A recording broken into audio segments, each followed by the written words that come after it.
10 a.m. The madness of March continued last night. Julian Strother hit a shot from the logo with 7 seconds to play, going up 78-76, taking down UCLA. Gonzaga advances to back-to-back Elite Eight appearances. And FAU took down the Vols last night, scoring 40 points in the second half, winning 62-55. The Owls have now advanced to their first Elite Eight appearance in school history. You're listening to 102.5 and 106.3 The Game. For more, follow us on Twitter at 1025 The Game or visit thegamenashville.com.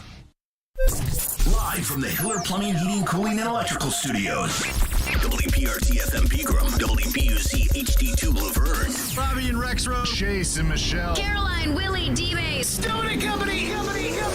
Nashville's best sports talk. Crank it up. 1025 and 1063. Cranks it, he scores. On both sides of the one big possession. Touchdown, Middle Tennessee. The Game. A Cromwell media station. Where you have a voice. He had a competent coaching staff. You just play terrible and you keep playing. And we have strong opinions. What a whiny freaking crybaby response. This is Stillman and Company with Jared Stillman. Presented by TriStar Moving on Nashville's best sports talk, 1025 and 1063 The Game and the Game Nashville app. Brian and the Owls are the ones heading to the Elite Eight. That is the ball game. The Owls alive and well. They win it 62-55, and Florida Atlantic is Elite Eight bound. Brian and the Owls. Who's surprised? Who's surprised? Stillman and Company's delivered by TriStar Moving. Fireball Hot Take Friday, streaming live on Twitter, Twitch, YouTube, and Facebook Live. Thanks to Superbook Sports Live from the Hiller Plumbing, Heating, Cooling, and Electrical Studios. Who's surprised? Ian, are you surprised? Can't say I'm surprised. Who could be surprised about what happened last night against FAU? I mean, that game last night, I am starting to feel bad for Tennessee fans. And that is hard to do because I am convinced that the University of Tennessee is the only school in the SEC that literally every other SEC team hates. So, like, take, for instance, I don't know, Mississippi State. Like, Ole Miss doesn't like Mississippi State, but South Carolina or Missouri, they don't care about Mississippi State. Tennessee is the one school that is, I think, hated by literally every other SEC school. And so last night, the whole SEC could rejoice except for Tennessee fans on an act that we have seen far, far too often. Now, I said, look, after last year's debacle in which they lost to Michigan because, well, they just didn't hit shots. After that debacle, I said, look, this is who Rick Barnes is. Then they beat Duke. Then I started to think to myself, like, you know what? Maybe Rick Barnes has a second act here. Maybe Rick Barnes, right when we all counted him out, including Tennessee fans, like you all kind of have counted him out too. Like right now, we thought there's a chance. And I say yesterday, no, you can't lose this one. You cannot lose to Florida Atlantic. And we got to address a couple of things here. First off, Tennessee should have won. And Tennessee should have won by double digits. I mean, it was obvious within the first 8 minutes of the game last night, Florida Atlantic could not match up with Tennessee's size. They're talking about it on the broadcast defensively, about the length of Tennessee and how it's going to be too hard for Florida Atlantic to be able to play their kind of game. Yurso Plavšić in the post looked like Patrick Ewing at Madison Square Garden. I mean, he could have taken the ball to the basket on every single offensive possession. He starts off with 8 points out the gate, and he finished with 8 points. Now, we can get into this individual game because I know there's going to be some people out there that say, well, Jared, you discounted FAU. No, I didn't. I said they were good because every team who's in the Sweet 16 is good. So forget about that. But FAU should not be beating Tennessee. They should not be going on 18-2 runs in the second half. And again, this is a yearly occurrence for Rick Barnes. At this point, this is just who Rick Barnes is. And I can't explain it. I don't know where this comes from. I mean, by every single Benny out there who loves basketball 12 months a year, up and down, they swear Rick Barnes is this unbelievable coach. Every single one of them, whether it's Joe, whether it's Coach K, and everybody in between. And there are a lot of people in between Coach K and Joe. But every single one of them just, there's Rick Barnes. He's the best coach. He's an incredible coach. The way that he is able to teach the game, the things that fine. And yet every year, whether it's 11th seeded Loyola Chicago, whether it's 12th seeded Oregon State, whether it's 11th seeded Michigan, whether it's, and again, 3rd seeded Purdue's not bad, but when you realize that they had to go to overtime against Iowa before to get there and they were still the higher seed, not good. And then last night, FAU. I cannot explain why this keeps happening to Rick Barnes. I heard the morning show today. I was on with him, and Joe was talking about how, they didn't hit shots.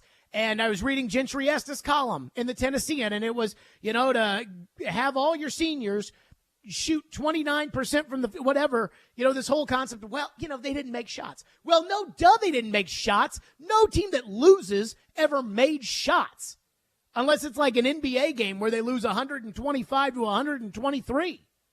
Normally, when you're an elite defensive team and you lose, it's because you didn't make shots. The question is, why didn't Tennessee make shots? Why didn't Olivier Combois play the same way that he played the other night? How come they did not just dump the ball into the post last night when FAU had one starter over 6'4"? How come Santiago Vescovi was rushing threes there in the second half? How come they look so discombobulated on that run that FAU went on? How come FAU, a three-point shooting team that is small, how come they were able to get so many threes off? I mean, they didn't even shoot 40% from three.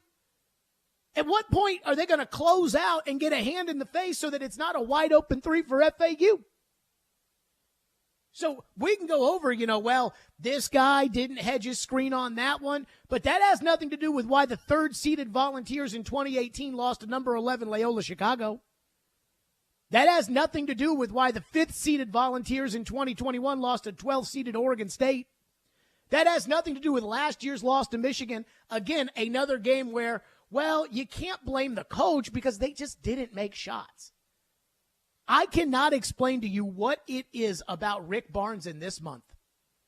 Do you know at Tennessee, he has never lost as the lower seed? There's never been a 9 seed lost to an 8. He's never even been a 3 seed and lost to a 2. He's never been a 10 seed and lost to a 7. He's never been the higher seed in the lower seed in the NCAA tournament and lost. And I don't get it. Somebody has got to explain it to me. But at this point, I think the sample size is large enough. This is who he is, and this is who he's going to be. Now, I don't think that's the end of the world for Tennessee basketball, because at least every season is somewhat interesting, and the postseason is interesting too. There's no NITs with Rick Barnes. There's no, we have to worry about this or we have to do, at least they're going to be pretty good. That is something that is at least somewhat interesting, and it keeps these SEC games in the month of January and February against Kentucky or Alabama or Vanderbilt or Florida. It at least makes those kind of fun. But as far as winning in the NCAA tournament, this is who Rick Barnes is. And I hate it for Rick Barnes, because Rick Barnes seems like a really good guy. I'm not going to say Rick Barnes is a bad coach, because I don't think Rick Barnes is a bad coach. And everybody you talk to will swear up and down about the ability of that man to coach basketball. And yet, in a game that through the first 10 minutes of the game, you knew Tennessee was better. You knew it. Another season playing a low seed. Some, who's it? What conference are they from? What are they? FAU. Just like Loyola Chicago. I do not understand how this keeps happening to Rick Barnes, other than the fact that he's clearly the problem here. Now, the one thing that he does not do, and he ended up doing it last night when it got 15-2 on that, I think it ended up being an 18-2 run, is he will not call timeout. When the momentum is swinging in the other direction, and it doesn't matter if this is the first round game in 2019 against Colgate or if this was last night against FAU, but when Tennessee, you know that feeling when a shot goes up and a team's on a run and they've got all the mo and you just immediately got to call timeout. Rick Barnes will not do that. And it drives me crazy. Floyd and I used to argue about it every single NCAA tournament, that Rick Barnes' teams would end up in these nightmare scenarios and he wouldn't call timeout. Now, he eventually had no choice but to call a timeout last night. But, I just don't get it. And here's what's crazy. This is how they played against Louisiana in the first round. This is not how they played against Duke in the second round. That Duke game, they were locked in from the jump. Great game plan, good adjustments, guys making big shots in big moments, guys like Kamwa stepping up and having huge games. Against Duke, they were locked in. They were mentally there. They were checked in. And then it's like FAU, well, it's like Louisiana. It's like Colgate. It's like Loyola Chicago. It's like all these. I don't get it. I don't get it. And I'm going to tell you this. The worst thing that probably happened to Tennessee is that Farley Dickinson beat Purdue. Because I don't think Tennessee would have played the way they played last night if they were playing Purdue. I don't think Tennessee would have played that way if they were playing Duke. I don't think they would have played that way if they're playing Kansas or UConn. But because they were playing FAU, Tennessee gets out to a lead within the first 10 minutes, and then all of a sudden it goes right down the toilet. And again, there is no one way to explain this. It is not Zakai Ziegler's injury. That is why Tennessee didn't win that game. Because it wasn't Zakai Ziegler's injury that cost them the game against Purdue in 2019. And again, going back to all of his tournament losses, when you make it to the tournament 6 times in a place, and I guess this is his 5th, when you make it 5 times and you lose all 5 times, at different levels, 2 Sweet 16s, but when you lose these, at some point you would figure it would be to number 1 seeded Duke, number 2 seeded Carolina, Kansas, somebody like that. Nope, it's 11th seeded Loyola Chicago. And poor Tennessee fans. Last night's game, and look, FAU's no scrub team, and John L. Davis, he's a good player and everything. Last night's FAU game was the equivalent of the football game against South Carolina, except that we didn't see the football game against South Carolina coming. This one, we talked yesterday, and we said after the Duke win, you can't lose to FAU.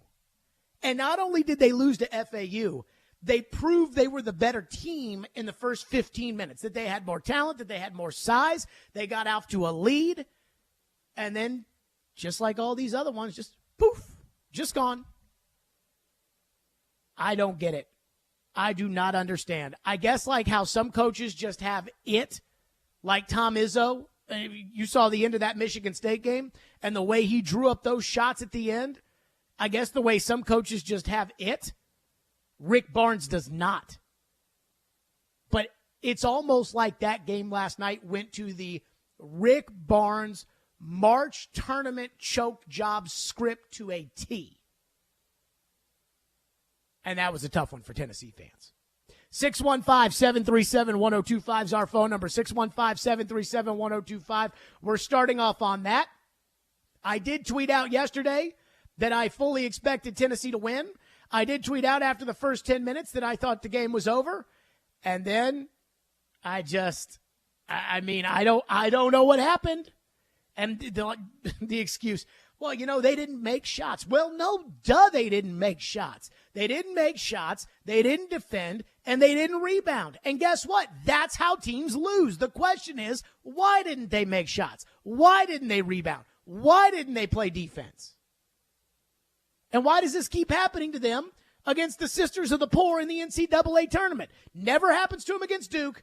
Never happens to them against Kansas. Seems to always happen against Jabroni State. I do not get it. 615-737-1025. Fireball Hot Take Friday. We are to you early and often today. Your reaction to Tennessee's loss last night. 615-737-1025 is our phone number. 615-737-1025. And the quintessential issue that keeps piling on and may even make it worse for the Vols. We'll get to that coming up next. Stillman and Company on a Fireball Hot Take Friday.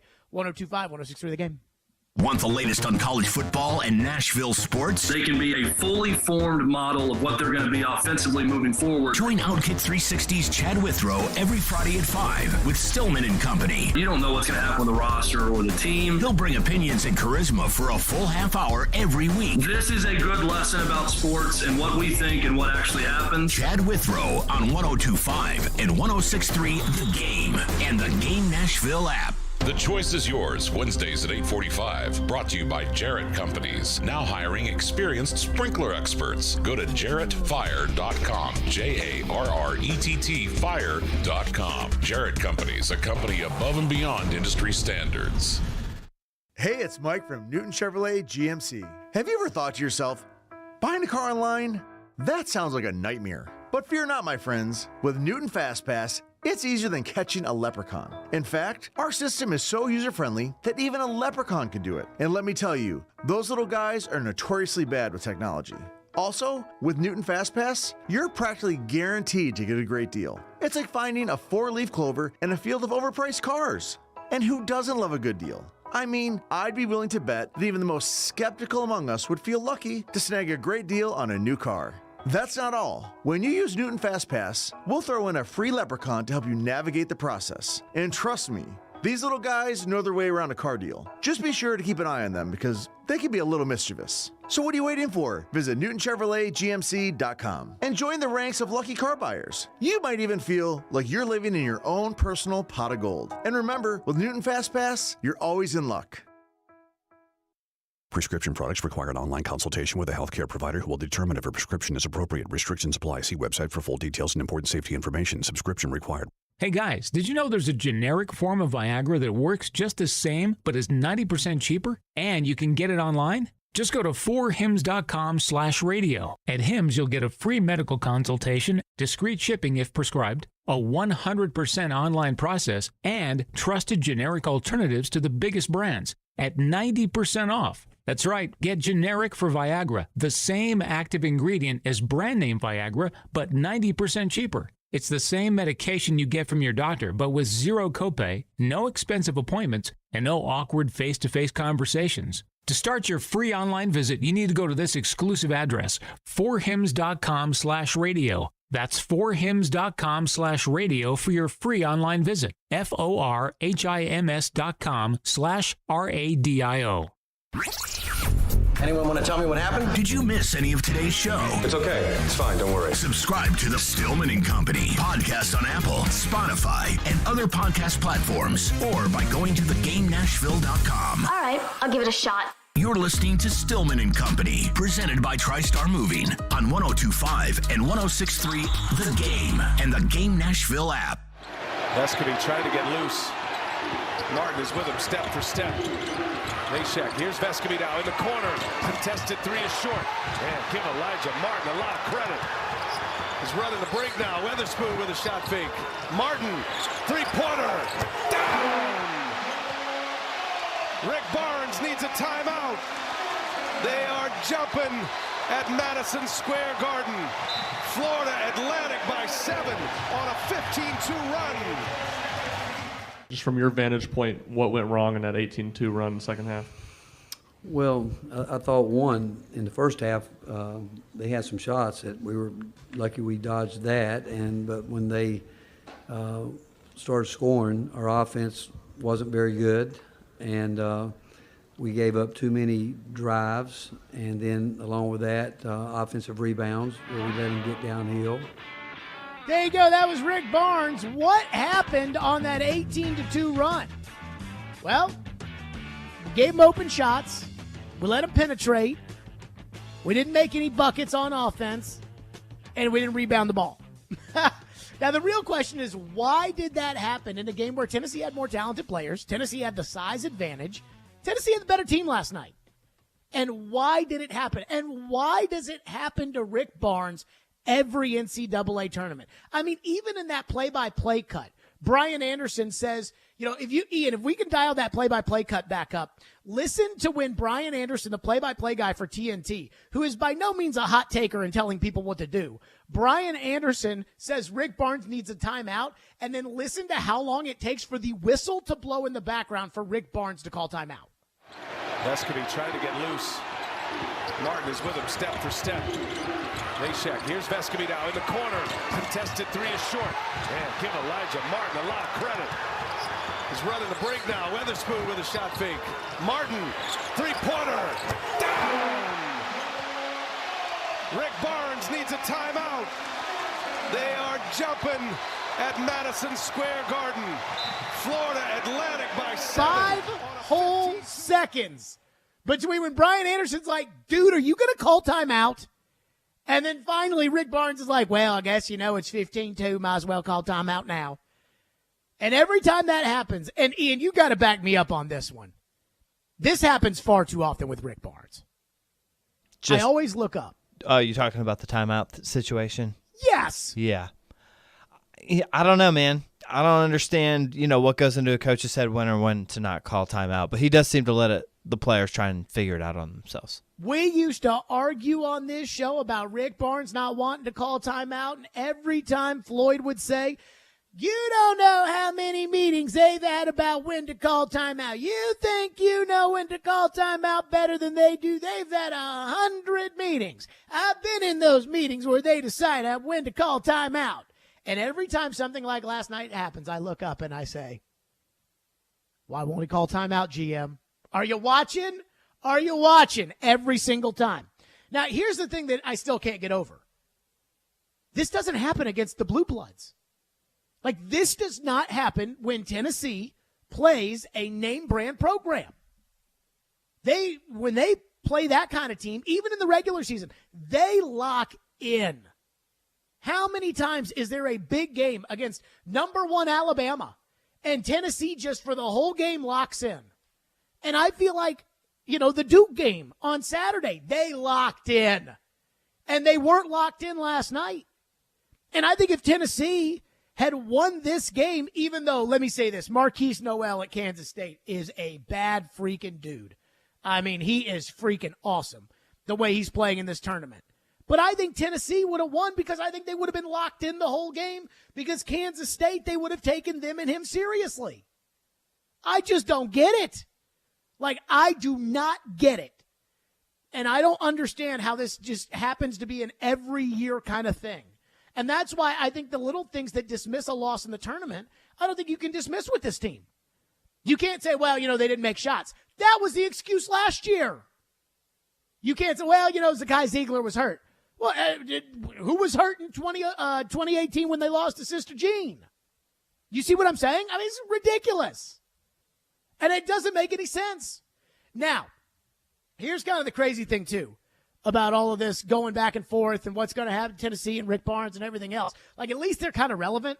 And I don't want to take that away from it because Tennessee basketball at times, with Bruce Pearl, they were relevant, but they cheated. But for the most part, they've been irrelevant. And so we do need to take that with a huge grain of salt here. But I just don't get it. And I just don't get how every time they play a nobody in the NCAA tournament, the other team at some point goes on some 37-2 run. I don't get it. I don't know. I don't understand. I did promise you on a Fireball Hot Take Friday early and often. Phone lines are driven by WilsonCountyHyundai.com on a Fireball Hot Take Friday. Texter says, if you're so against Rick Barnes in March, who do you recommend the Vols hire instead? Sometimes a team just game plans better than you. Well, then you know what? Let's pay their coach as much as they're paying Rick Barnes. Sometimes they just game plan better than you. Yeah, that's a problem. That's on the coach if they game plan better than you. The game is more nuanced than coach's fault. They will bounce back next year with a healthy team every year. Well, I thought last year was the year that kind of decided, like, there's no more of this talk about, hey, next year they'll show you, because these are all the same. FAU, Loyola Chicago, Oregon State, 11th seeded Michigan, they're all the same every year. Like, if I'm Tennessee, I want a bracket next year where I've got to go through, I want to be the 8th seed, and I want to go through a 9th seeded Illinois, and then I want to take on a number 1 seeded Duke, and then I want to take on the number 3 seed UConn, and then I want to get to the Final Four, and I want to take on North Carolina. I don't want any games against Scarbini State in the future. I want them all against the big boys because Tennessee shows up against the big boys. Bill has been waiting patiently and is up next. Thank you for calling. What's up, Bill? Well, I just got a comment because every time when you or any other prognosticator on that's supposed to be a basketball expert calls a garbage conference upsetting some of your favorites, Tennessee or Michigan State or whatever, they're garbage, and everybody's surprised. But Tennessee got out-hustled by FAU, and Tennessee got beat to the offensive rebounds by somebody that out-hustled Tennessee. And you can't stand it because you keep saying FAU is a garbage I I'd say that, but they are a mid-major school. Conference. They have been to two, I believe this is their second NCAA tournament ever. It doesn't make any difference. Yes, it does. Yes, it does. There is a difference. Bill, thank you for your call. There is a difference, in my opinion, between FAU last night and UConn last night. Now, I don't know if you guys watched UConn play Arkansas, but I knew within 5 minutes of watching that game, because all the basketball bennies had been talking about how UConn is the most, they kept saying, most efficient team in the country. And, I don't care about these Kim Pom analytics or anything like that. You want to talk about that, go take it up with Joe. But I'm watching UConn play last night, and they are the most efficient team I've ever seen. They never miss, and if they do miss, they get the rebound. And it's all 5 guys moving at one. It looked like a hockey team that was just skating, with just precision and greatness. That wasn't FAU.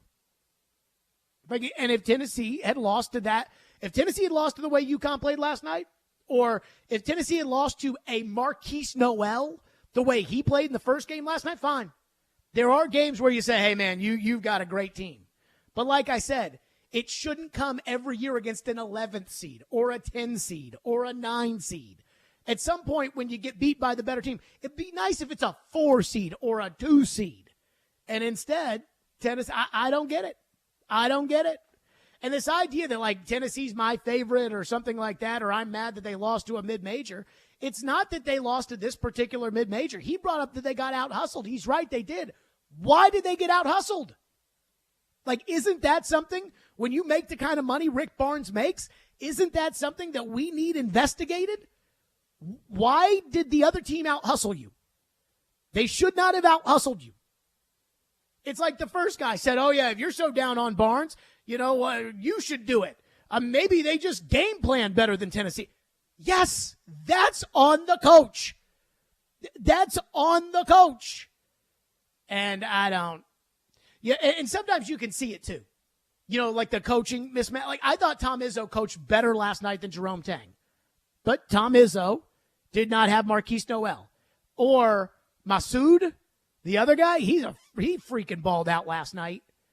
And so Tom Izzo lost. But I thought Izzo, out of those timeouts, I thought he coached like a freaking genius last night. We didn't see that from the Tennessee bench. 615-737-1025, more of your phones. Plus, the one thing that makes what I'm doing today very hard, but I think is also an impediment from Tennessee winning more in the tournament. We'll get to that, and then we're right back to your phones. Stillman and Company, 615-737-1025, because today is a Fireball Hot Take Friday. Join 1025 The Game for the second annual Music City Celebrity Golf Tournament, benefiting Souls for Souls on June 7th at Hermitage Golf Course. Put your team together and come play with athletes, musicians, and other local celebrities to support a great cause and have loads of fun. Plus, you'll have the chance to win awesome prizes. Sign up today and sponsor or donate at thegamenashville.com/golf. Hey, this is Roman Yossi, and this is Smashville. Going to the front of the net, he scores. What a gorgeous move. Roman Yossi. You're listening to the flagship of the Nashville Predators radio network, ESPN 102.5 The Game. Imagine yourself in a new Toyota, like Corolla Cross, the first ever Corolla SUV, or the best-selling Toyota Camry, now available with all-wheel drive. And you can get 3.99 APR financing on a new 23 Camry, now through April 4th. With approved credit through TFS, excludes TRD and hybrids. And every new Toyota comes with 2 years no-cost maintenance. Get complete details at buyatoyota.com. Ready, set, go get your Toyota today. Toyota, let's go places. Al Gill here from my friends at Dunkin'. Warm up and feel the love with Dunkin'. Treat yourself and a loved one to a brown butter toffee hot or iced latte, which is superb paired with the bacon avocado tomato sandwich. Be sure to try the all-new stuffed biscuit bites. It's a warm biscuit dough wrapped around a mixture of bacon, scrambled egg, and cheddar cheese. Visit us at our newly remodeled Dunkin' on Briley Parkway in Nashville or the new Dunkin' in Mount Juliet and our other locations throughout Middle Tennessee. Price and participation may vary. Limited time offer. Terms apply. What if you could be credit card debt-free in 10 days and save as much as $1,000 a month? Loan Pronto's all-new Express Equity Line of Credit program is just what you need. Hey, Willie Donick here. You don't have to do a full home refi. You can tap a small portion of the equity you have and enjoy a super low monthly payment. With Loan Pronto's Express Equity Credit Line, you can close in 7 to 10 days. And a $50,000 loan would only cost you around $400 a month. It's that money to pay off high-interest credit cards or do a home improvement. You can access up to 90% of your home's equity, and 9 out of 10 homeowners won't even need an appraisal. Even if you did a total refi recently or just bought your home, you can tap the equity with this fast, easy program. Stop the madness and say no to 24% interest fees. Call Loan Pronto today. 615-499-5780. That's 615-499-5780 or go to loanpronto.com. Equal housing lender, NMLS 166-1781, subject to lender approval. Later today. The green flag, it's in the air, and we are underway. The stars of the NASCAR Cup Series hit the left and right turns of Circuit of the Americas. He's got a hood out in front, a door panel in front. Coverage from COTA begins at 1:30 on 94.9 The Fan. Checkered flag is in the air. And the Fan app. Hey Nashville, this is Rick Stockstill, and you're listening to Nashville's best sports talk, 102.5 The Game. And when it ends, it seems like so abruptly that you look back like tonight. I mean, the Sweet 16 is something to be proud about. But again, when you get there, you want more. You want an Elite Eight. You want a Final Four. You want a national championship game. And the fact that these guys, again, kept climbing and trying to work every year. And I told them in a couple of weeks we'll look back and realize that, you know, they've got a lot to be proud of. That was Rick Barnes last night after the Tennessee loss. I have one quick take, and then we're right to your phones on a Fireball Hot Take Friday. This is not fun, by the way, to come on here and be like, Rick Barnes did it again. It is not fun. Even though I did grow up not a Tennessee fan, and I was kind of rooting for Tennessee, kind of not rooting for Tennessee last night. But it's not fun because Rick Barnes is such a nice guy. Or at least he comes off as such a nice guy. And I am starting to wonder if he is such a nice guy that he struggles in the tournament to really, you know, have the intensity and to hold people accountable the way that I think it has to be done. And I wonder if because he's such a nice guy, people don't hold him accountable. It's not like, you know, at Tennessee, this happens every year. At Tennessee, they're not going to fire Rick Barnes. They're not even going to consider firing Rick Barnes. They probably shouldn't consider firing Rick Barnes. But nobody's going to be mad after tomorrow, and they'll be like, Coach, that sure was a good season. And it'll be like, thank you. Very excited about how we played, you know, making our second Sweet 16 here. You know, we just wish we could have gotten over that hump. And then, yep, Coach, you're right. On you go. He's just too nice. And I do wonder if the too nice is maybe holding him back a little bit. I heard somebody today talking about Cal, and they were like, you know, well, Calipari, the Kentucky fans would love to have a Rick Barnes. I'm like, if Kentucky had Rick Barnes, you know, Cal has at least been to a bunch of Final Fours and won a national championship. If Tennessee had Rick Barnes, or if Kentucky had Rick Barnes, and he had the last 5 years that Rick Barnes has had, he'd be packing up his desk today because the standards are just different. Craig is up next on a Fireball Hot Take Friday, 615-737-1025. What's up, Craig? Hey, I'll just have to say my brother played basketball at Tennessee years ago back in the Dale Ellis days. And so my bone marrow is orange. So, yes, I'm disappointed. But, yes, I'm also one of those that weren't surprised. When I saw the ball movement that FAU had against our pressure, I knew we were in trouble. Yep. And we lay an egg 1 game out of 3 where we just can't buy a basket. We're not a good scoring team. We all know it. We try to win with our defense, and it can only take you so far. You can look at the stats of all other teams, and their percentages, 3 points and field goal shooting, is 20-30% higher than what we're doing. So it doesn't surprise me, the loss, but very disappointing. And, so I want to hit on the first thing you said. Oh, go ahead, Craig. Go ahead. Only thing I can think of on the offensive end when I see it, good things happen when you attack the basket. And when they did attack the basket, there was too many shots not being used off the glass. The glass softens your shot. It's a higher shot, harder to defend against. And that would be one issue I would probably make some adjustments on. But anyways, appreciate you taking my call. Sure. Thank you for your call, Craig. I think the first thing you brought up was the most important thing, which was the ball movement of FAU. Tennessee is an elite defensive team, and they have tons of length and size. And it's not just in the post where they have, Adu and Plavich, it's not, Kamwa's huge. Meshak's huge. They are big and long. Even Vescovy is big for a guard, or at least big-ish, especially compared to the FAU guards. And yet FAU just wheeled and dealed the basketball all around the perimeter, inside the post, throwing, cross pass, just chest passes, cross court. I don't, how? The skip passes were wide open. And if you're an elite defensive team, get your freaking hands up and get your hands on the ball. I would love to know, and this is a stat that coaches keep, I would love to know how many deflections Tennessee had last night. Because that's something that with their size and their length and their athleticism on defense, they should be getting a ton of deflections, interrupting passing lanes, keeping the ball out of the post, things like that, and they did none of it.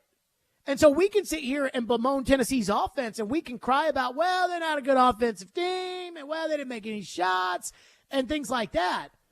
But if you're an elite defensive team, how come you didn't get your hands on the ball in the second half? And that's what's frustrating more than anything, is defense travels. That's their bread and butter. And they played defense against Duke. And no disrespect to FAU. And again, John L. Davis, bad boy at that point guard position for FAU. But he's not as good as Jeremy Roach and Kyle Filipowski and Derek Lively. He's not that good. He's not as good as those. Those guys are in the NBA, or they're going to be. Maybe not Roach. Ryan in Nashville says, I'm a Villanova grad. I didn't have a dog in the fight. But Tennessee could have gone inside and shot faked and driven a lot more, especially in the second half, and they didn't, and they got out-rebounded. The coach and the players looked indifferent. Rick Barnes always looks indifferent, though. And maybe that's one of his problems when he gets into the NCAA tournament. You guys probably think I'm crazy, or you guys think I'm making this up, but I think Rick Barnes is such a nice guy. I've criticized Rick Barnes for years, but I've interacted with him a little bit, I wouldn't say gotten to know Rick Barnes, but the coaches versus cancer stuff that we've done over the last couple of years with Sean Farnham, Coach Barnes is always a big part of that. And I really like Coach Barnes. He's just such a nice guy. And I think with that indifference that the texter's referring to is I just think that's his standard demeanor. I mean, when you see John Calipari on the sidelines losing his mind, you're not going to see that out of Rick Barnes. That's just not how he is. And I think the idea of, let's just think about this big picture. If you weren't a Tennessee fan, let's just say you were a casual basketball viewer last night, which the majority of the watching audience probably was on TV. You saw that game and said, oh, man, I really thought Tennessee had something after that Duke game. But, man, FAU played great. It was a good game. On to the Elite Eight. And I think that's how Rick Barnes takes it. I think Rick Barnes thinks, we had a really good season, played really hard, We wish we could have gotten a better result, but we didn't. Good job, FAU. They should be proud of themselves. And on we go. And I just think that's how he's wired. And I don't know if you can win tournament games doing that. Texter says last night should have been a 2-part game plan. Put a hand in the face on threes and out muscle in the middle. Tennessee would have won by 15 if they had executed. That's from Maddie. I don't disagree. That's the thing I don't get. How do you get out rebounded by a team that's that short? They had one starter under 6'4". How do you get out rebounded by that team? I watched Arkansas play UConn, and I'm going to keep referencing this because UConn is just, they're different. They're built different. They hit every shot they take, and if they miss it, they get the rebound. They had this big guy in the middle named Sonogo. Now, Arkansas has good players, and they have some size, but they don't really have like a dominant post player. Most of what Arkansas does is Devo Davis on the outside and Ricky Council and everything else.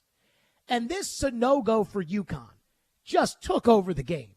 And he looked like a man amongst boys. I texted someone last night when I was watching the Arkansas game in the first half, and I'm like, this Sonogo in the middle for UConn, he looks like Shaquille O'Neal out there. How come Tennessee couldn't do that last night? How come Plavšić had the first 8 points of the game or whatever it is? How could – I don't understand how that didn't happen. Texter says, I was born and brought up to be a UT fan. About 10 years ago, I made the decision to be done with UT. Boy, I tell you, that's something. When you've decided you're done with the team you grew up rooting for. I mean, I guess I never decided I was done with Vanderbilt. I just went to a different college and just decided that college was going to be my team. I was never, like, done with Vandy, who I grew up rooting for. But to sit there and consciously make the choice to be done with a team, that is something. Texter says, 10 years ago, I decided I was done with Tennessee. Last night was a prime, in all caps, example of why. Football, basketball, it's all the same. It's been this way for years. I wanted them to win last night, but I bet against them just because I knew. We all knew. This is just typical UT sports. See last night and also see UT dropping the game this year to South Carolina to miss the playoffs, and it's just how it is around the Big Orange. Then the guy ends this with anchor down. I do wonder, do we think that like this guy was actually a UT fan? This is Wes and Hermitage. So if you know Wes and Hermitage, I mean, just say what it is. But do we think that Wes and Hermitage is actually a Tennessee fan that gave up 10 years ago and decided to root for Vandy? Or do we think that he's just trolling Tennessee fans? Probably just trolling. Well, I want to pretend that this is true, that this guy gave up on UT 10 years ago because they always get close and there's no cigar. And, I mean, just think about the last year. Basketball. Not sure if Vandy's any better. No. Vandy, Vanderbilt, I joked about this on Robbie and Joe. They're getting fitted for their NIT quarterfinal rings. They say on the side of them, we beat Kentucky twice. But I digress. Football, they were there. All they had to do was beat that lousy South Carolina team. They were there. Didn't make it. Basketball. I'm not going to say they were there because Marquise Noel, that would be taking a lot away from him, and he's a freaking baller. And so it would have been a good game tomorrow if they had played an Elite Eight against Kansas State. I would have picked Tennessee.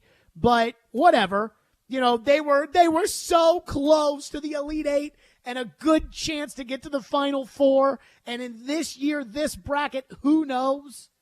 Alabama's the top team in the country. They've already beaten them. Like, who knows? And they were so close. And baseball. We've left baseball out of this. Baseball was right there last year. They were number one team in the country. And they didn't even get to Omaha.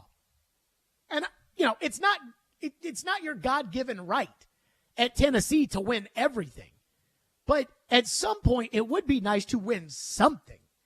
And it's just like the last year is an example of, man, they got so close, and the highs were high.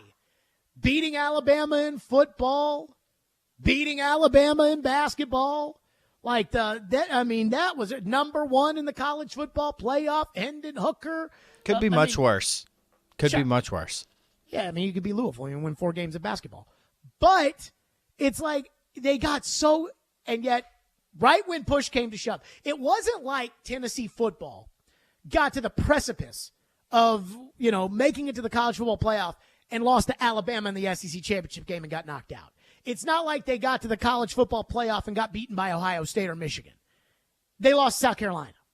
It's not like Tennessee basketball last night lost to North Carolina, a number 1 seed. They lost to FAU. That's the hard part. 615-737-1025. Back to your phones. Plus, the most insane thing last night that I think TBS actually made infinitely worse, and I have an apology to offer based off of that. We'll get to that next here on Stillman and Company, 615-737-1025. It is a lively Fireball Hot Take Friday today. Hey, this week's Nashville's best deal is Eastside Bowl in Madison. This week, get 2 hours of bowling plus shoe rentals for up to 6 people for just $45. That's 2 full hours of bowling plus shoes for up to 6 people for just $45 at Eastside Bowl in Madison. Go to theGameNashville.com/deals to get yours today. Every Wednesday at noon. That fits the mentality of what they're going to do. Outkick 360's Jonathan Hutton joins Caroline, Willie, and D-Mace to talk all things Titans and NFL. Much more creative in how you go about calling certain plays. He's got opinions and insights on the two-tone blue. That doesn't mean that you can't have great or don't need great quarterback play. Catch Hutton every Wednesday at noon on 102.5 and 106.3 The Game and the Game Nashville app. Being value conscious and getting the most for your money is so important these days, and that's why it's more important than ever to shop at Genesis Diamonds, the undisputed value leader. Part of the education at Genesis Diamonds is we explain to you how we travel the world and purchase our diamonds, how we buy in bulk, we pay cash for our diamonds so we can save every possible percent to save you money on your diamonds. Genesis Diamonds Vice President David Cooper. There are no middlemen, there are no other wholesalers or dealers, so we cut out all of those extra added markups and pass those savings on to you. When you combine that unmatched value with a totally no-pressure shopping experience, you know you're in the right place. Because we do not work on commission, our sole purpose is to make sure you get exactly what you want. There's nothing in it for us personally, whether you spend $1,000 or $100,000. That's why at Genesis, people often end up spending less than they had budgeted. Our goal is to purely present you with options so you can choose exactly what you want. The value you want, the experience you deserve. Genesis Diamonds, Green Hills and Cool Springs. Cards issued by Celtic Bank, member FDIC. Are you the decision maker in your company? Consider this. For the first time in decades, there's a better option for a corporate card and spend management platform. Meet Ramp, the only corporate card and spend management system designed to help you spend less money so you can make more. Most corporate credit cards offer points as incentives, but those points amount to less than their worth in real cash value. Ramp's business cards offer you cash back, real money in your pocket. Plus, you control who spends what with each vendor. And Ramp's software collects and verifies receipts automatically, which means you'll stop wasteful spending and close your books in hours instead of days. Businesses that use Ramp add up to 3.5% to their bottom line the first year. If you're a decision maker, adding Ramp could be one of the best decisions you've ever made. And now get $250 when you join Ramp for free. Just go to ramp.com/sports. Ramp.com/sports. ramp.com/sports. A show that lives and breathes sports. Focus in, focus in, focus in. From the SEC. Credit to the Alabamas, the Georgias, and the Ohio States of the world. To the Preds. They've been in a lot of really tight games, but they're not winning enough of them. To the Titans. He's talking about what this franchise has built over the years. Caroline, Willie, and D-Mace. What is this? Check it out. Weekdays from 11 to 2 on 102.5 and 106.3 The Game and the Game Nashville app. Strong opinions and a strong personality on your drive home. This is Stillman and Company, presented by TriStar Moving on 102.5 and 106.3 The Game and the Game Nashville app. What was two things going on? I mean, you had Meshack underneath right here with the block out and then the root out. With the root out, but that's not as much as what you're seeing with the elbow, I think, from Plavich and Golden. So A.J. Desai, Brian Dorsey, Larry Scirotto. All right, thanks to Larry Scirotto. Go ahead. It will be a flagrant foul on Plavich inside with the elbow. So flag Golden will go to the line and shoot two, and they will retain FAU possession. Here's the elbow coming in right there. But he got him below Gene Steratore is with us, Yes. our rules expert. Go ahead, Gene. Talk us through that one. Well, I didn't see an awful lot on the elbow. Right. To me, it felt like they got tied up a little bit right here.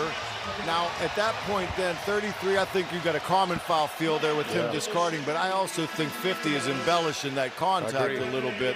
I really didn't see something that looked like it really rose to the level of excessive to me. That's just my opinion on the play, guys. That's how I felt about it. I think we found the play right here with the flagrant foul. This is right what there. they looked at. Okay, so that's legit. That's an F1. And they couldn't go back to look at it until it was a dead ball. So that's why on that play, they went back and reviewed it because the ball was there. I owe an apology last night because TBS did not do a good job, as you saw right there, in showing us the correct replay for why Plavsic got the flagrant foul. So when we saw that little something and Gene Steratore's like, I don't think so, I thought, oh my God, this is the Jay Billis effect. And Jay's not the only one at ESPN who was whining about, the aggression that Tennessee played with against Duke, but he's their number one guy, so let's just make it about Jay Billis. And I tweeted out that Jay Billis worked the referees for that flagrant call. Then when TBS showed us the actual footage of the flagrant, I'm like, no, that's flagrant. I mean, he basically just forearm shivered the Golden from Florida Atlantic, just freaking right to the jaw. And I was like, why would you do that? Why would you think, if you're Plavsic, why would you think that's a good idea?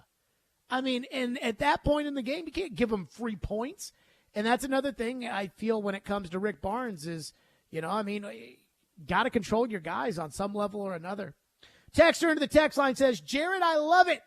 Anytime UT wins a game, their fans immediately think, oh, this is it. We're going to go all the way. Guess what? Nope. Take a loss to Spencer Rattler. Take a loss to FAU. See you next year. Now, I know that this is not a Vanderbilt fan by that text, because if it was a Vanderbilt fan, he wouldn't have said see you next year. You know why he wouldn't have said see you next year, Ian? Why is that? Because Vanderbilt, they got baseball. They take baseball. That's Both true. Schools now take it seriously. They're not ready to move on. Nope, they're not moving on to next year. So that's somebody else in the SEC. Bama. And that goes back to my theory that Tennessee is the only school in the SEC that every other fan base hates.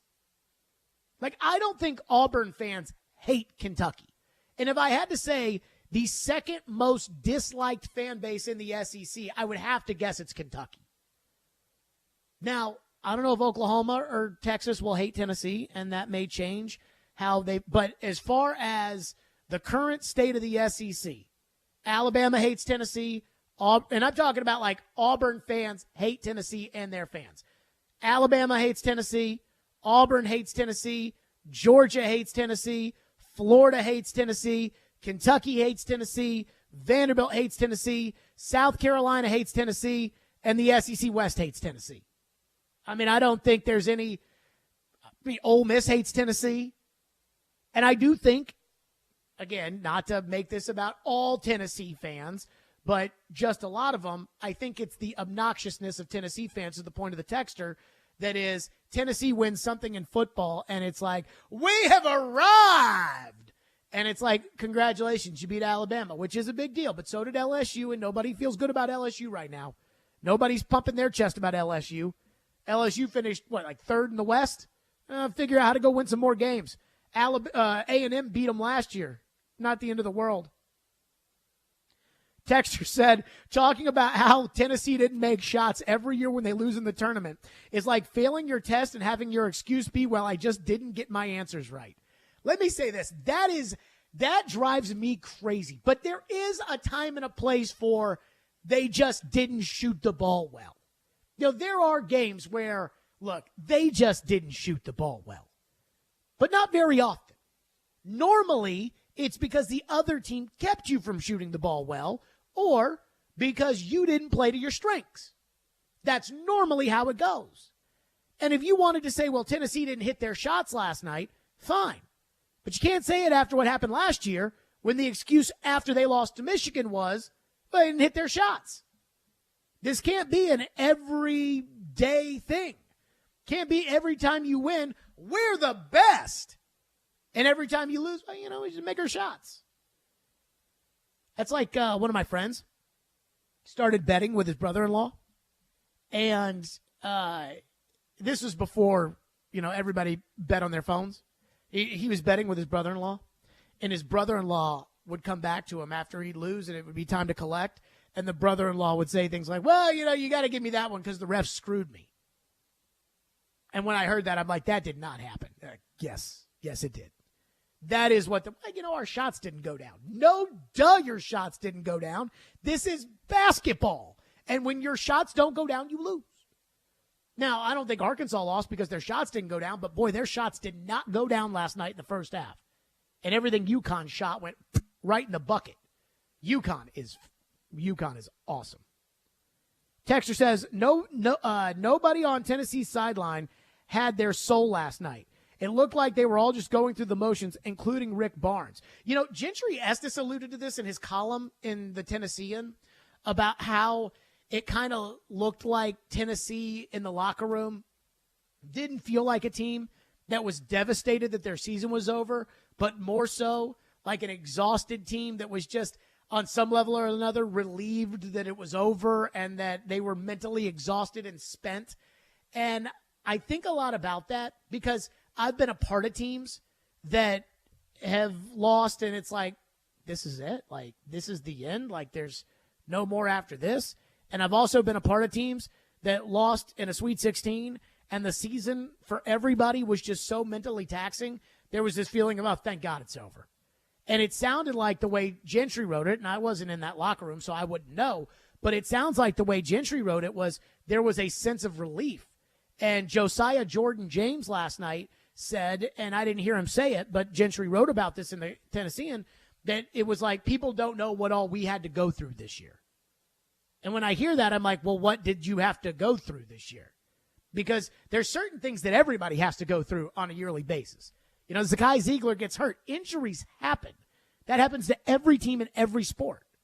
But then there are some years where there is some stuff going on and it wears on everybody, where there are internal squabbles or there's some sort of, issue internally, whatever it may be. And I don't know what it was, but the way that Gentry wrote about it in the Tennessean made me think that there might be a little something there. And that goes back to the Vols not feeling overly heartbroken that their season was over and not looking at themselves in the mirror and saying, oh, if we had just had one more game or anything like that.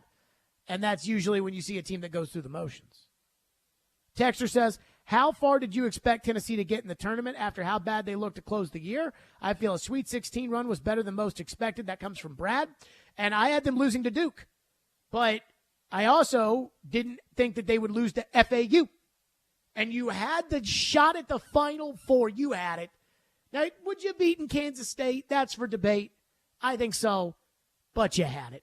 615-737-1025. I have a theory about how the Tennessee fan base feels after last night. We'll get to that coming up next here on Stillman and Company. Hiller Plumbing, Heating, Cooling, and Electrical. I love my friends at Hiller. That's right. They take great care of my home. They've been doing that for years, and they can do the same for you. And I know they're bummed out about Tennessee's loss last night because they're proud supporters of the Vols. Sometimes replacing equipment in your home can be overlooked until something breaks. But there's actually huge problems that can come from outdated, old, vintage HVAC systems. Older systems have higher repair costs, require more maintenance, and result in higher utility bills. And even worse, they can break down when you need them the most. This month during Hiller's Vintage Showdown, they're giving away a free HVAC system to the owner of the oldest unit. It's easy to enter. Just go online to happyhiller.com and submit a picture of your old unit. Plus, everybody wins with trade-in credits and 0% interest financing for up to 48 months on replacements. That's Hiller Plumbing, Heating, Cooling, and Electrical. My guys, proud supporters of the Preds, the Vols, and Vandy. Hiller, call the Happy Face truck today. All the big plays. Tannehill, entering right at the middle. Touchdown, Tennessee. All the big stories. The Titans' window to contend is however long Derrick Henry stays Derrick Henry. All in one place.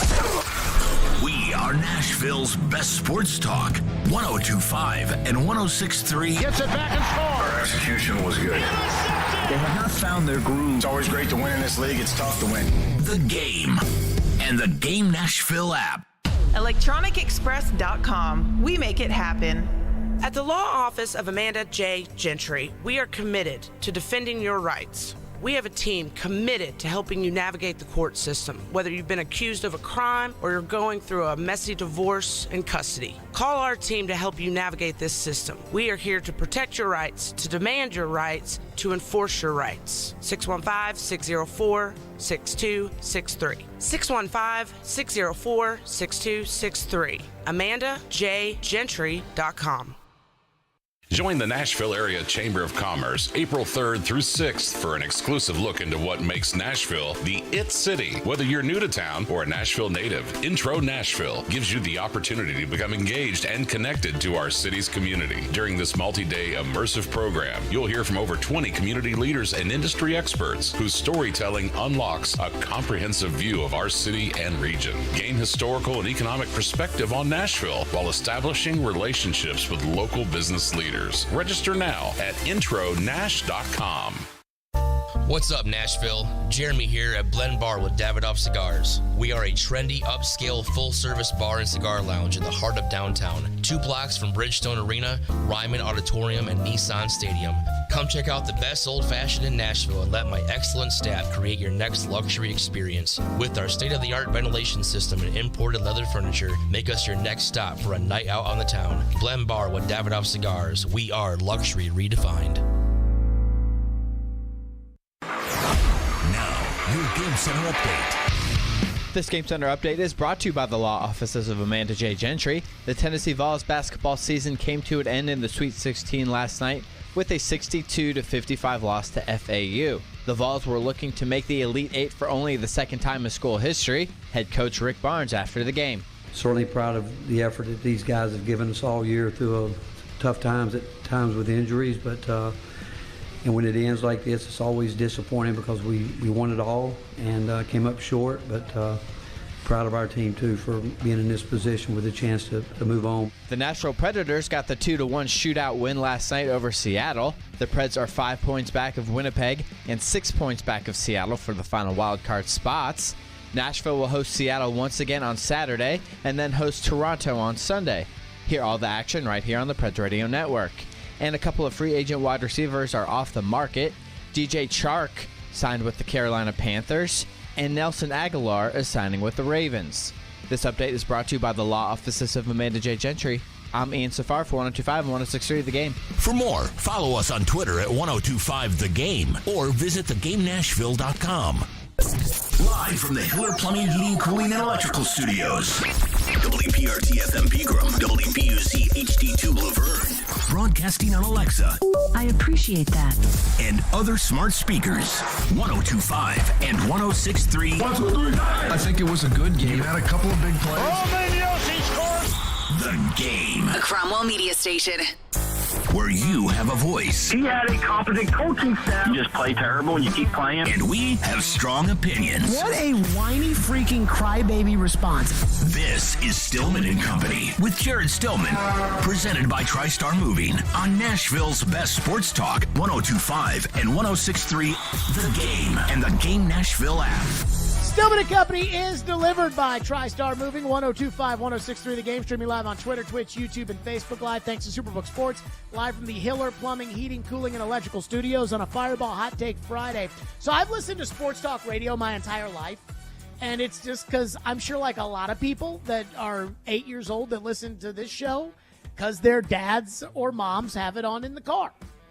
And in the case for me growing up, my dad had it on in the car.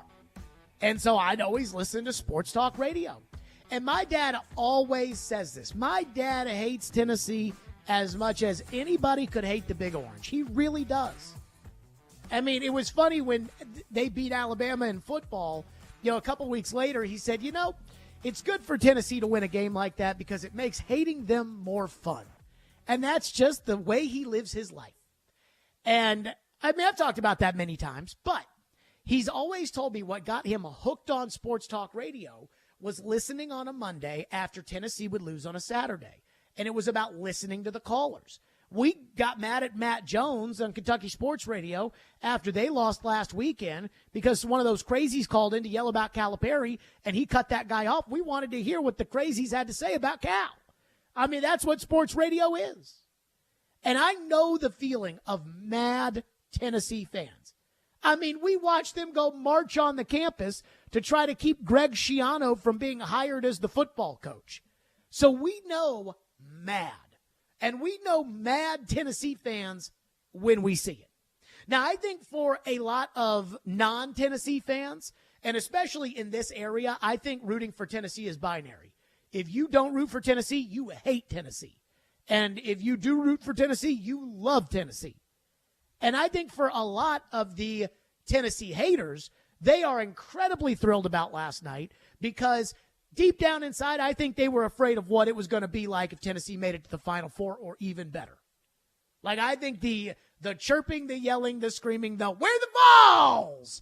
I think that those people that are Alabama, Georgia, Florida, Vanderbilt, Kentucky fans, they didn't want to have to hear that. So I think they're thrilled about what happened. But then there's the Tennessee fan. And I'm not a Tennessee fan.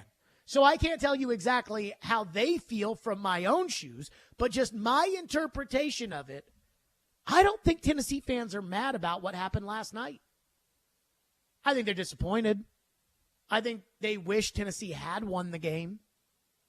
But I don't think they're mad. I know the difference. I remember when I was a kid, if Tennessee lost a game, and this was the late 90s, early 2000s, if Tennessee lost a football game, the phone calls on a Monday or Tuesday or whatever day it would be that people would be mad about Tennessee, they were always mad at the refs, and they were mad at the refs. And they were always mad at Randy Sanders, the offensive coordinator, or John Chavis, the defensive coordinator. And then once they ran Randy Sanders and John Chavis out of there, all of a sudden when I was in high school and those same phone calls started to be about Philip Fulmer, I thought to myself, ooh, Philip Fulmer might be in trouble. And sure enough, he was. I know mad. When Joe Lunardi last year had Tennessee as a 3 seed and didn't bump them up to a 2 seed if they had won the SEC championship game, Tennessee fans were mad at Joe Lunardi. They weren't disappointed in Joe Lunardi's analysis. They were mad. And yet, after losing to FAU last night, a team that Tennessee's better than, FAU is ranked number 25 in the AP poll. FAU's no scrub team, but FAU's not UConn. FAU is not Alabama. FAU is not one of the great basketball powers in our country. I just don't feel the anger. I don't feel the venom. Taking your calls. I've read your texts today, monitored social media. People are mad at me because I picked Tennessee to win. They think that I jinxed Tennessee. But I don't sense this, the anger of something's got to be done about this. This is unacceptable at the University of Tennessee to lose to FAU. And honestly, I'm kind of surprised by that. Now, I'm not saying you should be mad or demand Rick Barnes be fired or anything like that, because I don't think Rick Barnes should be fired. But I am just so fascinated about how in football, when something bad happens, like Butch Jones loses to South Carolina and Vanderbilt and doesn't make it to the Sugar Bowl, it is like a felony. It is like, how dare you do that at the University of Tennessee?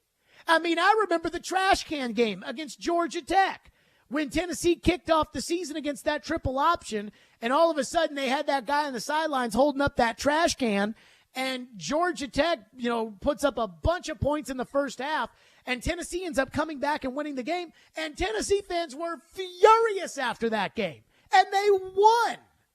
And so maybe that's the difference between football and basketball. And that in basketball, like I've said, I think Rick Barnes is the perfect coach for Tennessee because, he keeps the season interesting and then he gets you to the tournament. And if you don't win in the tournament, it is like one more week of basketball and then it's over and then you're back to football or spring football. And now baseball's good, so that's good. Maybe that's it. I don't know. But I don't sense a lot of venom. And I will give Rick Barnes credit. I've said I like Rick Barnes. He's a nice guy. He knows how to play the game. This was him at the podium last night when he was asked a question. I think he was asked about like the future of college basketball, or he was asked about how wide open the tournament was this particular year. Here's what Rick Barnes said. At Tennessee, we've got the best administrators in the country that they're committed to giving our student athletes the very, very best opportunities and experiences. And you know what? I like to think that other universities do too, but I've been doing it a long time, and I know I like to see them all do what we do at the University of Tennessee with our administrators, not just basketball, football, baseball, you name it. How can you be mad at that old pop? So maybe that's it. Like, maybe that's why. But, man, I'm not used to this from Tennessee fans. I mean, the joy that non-Tennessee fans, I believe, have that Tennessee lost last night is the same as when they lost in football to South Carolina. But maybe it's because Tennessee doesn't feel like a victim. And I think that Tennessee fans sometimes do enjoy playing the role of victim. But I'm a little surprised by that. Phone lines are driven by WilsonCountyHyundai.com. Gunner has been waiting patiently and is up next. Thank you for calling. What's up, Gunner? Jared, let me just tell you about the difference in Kentucky basketball fans and Tennessee basketball fans. Tennessee basketball fans aren't mad because they're just glad to be there. Okay, Gunner, your phone, I can barely hear you, but I think I know where you're going with this, and I do appreciate your call. Let me say this. I mean, what happened last night, we're talking about Kentucky fans. Kentucky fans would have been freaking furious if what had happened last night happened to Kentucky. I mean, they're mad at Calipari now, and they lost to Kansas State. But they don't get worked up about football like Tennessee fans get worked up about football. I've covered both Tennessee and Kentucky in my life, and I think they are very similar. Their fan bases. I think Tennessee's fan base is bigger. I think Kentucky's fan base, I think at its peak, Tennessee's fan base can be a little bit more obnoxious, but only by a scotch. But the way it is in football at Kentucky, I mean, Mark Stoops has won 10 games, I think, once or twice. Good. But Mark Stoops never been to a Sugar Bowl. Mark Stoops has never even, really been close to the Sugar Bowl. And he's never going to go to the Sugar Bowl. And that's okay. Because at Kentucky, get us to whatever regular SEC bowl, Outback Bowl, Tax Slayer Bowl, Cheez-It Bowl, Citrus Bowl, whatever. You're fine. Because it's just different. They care about basketball more there. And here, Butch Jones does a decent enough job. I was never really a Butch guy, but Butch does a decent enough job, but it's not good at the level Tennessee demands, and they run him out of town. I think Rick Barnes is kind of like the Mark Stoops of the SEC in basketball. And maybe that's why you're not mad. Maybe that's like when Kentucky loses to Vandy last year, and people aren't happy that Kentucky lost to Vandy. And I don't know how Kentucky fans reacted to losing to Vandy, but I don't think there was this, we have to fire Mark Stoops right now mentality to it. So maybe it's kind of similar when you think about it. 615-737-1025. Corey Curtis News to his reaction to Tennessee's loss last night. And what do we make about how this just seems to keep happening to Rick Barnes? What does Corey think? We'll do that next. Stillman and Company, 615-737-1025. Fireball Hot Take Friday, 102.5-106 for the game. The college football season never stops. ESPN college football analyst Trevor Matich joins Stillman and Company every Tuesday at 4:30. They've got to do what Nick Saban in Alabama has done so successfully over the last 10 years. Presented by Houston Clinic Orthopedics on Nashville's best sports talk, 102.5 and 106.3 The Game and the Game Nashville app. Spring in and style up with huge savings on top athletic brands at your Dick's Sporting Goods warehouse sales store in Franklin.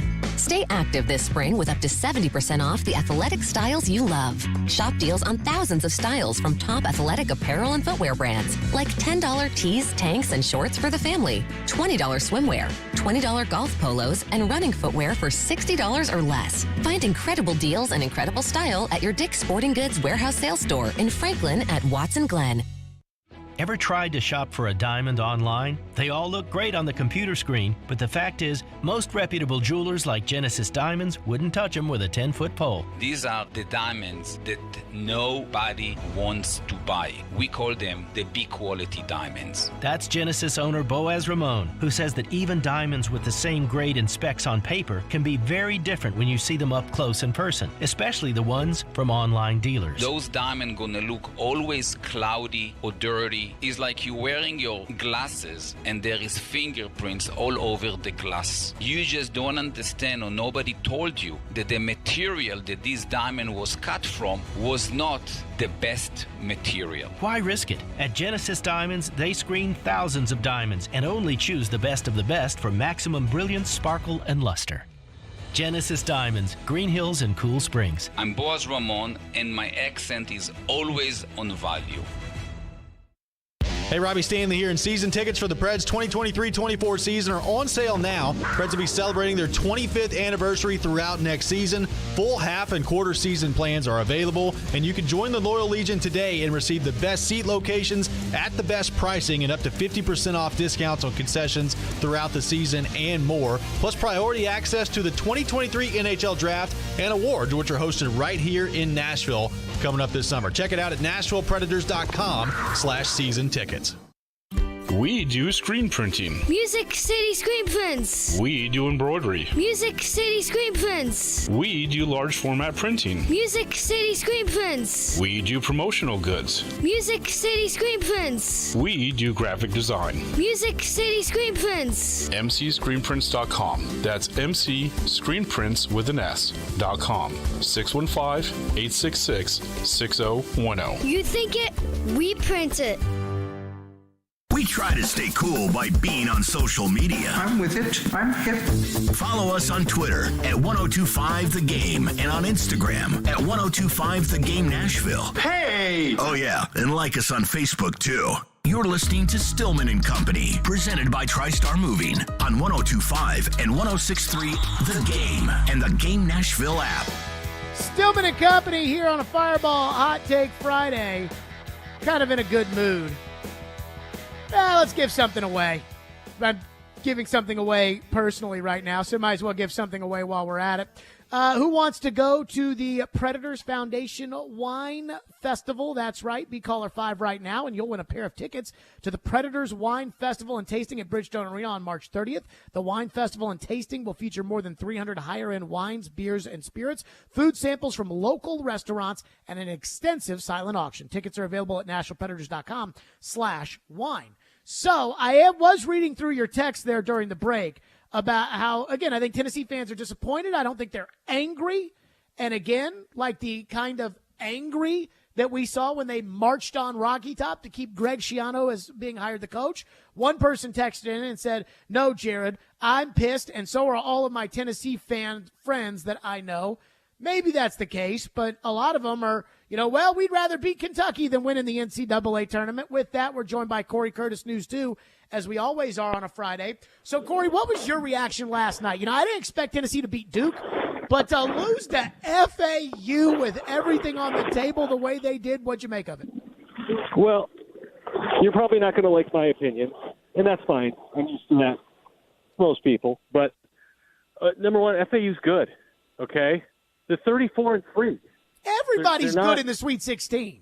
That's what I'm saying. They're good. You didn't lose to a bad team. You didn't come out and just lay an egg and not show up. Just lost to a team that was good. And in the first half, when they went to the locker room only up 5, we sat in the office and you know what we said? They're in trouble. Because we knew at some point they were going to heat up from 3-point range. And we didn't know if Tennessee was going to be able to score enough to overcome it. And what happened in the second half? A good 3-point shooting team got hot for a stretch from 3, and Tennessee wasn't strong enough offensively to make up for it. See, what bothers me about what you just said, though, and I don't disagree, FAU's a good team. Every team in the Sweet 16 is good. But what bothers me is all of these losses for Rick Barnes, are, to 11th seeded Michigan and 11th seeded Loyola Chicago and 9th seeded FAU. They played a complete game against Duke last Saturday. They played a complete game earlier in the season when they beat Alabama. They played a complete game against Texas when they beat them earlier in the season. If they were playing a 1 seed, if they were playing Kansas as a 1 seed, I think they would have locked in for the whole game. I didn't think they locked in mentally last night, and that bothers me. Well, they gave up open shots in the first half, and FAU missed them. And then they didn't miss those open looks in the second half. So if you want to question, their defensive effort compared to some of the other games, I think that's reasonable. I mean, Barnes said so going into the locker room. He was not happy with some of the open looks that they were surrendering, and he knew that they could ultimately bite him in the butt. And that's absolutely, what happened. But when you play like Tennessee does, and Virginia is much the same way, okay? And Virginia has the national championship, but has suffered some early round defeats to some not-so-great teams for much the same reason.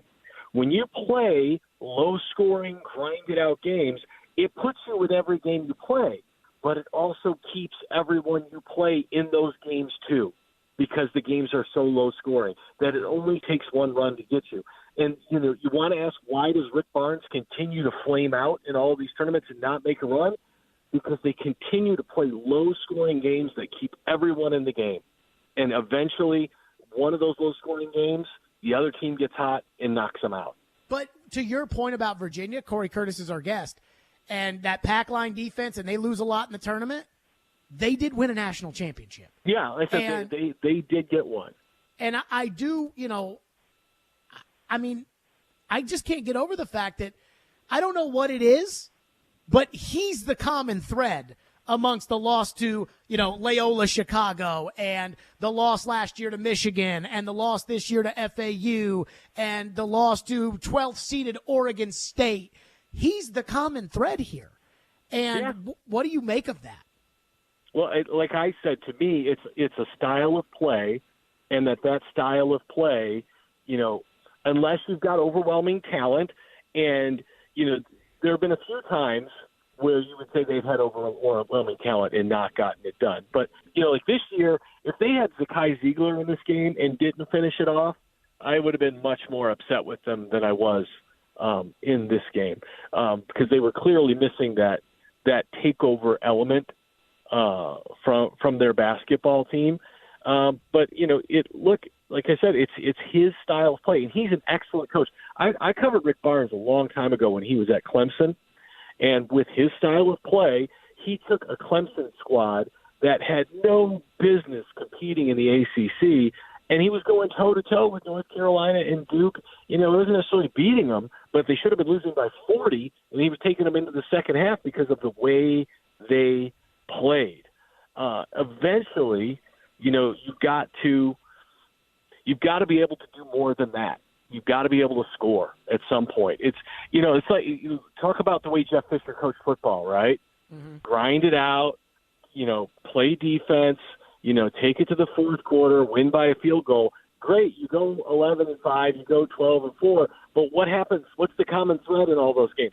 Everybody's got a chance to beat you, and it only takes it only takes Ray Lewis stripping the ball from Eddie George and racing off to the end zone to take your 1 seed away and take your life away in the playoffs. When you play that defensive grinded out style, it leaves you susceptible to short spurts ending your season. So do you think Rick Barnes, Corey Curtis, who's with us, do you think he'll change it all? Or do you think that good seasons, disappointing tournaments are just going to be the way it is until he retires? I think the Nick Sabans of the world are very few and far between. And the reason I say that is because Nick is, over 70 years old now, right?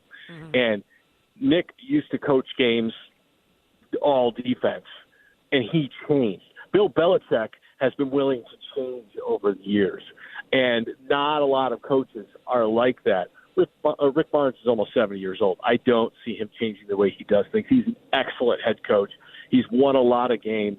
He's been to a lot of tournaments, and and if I'm him, I believe in exactly what I'm doing, as well. And look, it's not like Tennessee has this long history of going to Elite Eights. They now have as many as Florida Atlantic does. Not to say that Tennessee should settle, but I don't think they are settling with Rick Barnes. They're a contender every year in the SEC. And, if you're going to do better, then do better. But there's not a ton of coaches out there better than Rick Barnes right now. So this is the thing I can't get over with Rick Barnes, is the fact that he is a really good coach. And, I mean, you talk to anybody associated with basketball, and you ask about Rick Barnes, and oh, my God, that guy, he's a great coach. Whether it's Coach K or whomever, they'll all say it about Rick Barnes. And yet, like when the push comes to shove, they don't lose. Like it would be fine if Tennessee made the tournament every year and they lost to their 5 tournaments and they lost to Connecticut, Duke, Kansas, Carolina, and Duke again. Then it's like, okay, they run into the big boys and then ultimately they can't get over the top. That would be one thing. It would be like if Tennessee in football, beat everybody, but they just couldn't get over the hump of Georgia or Alabama. Like, okay, fine. You can't beat Georgia and Alabama. That's fine. But every year they lose to some team from some Scarbini conference, and I just don't get it. I don't get it, Corey. Well, here's why you don't get it, okay? Because college basketball is different from college football, Jared. Teams 10 through 40 in college basketball, throw them in a bag and pull out a name, okay? They're going to beat each other, okay? They are not that far apart. And when you took away Zakai Ziegler, they are less far apart than they were before. Florida Atlantic, like I said, they're 34-3. They don't get a lot of play because they're Florida Atlantic. They're a good team. They were not afraid of Tennessee at all. Even as they were losing in the first half, I could see they were not afraid of Tennessee at all. They went right at them. And these mid-major conferences, quite often because they have more older players than the younger conferences, than the bigger conference schools do, they this time of year can get people from time to time. We saw with Loyola Chicago, who got Tennessee, and other ones who've done it along the way, because with freshmen leaving quite often now, and Tennessee losing Zakai Ziegler, you've got these older guys who are experienced, ready to go. And look, let's not pretend that Tennessee hasn't been challenged offensively this year, okay? There are stretches all year long where they don't score with the basketball. So when I'm watching Tyreek Key throw up, cinder blocks in the game, I'm like, Tyreek Key's throwing up cinder blocks again. And eventually that gets you beat, no matter if you're playing Florida Atlantic or if you're playing Duke. Corey Curtis, News 2 on a Fireball Hot Take Friday. What's your hot take this week? I am waiting, and I think it's coming. I think Rand Carthon has a big move coming. I don't Lamar know Jackson? Trade. Maybe. I don't know. But I don't see them being satisfied with where their roster is at. So I feel like there's a big move coming. I don't know if it's at quarterback. I don't know if it's at wide receiver. But I feel like there is some kind of big move coming. And frankly, I feel like there kind of has to be one if we're going to take this team seriously this season. I wish I shared your optimism. Corey Curtis with us as always, News 2. Corey, great stuff. Appreciate you. All right, enjoy your weekend. Yep. I wish I shared his optimism on both fronts, the basketball and the football. But I will say this. I love Corey with all my heart, and I debated whether or not I should say this on the way in or say it on the way out. It does feel as if Corey is hitting all the notes in the annual Tennessee loses to some mid-major school in the tournament excuse book. Well, they didn't hit their shots. Well, the style of play that they play. Well, Rick Barnes is still a great coach. Well, the other team is really good. Well, the other team hit their shots. It's like, well, no, the other team hit their shots. When you lose, the other team had to hit their shots. It's like, well, the other team in baseball had a good game. The other team just, scored some runs. Duh. But I see what he's saying.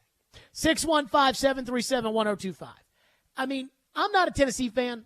I have no problem with Tennessee losing in the Sweet 16. I do have a problem when it is to these mid-majors, like a Florida Atlantic, not to take anything away from them. But I do think there are two sets of standards that are at play here, and I want to go over those next, and we will. 615-737-1025, Stillman & Company, 102.5, 106.3 The Game. I think it's a really good move. TD, it's never the offseason for ESPN's Teron Davenport. I mean, that's something you obviously have to look at. He's always talking about what's next for the Tennessee Titans. Quarterback is a really important thing that they have to get determined. Check out TD, Mondays at 1, Thursdays at 3, and Friday mornings at 8:30. Plus, the Talkin' with TD podcast. Looking forward to that. TD is on 102.5 and 106.3 The Game.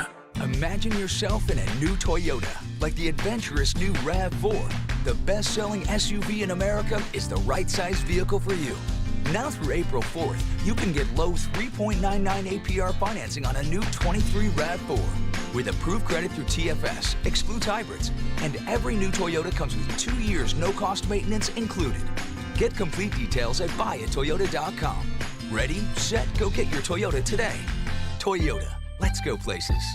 What if you could be credit card debt-free in 10 days and save as much as $1,000 a month? Loan Pronto's all-new Express Equity Line of Credit program is just what you need. Hey, Willie Donick here. You don't have to do a full home refi. You can tap a small portion of the equity you have and enjoy a super low monthly payment. With Loan Pronto's Express Equity Credit Line, you can close in 7 to 10 days. And a $50,000 loan would only cost you around $400 a month. Use that money to pay off high-interest credit cards or do a home improvement. You can access up to 90% of your home's equity, and 9 out of 10 homeowners won't even need an appraisal. Even if you did a total refi recently or just bought your home, you can tap the equity with this fast, easy program. Stop the madness and say no to 24% interest fees. Call Loan Pronto today. 615-499-5780. That's 615-499-5780 or go to loanpronto.com. Equal housing lender, NMLS 166-1781, subject to lender approval. Prescription products require an online consultation with a healthcare provider who will determine if a prescription is appropriate. Restrictions apply. See website for full details and important safety information. Subscription required. Hey guys, did you know there's a generic form of Viagra that works just the same but is 90% cheaper? And you can get it online? Just go to 4hims.com/radio. At Hims, you'll get a free medical consultation, discreet shipping if prescribed, a 100% online process, and trusted generic alternatives to the biggest brands at 90% off. That's right, get generic for Viagra, the same active ingredient as brand name Viagra, but 90% cheaper. It's the same medication you get from your doctor, but with zero copay, no expensive appointments, and no awkward face-to-face conversations. To start your free online visit, you need to go to this exclusive address, 4hims.com/radio. That's 4hims.com/radio for your free online visit. FORHIMS.com/RADIO. When you want live and local. If they were just better at the offensive line. You can be a contender in the AFC again. They've had more winning seasons than not. 102.5 and 106.3 The Game has you covered. Looking for some national programming? Why do I want to get a running back like that 5 more years? The AFC now is so deep at quarterback. Check out 94.9 The Fan. Nashville's home for all things sports is 102.5 and 106.3 The Game and 94.9 The Fan. What's up, Nashville? This is Stephen A. Smith. You're listening to Nashville's best sports talk, ESPN 102.5 The Game. When it ends, it seems like so abruptly that you look back like tonight. I mean, the Sweet 16 is something to be proud about. But, again, when you get there, you want more. You want an Elite Eight. You want a Final Four. You want a national championship game. And the fact that these guys, again, kept climbing and trying to work every year. And I told them in a couple weeks we'll look back and realize that, you know, they've got a lot to be proud of. You know, Rick Barnes is right, and that's about everything in life. You always want more, or at least most people do. It's like you make a bunch of money, you'd like to make more. You lose some weight, you'd like to lose some more. And I just, you know, he is right. And so this morning, I did my weekly spot at 7 a.m. on Robbie and Joe, and Robbie asked me the question about should the Vols consider firing Rick Barnes? And I heard that, and I was like, what? And, I mean, I had, like, literally woken up. You know, I go on 7 o'clock. I'm not waking up at 3 o'clock in the morning. So I had woken up like 5 minutes, 10 minutes before I went on Robbie and Joe. And so I hadn't heard what they were saying in the first hour. But Robbie was saying that it was kind of a mixed bag, that there are some people that are like, yeah, we want better. Fire Rick Barnes. And that there are also some people that are like, whoa. Tennessee basketball has not been very good, you know, outside of Rick Barnes and Bruce Pearl. So let's not get too worked up one way or another. And I heard that and I thought, fire Rick Barnes. And I feel like I have been, the toughest commentator on Rick Barnes.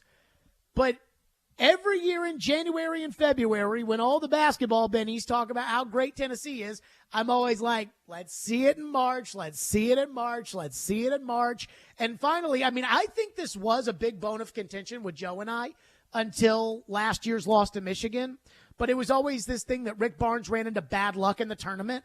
And I'm like, no, Rick Barnes finds bad luck in the tournament. It doesn't come after him. He is the reason why they end up with bad luck. But there's a difference between, man, I wish that coach would win a little bit more in the NCAA tournament, and that coach should be fired. And I'm thinking to myself, who wants Rick Barnes fired? Why would you fire Rick Barnes? The only way that I would say, okay, go ahead and fire Rick Barnes is if some if Coach K were to say, I'd like to come coach at Tennessee. Like, that's it. Because with all these guys, you want Nate Oates to be the coach of Tennessee?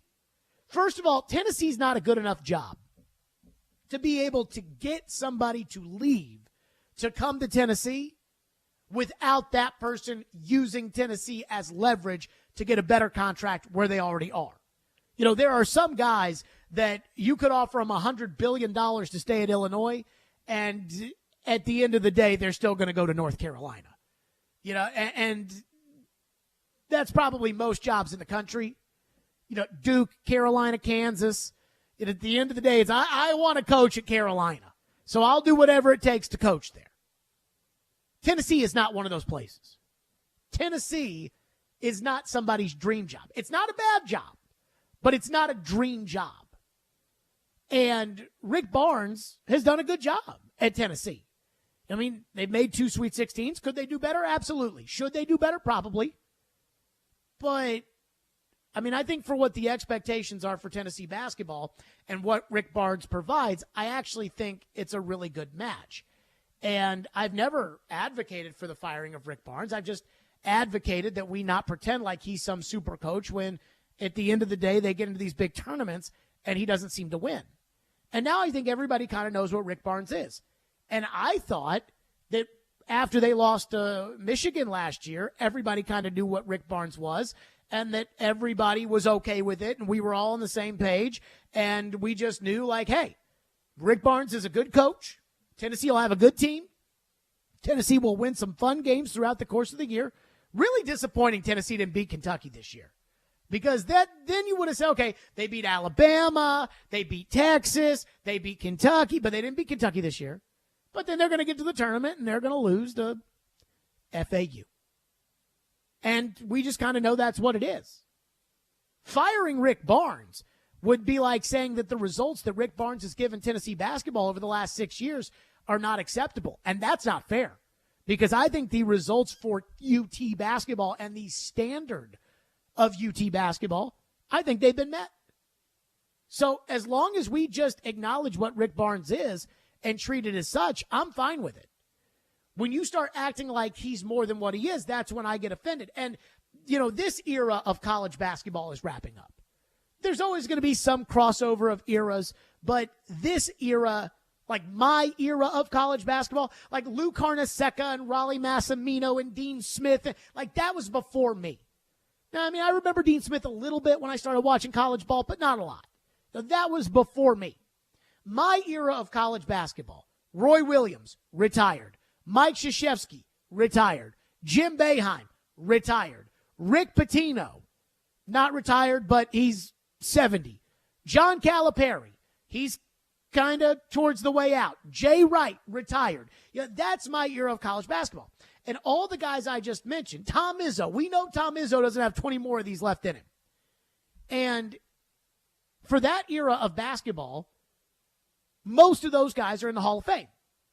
Patino's in the Hall of Fame, Cal's in the Hall of Fame, K's in the Hall of Fame, Roy's in the Hall of Fame, Boeheim's in the Hall of Fame, Jay Wright, I don't think Jay Wright's in the Hall of Fame yet.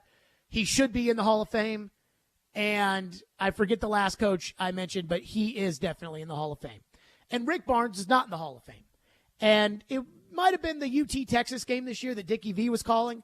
And Dickie V loves every coach, But you know how Dickie V is? I think it's a shame that a coach as good as Rick Barnes has been over the years, he's awesome, baby. And the fact that he's not, it's a shame that Rick Barnes is not in the Hall of Fame.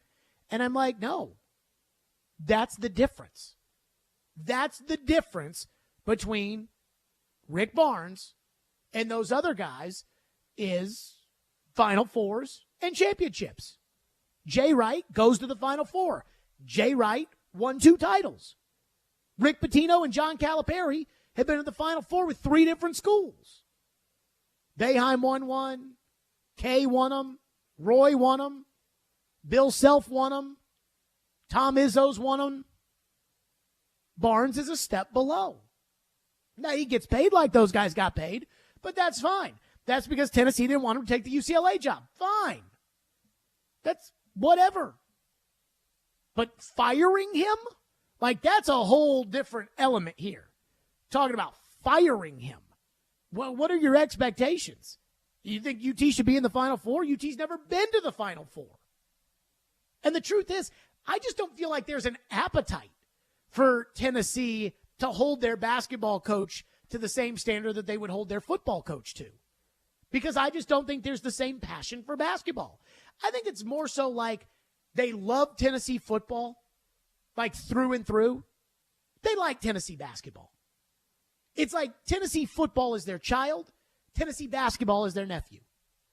They like their nephew. The idea of firing Rick Barnes, and I'm not one of these people. I get really mad at this when people say, well, who are you going to hire?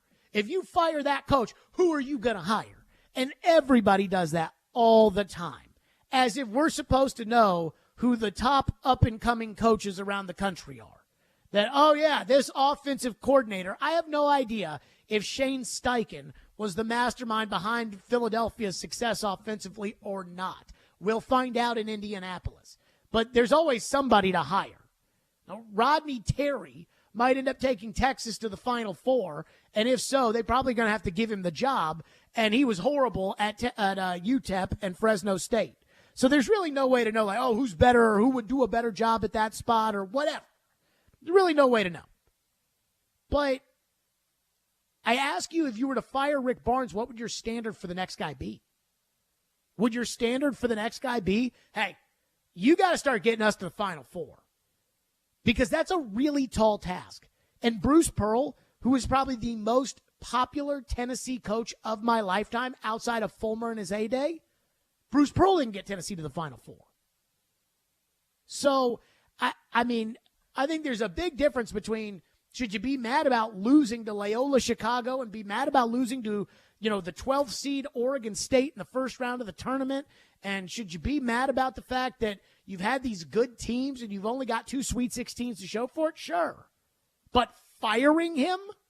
No. That would be ridiculous. Rick Barnes is the perfect coach for Tennessee. Just like Tony Vitello is the perfect baseball coach for Tennessee. Tennessee will be good and compete with its SEC rivals every year in baseball. And Vitello is a little too over the top. And I don't think Vanderbilt fans would take well to having Tony Vitello as their coach. And I don't think schools that, look at themselves like, oh, we could not have that at our university would like Tony Vitello. But at Tennessee, they don't care. They like it. He's the perfect coach for that. And with Rick Barnes, he takes you from the end of football season to the end of basketball season, keeps you interested all along the way, and ultimately just comes up short. And like I said, I don't think there's an appetite for Tennessee basketball to be great. Would you take it? Sure. But do you demand it? No. Just like the Florida Gators, who had success under Billy Donovan and enjoyed it, they don't have the appetite to be great in basketball. Kind of the same thing. 615-737-1025. More of your phones. 615-737-1025. The one thing that is very different, and this is where Rick Barnes better be glad that he is coaching at Tennessee and not somewhere else in the SEC. We'll get to that with your phones, and we'll do it next. Stillman & Company, 1025. Fireball Hot Take Friday. Fireball whiskey goes down so smooth. I got a big women's basketball game I'm watching tonight, and if my team pulls it out, I'll have to celebrate with ice-cold Fireball cinnamon whiskey. That's right, it's a month. It's March. It's the month to celebrate. Fireball whiskey goes down so smooth and it tastes so great. There is absolutely no better way to celebrate March and everything that comes of it and all this great tournament and everything else than with Fireball whiskey. Fireball, ignite the night. Please do it responsibly and be 21 years or older to enjoy. That's Fireball Cinema Whiskey. Every Wednesday at 8:30. Join Robbie and Rex Road for The Choice is Yours. 2 sports questions, 2 non-sports questions. They'll answer a couple of questions about life and sports. The Choice is Yours is built by Jarrett Companies. You have a choice. So when you have a need for site and utility work, fire protection, concrete and asphalt services, the choice is simple. It's Jarrett Companies. For more, visit JarrettCompaniesInc.com. The Choice is Yours. Wednesdays at 8:30 on 102.5 and 106.3 The Game and the Game Nashville app. What's up, everybody? Michelle Knezvik here for Superbook Sports. And listen, make 2023 the year you beat Vegas. Superbook Sports gives you the chance every week to go head-to-head with the best odds makers in Las Vegas. No fancy computer algorithms, no guys across the pond setting lines for American sports, just the best team of odds makers in the business behind the counter at Superbook in Las Vegas. Plus, check out some of the best odds boosts and promo bets anywhere. Download the Superbook Sportsbook app or visit superbook.com to start your battle against Vegas right now. Visit superbook.com for terms and conditions. Gambling problem? Call 1-800-889-9789. Men, this is Evan Bass with the Tennessee Men's Clinic, and I've been helping men with sexual health issues for many years. I've seen the pain and anxiety that men walk into the clinic with when erectile dysfunction is affecting them.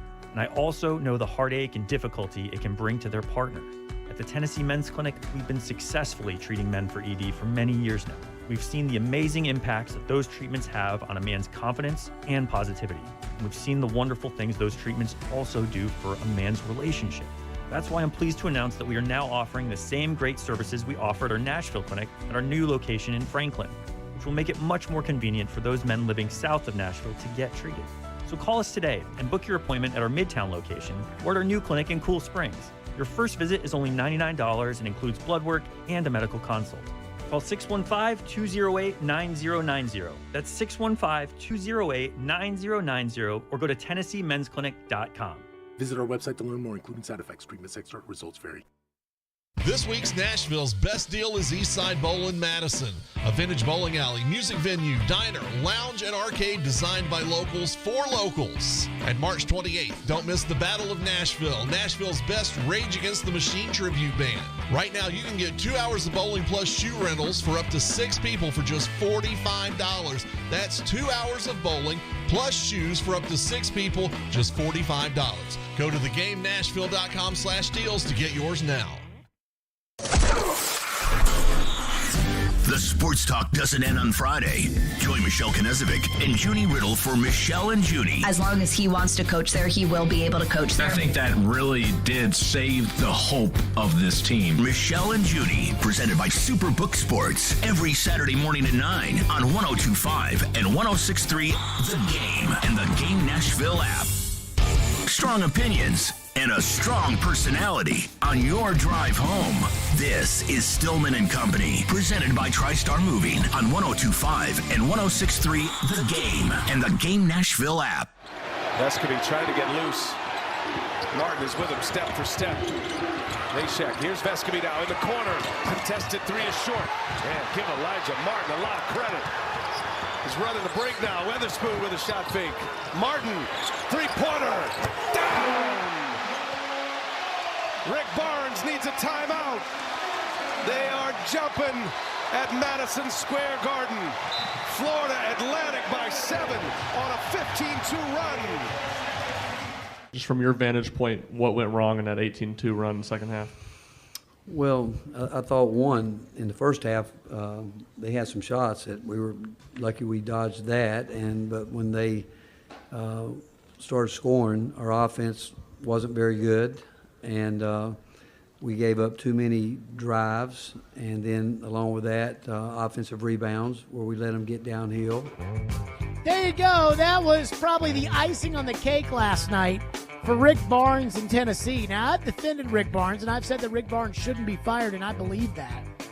But somebody texted into the text line and said, Jared, you said that John Calipari should be on the hot seat at Kentucky, and he has accomplished more than Rick Barnes has. What gives? And I'll say this. To me, it's the expectations. Both the expectations of the schools themselves. Kentucky holds itself to a higher standard because Kentucky is a better basketball program, and the contracts that those two have. Now, Rick Barnes makes a lot of money. And Joe was asked about if Rick Barnes is going to be paid like a Final Four coach, then when is Tennessee going to demand that he make it to the Final Four? We'll get to that cut in a second because I did think what Joe said was very insightful. But Calipari gets paid $10 million a year. He hasn't even made the Sweet 16 in the last 4 years. Rick Barnes made it this year. But the expectations are different. At Kentucky, you have to go to the Final Four.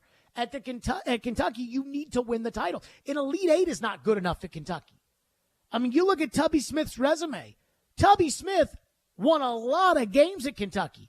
Tubby Smith won a national championship at Kentucky. And it wasn't good enough for Tubby Smith to keep his job when things kind of started to slow down a little bit. Tennessee's not Kentucky.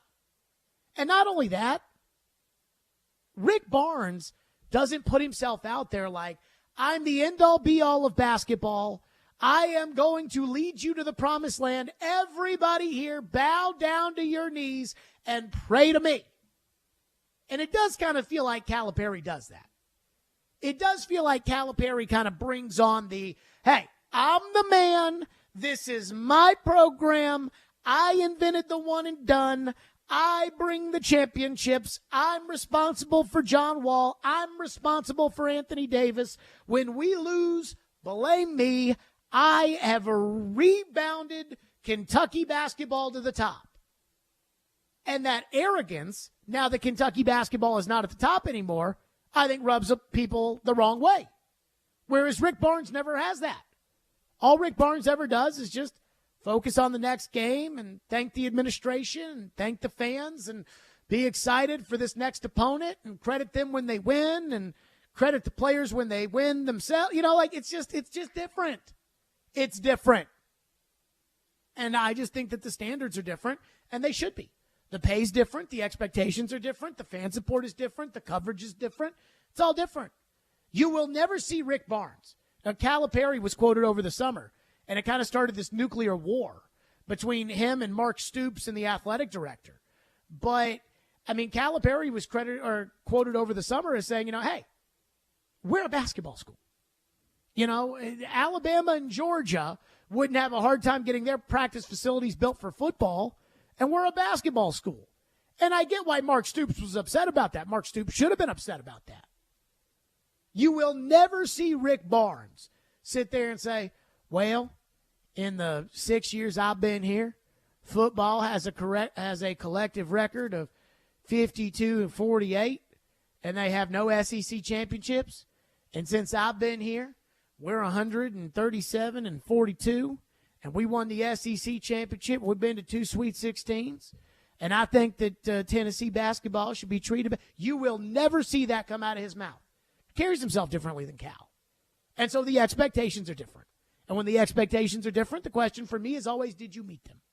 And if you take the Tennessee football job, just know those are really, really high expectations. Just like if you take the Florida football job or the Texas football job or the Oklahoma football job or the Notre Dame football job.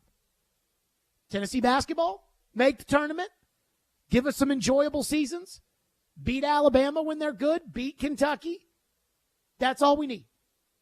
And that's what he's done. 615-737-1025 is our phone number if you want to weigh in at 615-737-1025. Texter says, your entire take on Rick Barnes is pretty spot on.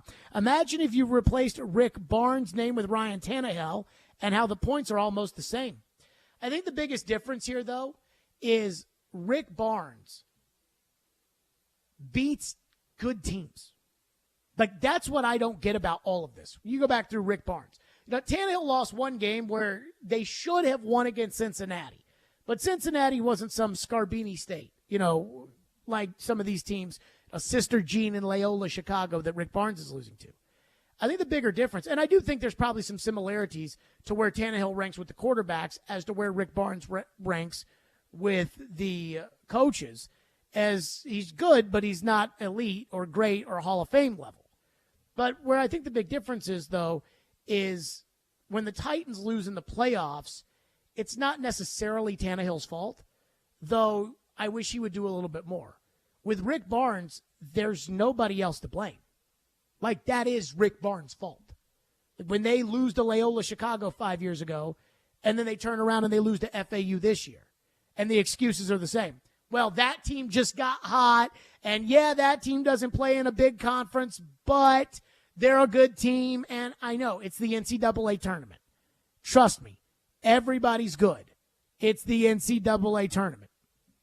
Jason says, Rick Barnes is a good coach, and he performs as you would expect a good coach to perform. To go to the next level, he'll need an elite special player, which he hasn't had. Gosh, I'm trying to think what Kennedy Chandler was. Oh, yeah, he was a special player. Gosh, I forget what Kevin Durant was at Texas. Oh, yeah, he was a special player. I mean, look, I feel like I've done my fair share of defending and ripping Rick Barnes today, and I think that that's fair. Like, I think that's where he is. But to say that, well, Barnes hasn't had the players is ridiculous. Because who's FAU got? Who's Loyola Chicago got?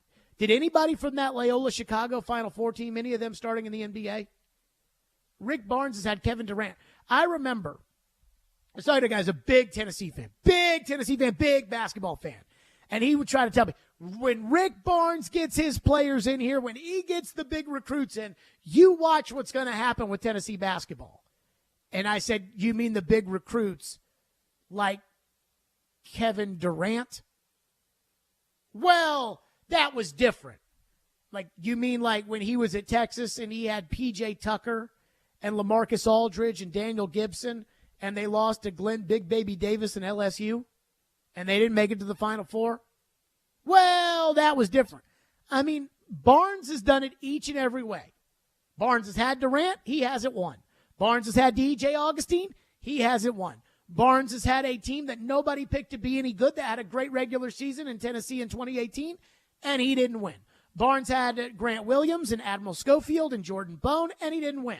And Barnes had this team that plays great defense, an elite defensive team that shut down Duke, that beat Texas, that beat Alabama, and they didn't win. Kind of all the same. You know, it's not like, well, Cal's trying to go through the transfer portal right now, and Cal can't, which that drives me a little crazy too. The idea of excusing Calipari because the game has changed. It's like that's his job, is to be able to be the guy who's out in front of that stuff. But to sit there and act like, well, Rick Barnes needs to get elite level players, he did. He got them at Texas, and they still didn't win. So I think it's just kind of, this is just who he is. Like I said earlier today, I think Rick Barnes' biggest problem, and also his saving grace, is that he's too nice. He's too nice to hold his team accountable in the uncomfortable way that I feel like coaches have to do sometimes. And I think he's too nice to be held accountable. If Rick Barnes was a jerk, I think Tennessee would be looking for, hey, this isn't good enough, Rick Barnes, this losing to FAU. But he's not. And I think that plays a big role. And I think it's working out for him. 615-737-1025 is our phone number, 615-737-1025. Just when you think the Lamar Jackson situation can't get any crazier or kookier, it seems to constantly take these turns. And yet nobody is pointing out how ridiculous all of this is and why it would be a detriment to signing him. We'll get to that next. Stillman and Company, 102.5, 106.3 The Game. Every day we are live and local. Most people picked them to make the playoffs before the season even started. And your source for Nashville sports. He can still wait for 5 more games before he makes that decision. We are Nashville's best sports talk. 102.5 and 106.3 The Game and the Game Nashville app.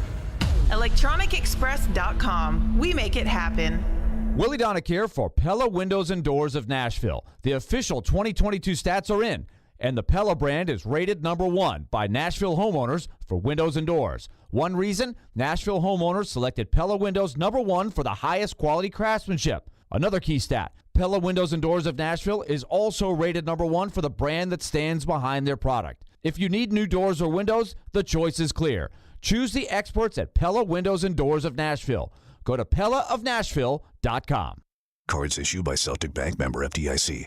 Are you the decision maker in your company? Consider this. For the first time in decades, there's a better option for a corporate card and spend management platform.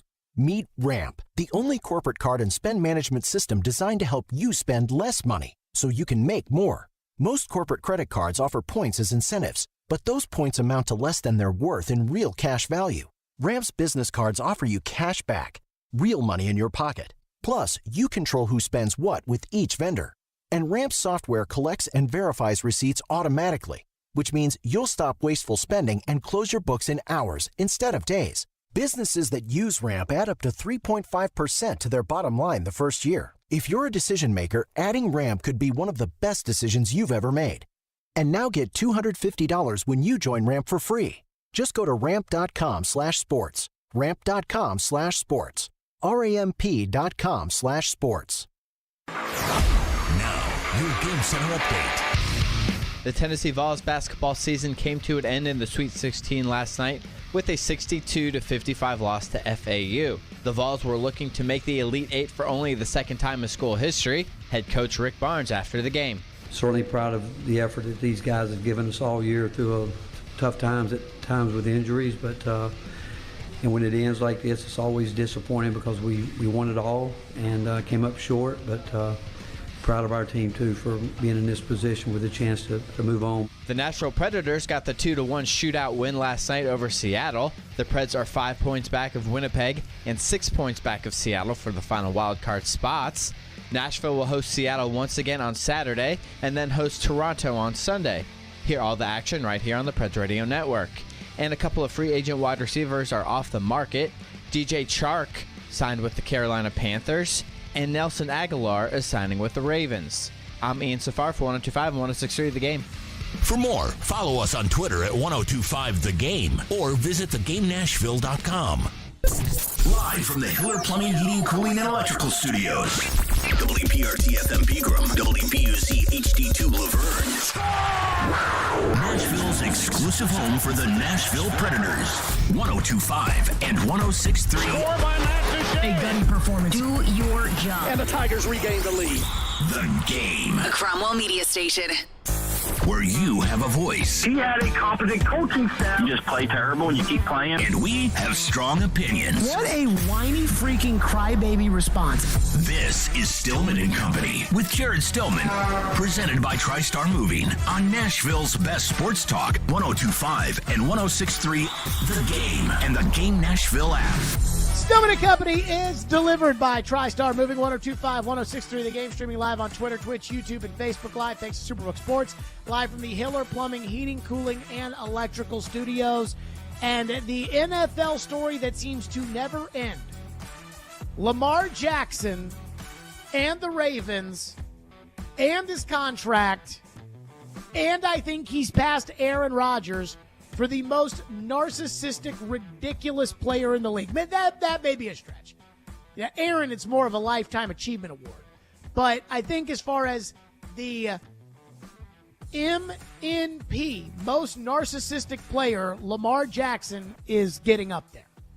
And the reason why I feel that way is because if Lamar Jackson wanted the shenanigans to stop, then Lamar Jackson would just have the shenanigans stop.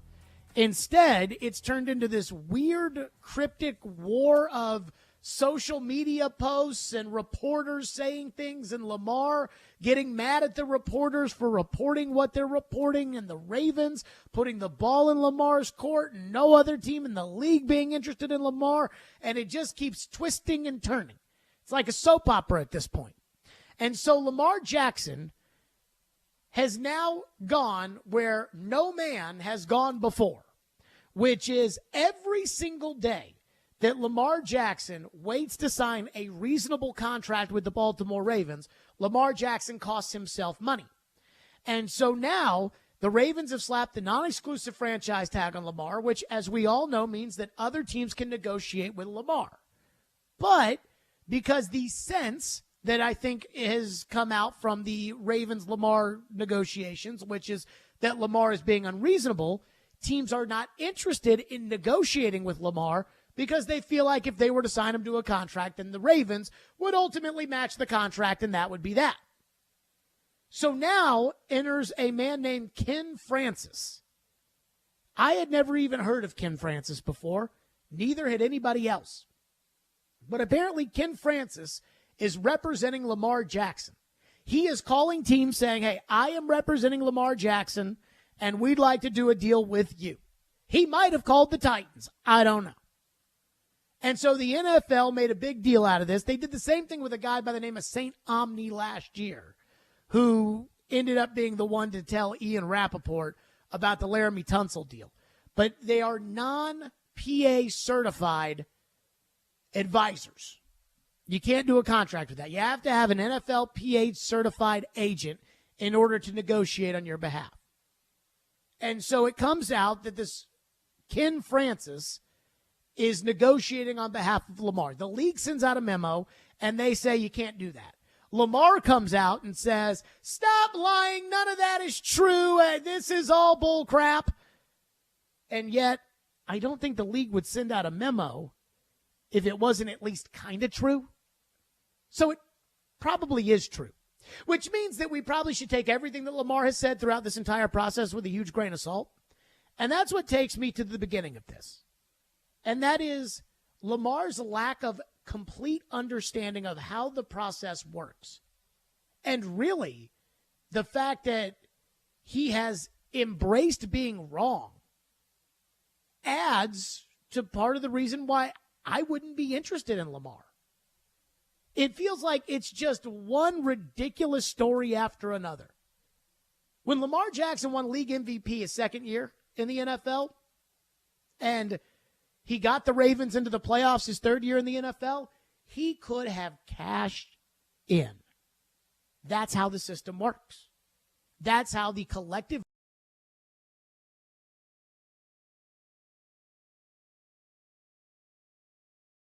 Lamar could have had a huge contract. Josh Allen has made $60 million over the last 2 years. Lamar has made 25. That's a problem.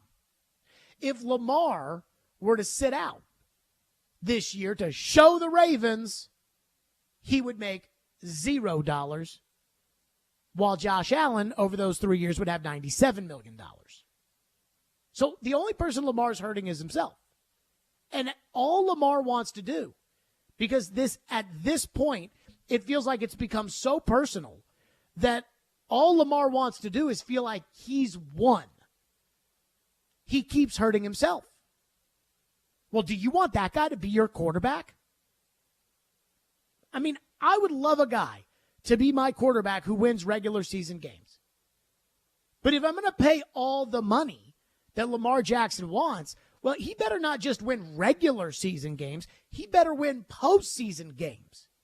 And Lamar doesn't do that. I've always said this about superstars in sports. You have to, as a team, you have to be able to trust your stars on the field, off the field, and to stay on the field. I can trust Lamar Jackson on the field to an extent. He's a good player, wins games.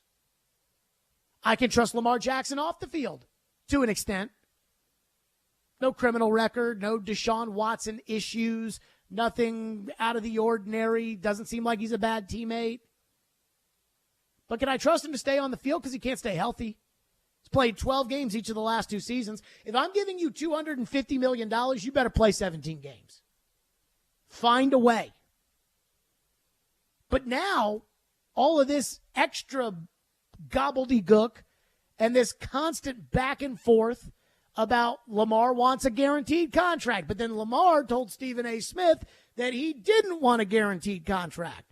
And then this Lamar doesn't have an agent. Lamar does have an agent, but he's not a certified agent, so he can't actually negotiate a contract.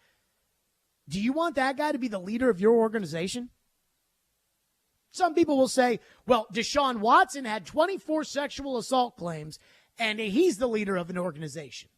But my question was, do you want somebody to be the leader of your organization? And I don't want Deshaun Watson to be the leader of my organization.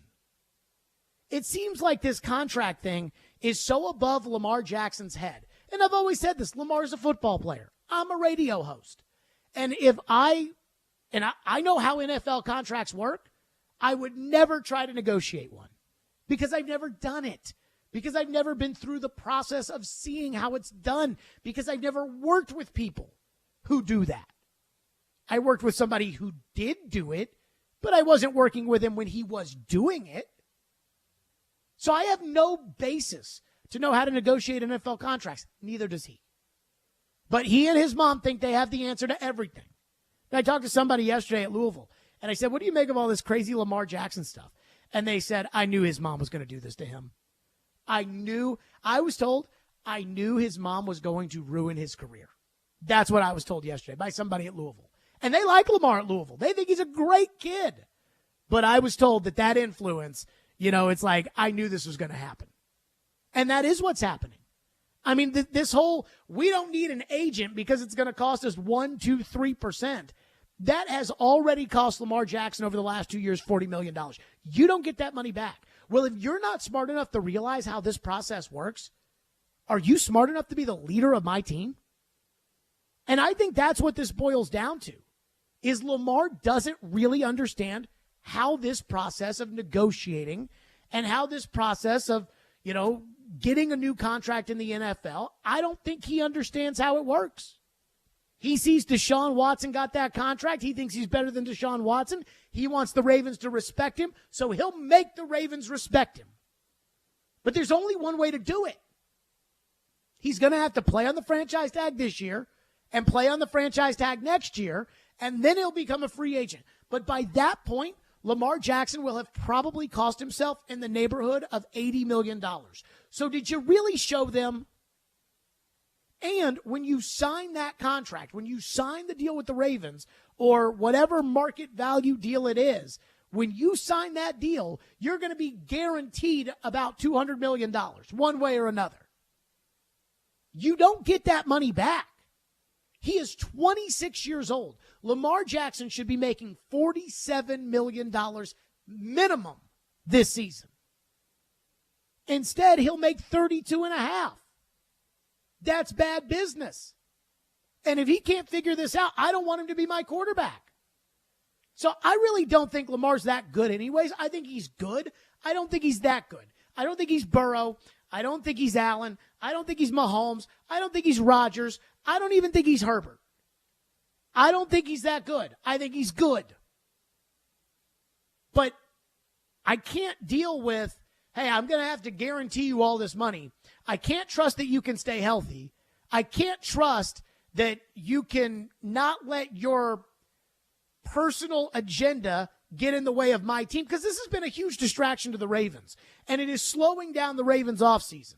So the next time you get mad at somebody on the team, are we going to have to do this whole, is Lamar talking to us? No, but he put out on social media this. Dude, you're the quarterback. Am I going to have to deal with Lamar's mom? Or is it going to be a regular agent in the NFL that I deal with, that I've dealt with for 15 years, that I know knows the league? So every day that something happens with Lamar Jackson, every day there's a new story, it makes me think less of Lamar, and it makes me want him to be my quarterback less. And I don't even want Lamar to be my quarterback. But it's gotten so out of hand with Lamar Jackson that I don't think he understands the damage that he has done to his brand and his earning potential, all because he doesn't think he needs an agent, all because he thinks he deserves the Deshaun Watson contract. It's like, how did this kid that everybody says is such a good guy at Louisville and who seems to be incredibly cordial, and that his teammates love him, and he's a good player, and he's a marketable player, how did he fall so far off the deep end when it comes to probably one of the more important things about his career?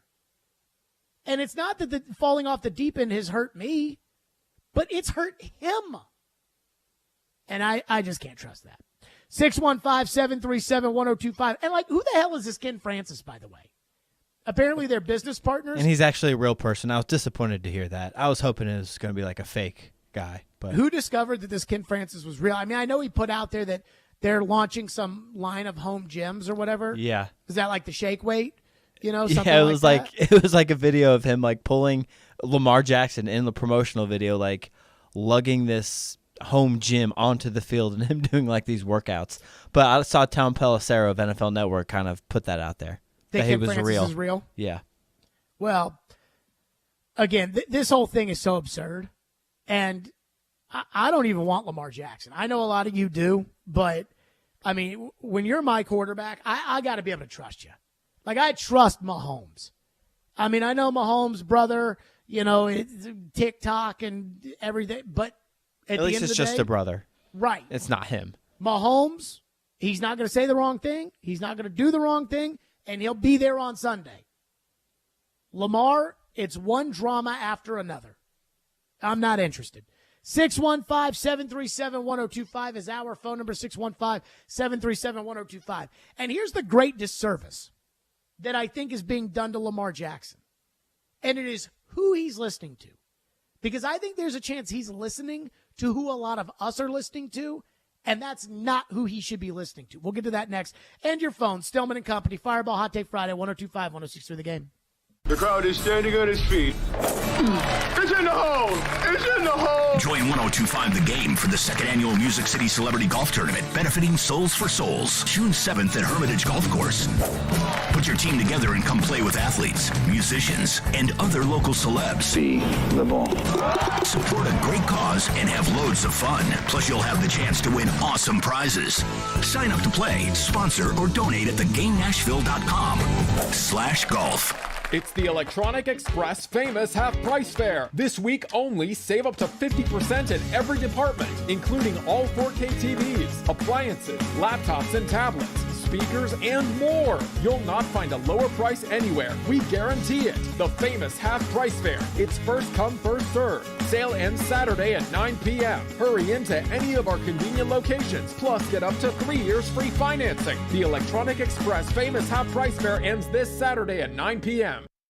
In a world where human interaction seems to be reduced to chats and clicks and emails, where transactions are measured only by speed, where corporate policies overrule common sense, sometimes you just want to go old school. Welcome to Genesis Diamonds, a refreshing experience where personal relationships and authentic interaction are the norm, not the exception. At Genesis, you're here celebrating something awesome in your life, and we want to know all about it. We want to hear your story, listen to your requests, and be a meaningful part of whatever occasion this is. A proposal, an anniversary, a birthday, graduation, push gift, sweet 16. If it's important to you, it's important to us. So we don't care how long it takes. We're not paid on commission, and we're not beholden to some corporate rule book. We just want to help you get what you want to make it into a special memory. So take a break from modern shopping and go old school with us at Genesis. Let's start a real relationship that you can count on for life. Genesis Diamonds, Green Hills, and Cool Springs. Houston Clinic Orthopedics at TriStar Hendersonville Medical Clinic offers world-class orthopedic care. The doctors at this location specialize in hand, knee, shoulder, hip, foot, ankle, and spine, and general orthopedics. They accept walk-in and same-day appointments. Get back to enjoying life. Schedule your appointment online at tn.houston.com or just walk in to Houston Clinic Orthopedics at TriStar Hendersonville Medical Clinic. When experience matters, trust Houston Clinic Orthopedics. Want to weigh in on the conversation? It's a brain booster. Slide into our DMs. Or just text or call at 615-737-1025. Our phone line is driven by WilsonCountyHyundai.com. You're listening to Stillman and Company, presented by TriStar Moving on 102.5 and 106.3 The Game and the Game Nashville app. This thing just got so weird. Jeff, what's going on here? Unnecessarily weird. I think the NFL made this a bigger deal than it needed to be by getting this memo out there. The NFLPA is obviously very sensitive to the fact that one of the star players in the NFL is trying to get his deal done without a certified player rep, which, by the way, is a 2-day course and $2,500 to get certified. So it's not exactly like a doctorate.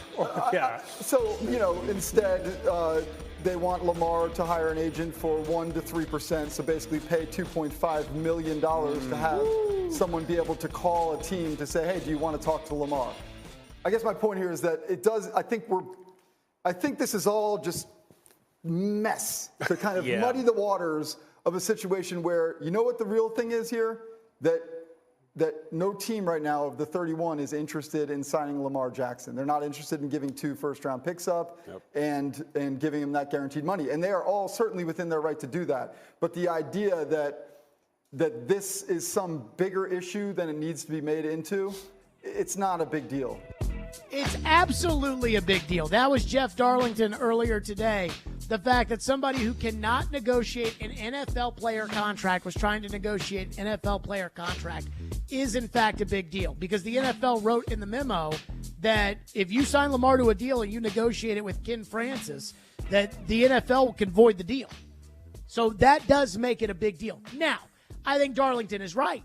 The bigger issue with Lamar Jackson is the fact that 31 other teams are not interested in doing one of two things.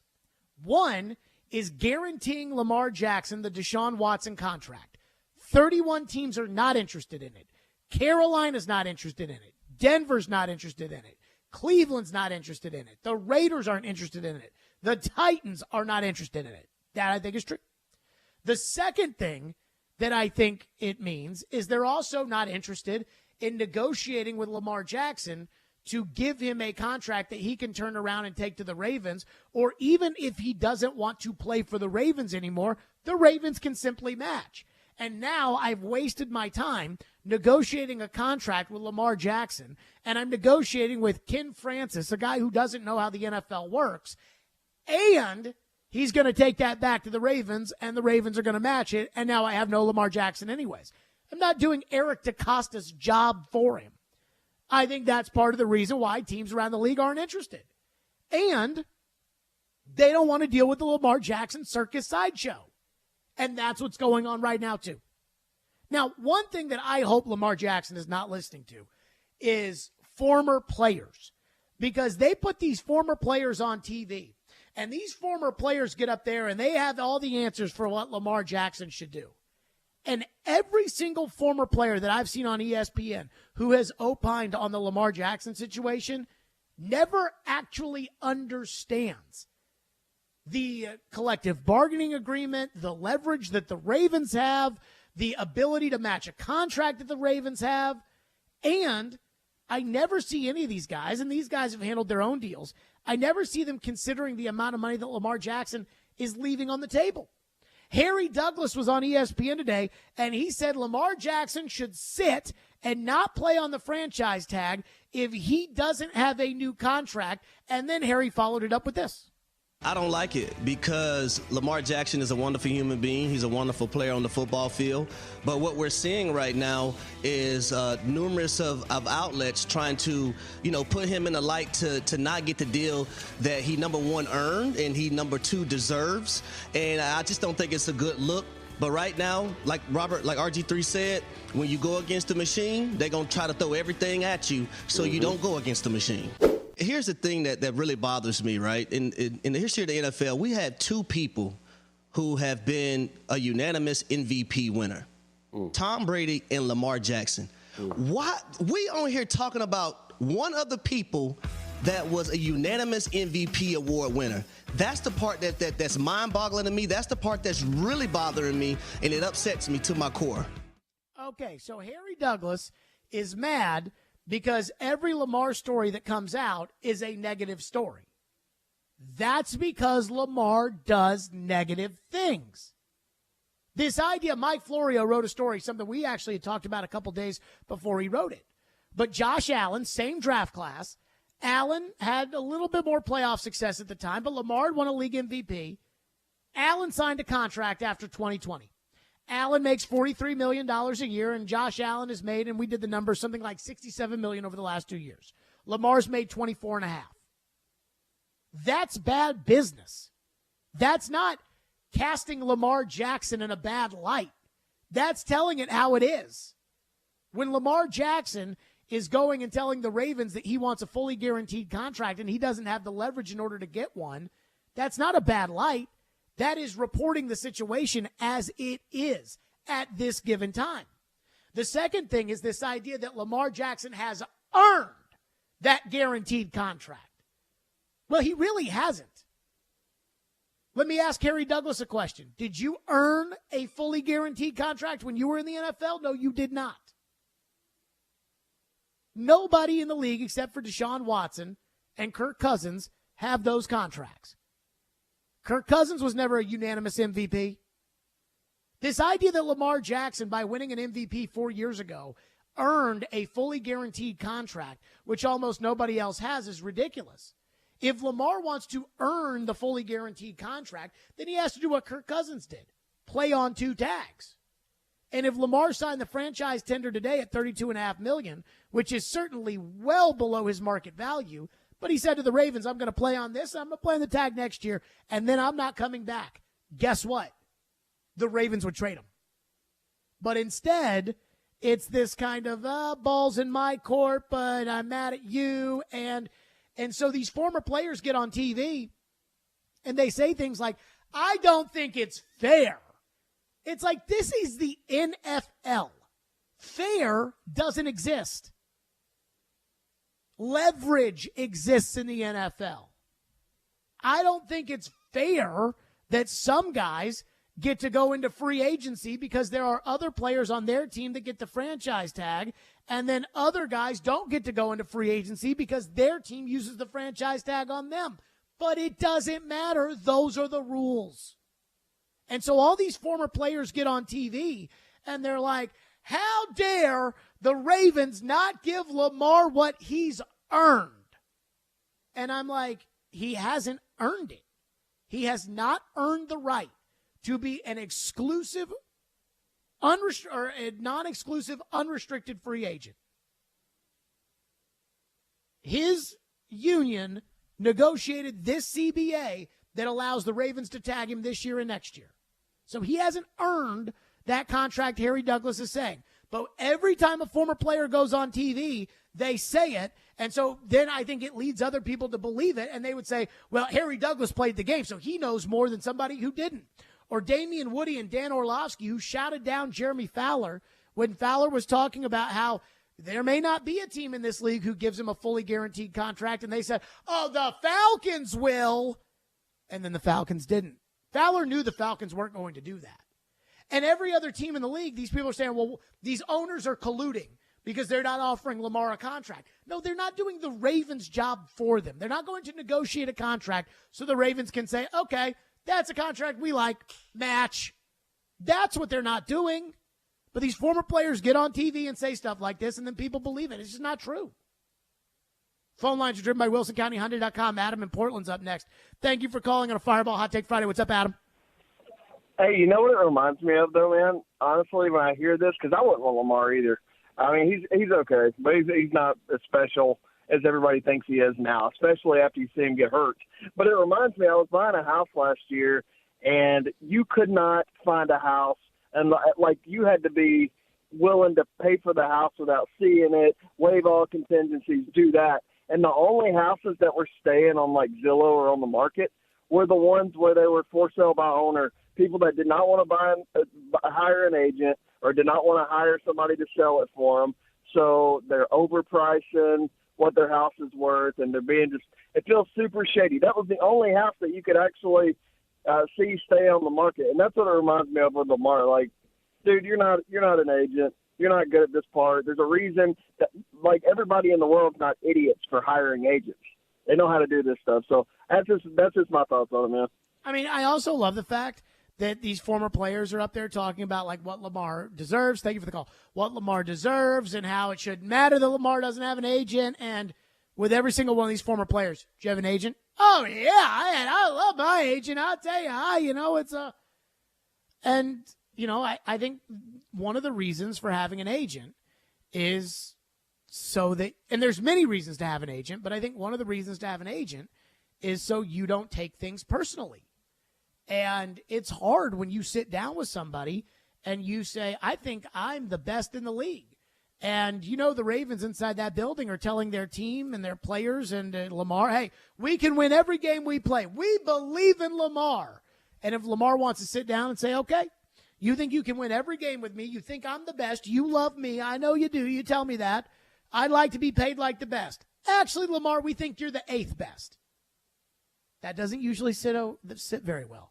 You saw a Matt David Long Jr. guy that Mike Vrabel mentioned his name as somebody who's had soft tissue injuries. You think if your general manager said, we don't think you're that good, you don't think that would be personal? And there's a lot of reasons to have an agent in the NFL. And I think Lamar Jackson, this is what's hilarious to me. Nobody. If you're CAA, if you're Rosenhaus, if you're Rep 1, if you're Athletes First, you all need to get together and send a giant gift basket to Lamar Jackson. And not to try to recruit him to have you represent him in his contract, but for thanking him for looking like such a moron to not have an agent. That's just my 2 cents. 615-737-1025. Congratulations, by the way, is due to the Titans. Now, I'll tell you why that's next. A big congratulations, Stillman and Company, right here on 102.5, 106.3 The Game.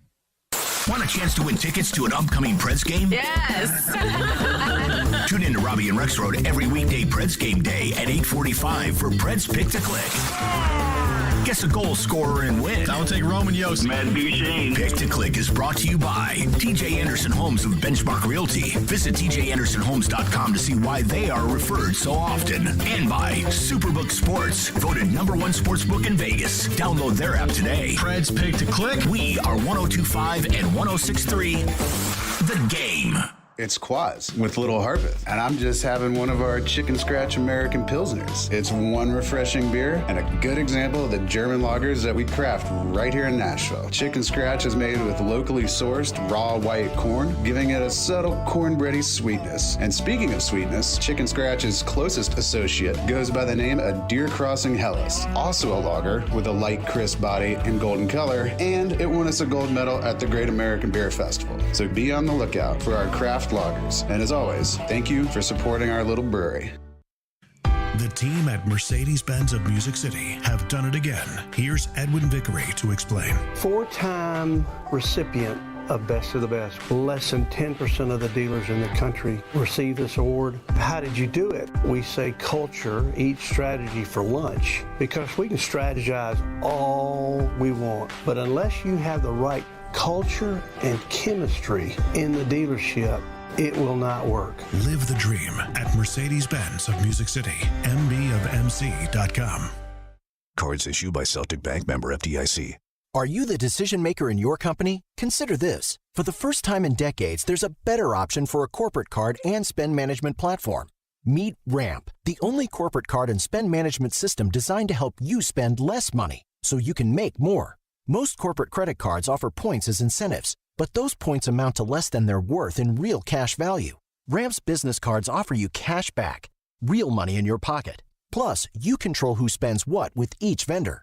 And Ramp's software collects and verifies receipts automatically, which means you'll stop wasteful spending and close your books in hours instead of days. Businesses that use Ramp add up to 3.5% to their bottom line the first year. If you're a decision maker, adding Ramp could be one of the best decisions you've ever made. And now get $250 when you join Ramp for free. Just go to ramp.com/sports. Ramp.com/sports. RAMP.com/sports.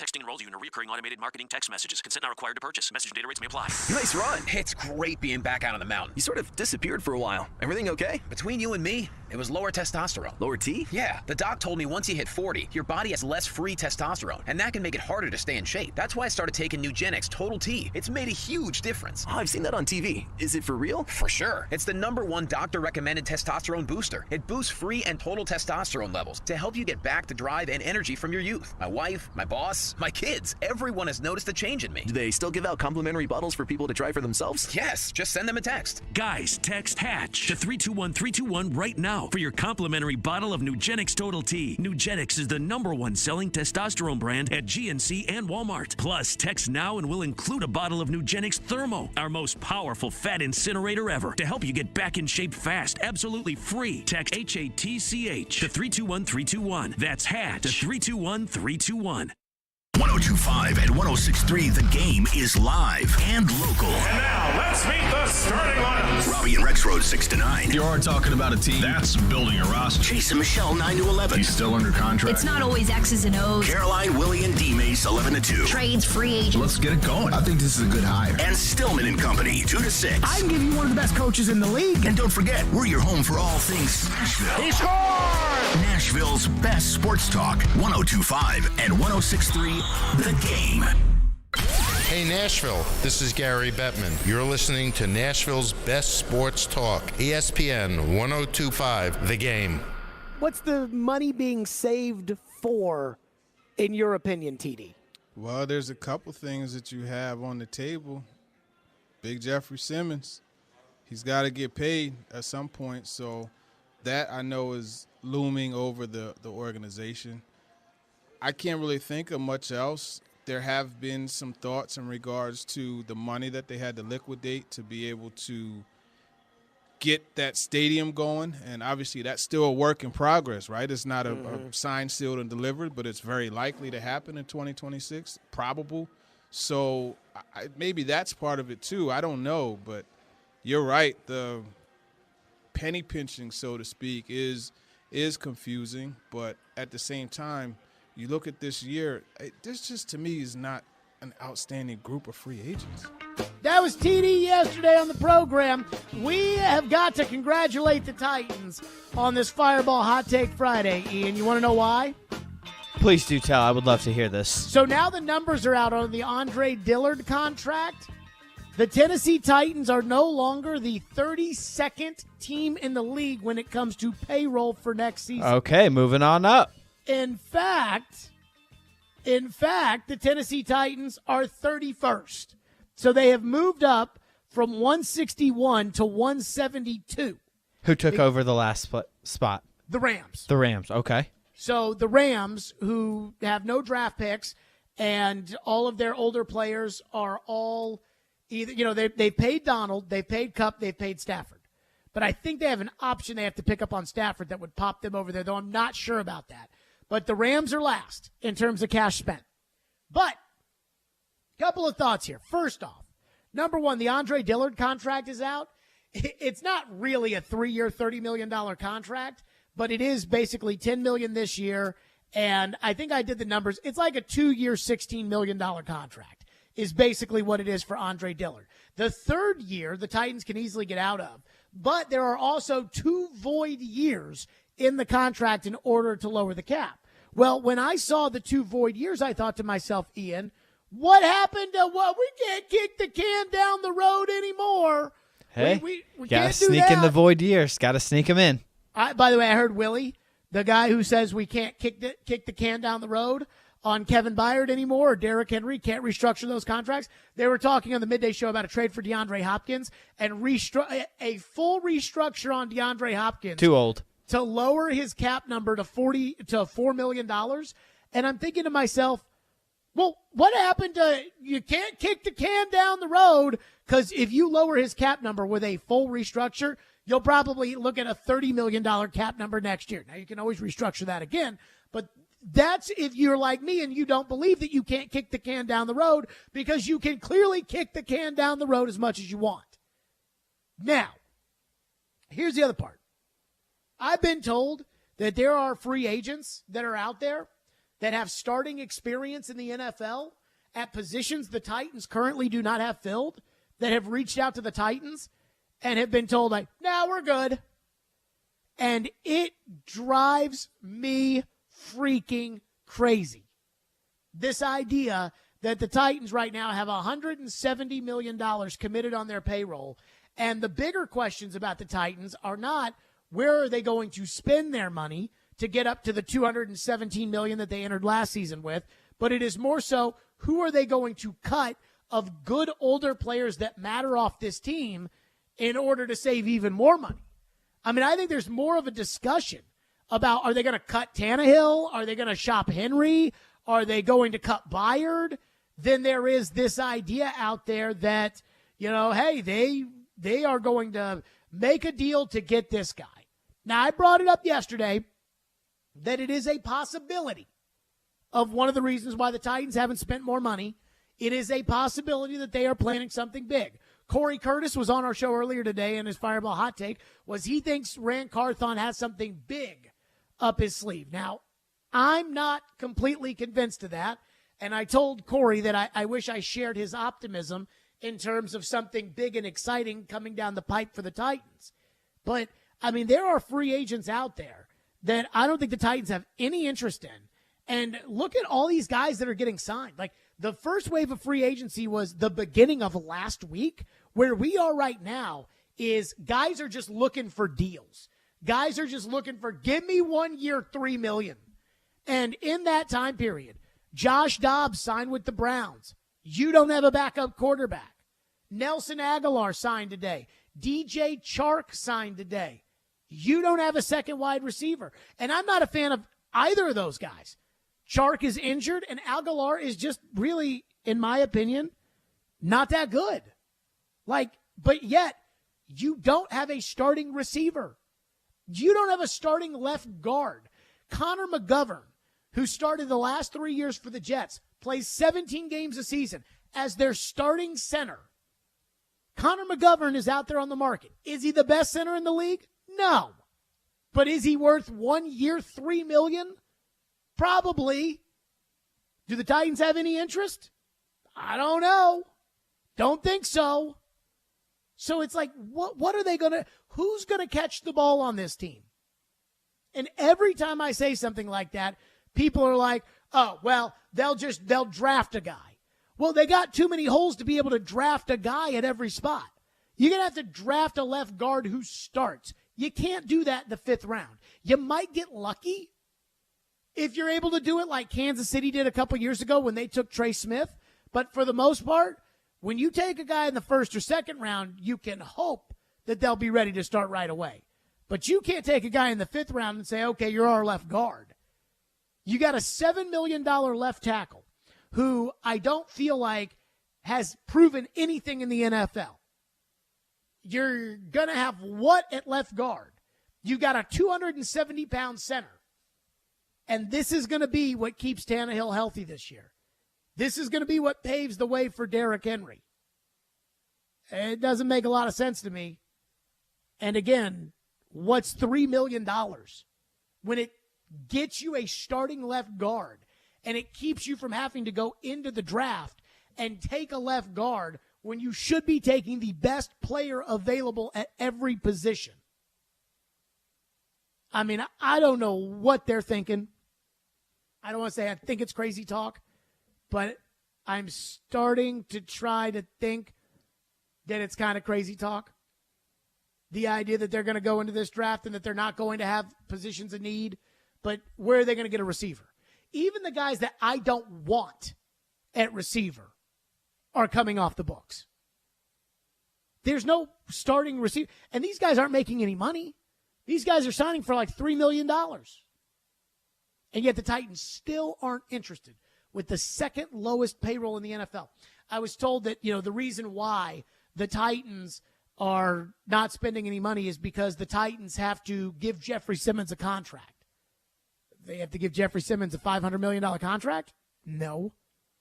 Year one cash for Simmons is only going to be about $24 million. He's a defensive tackle.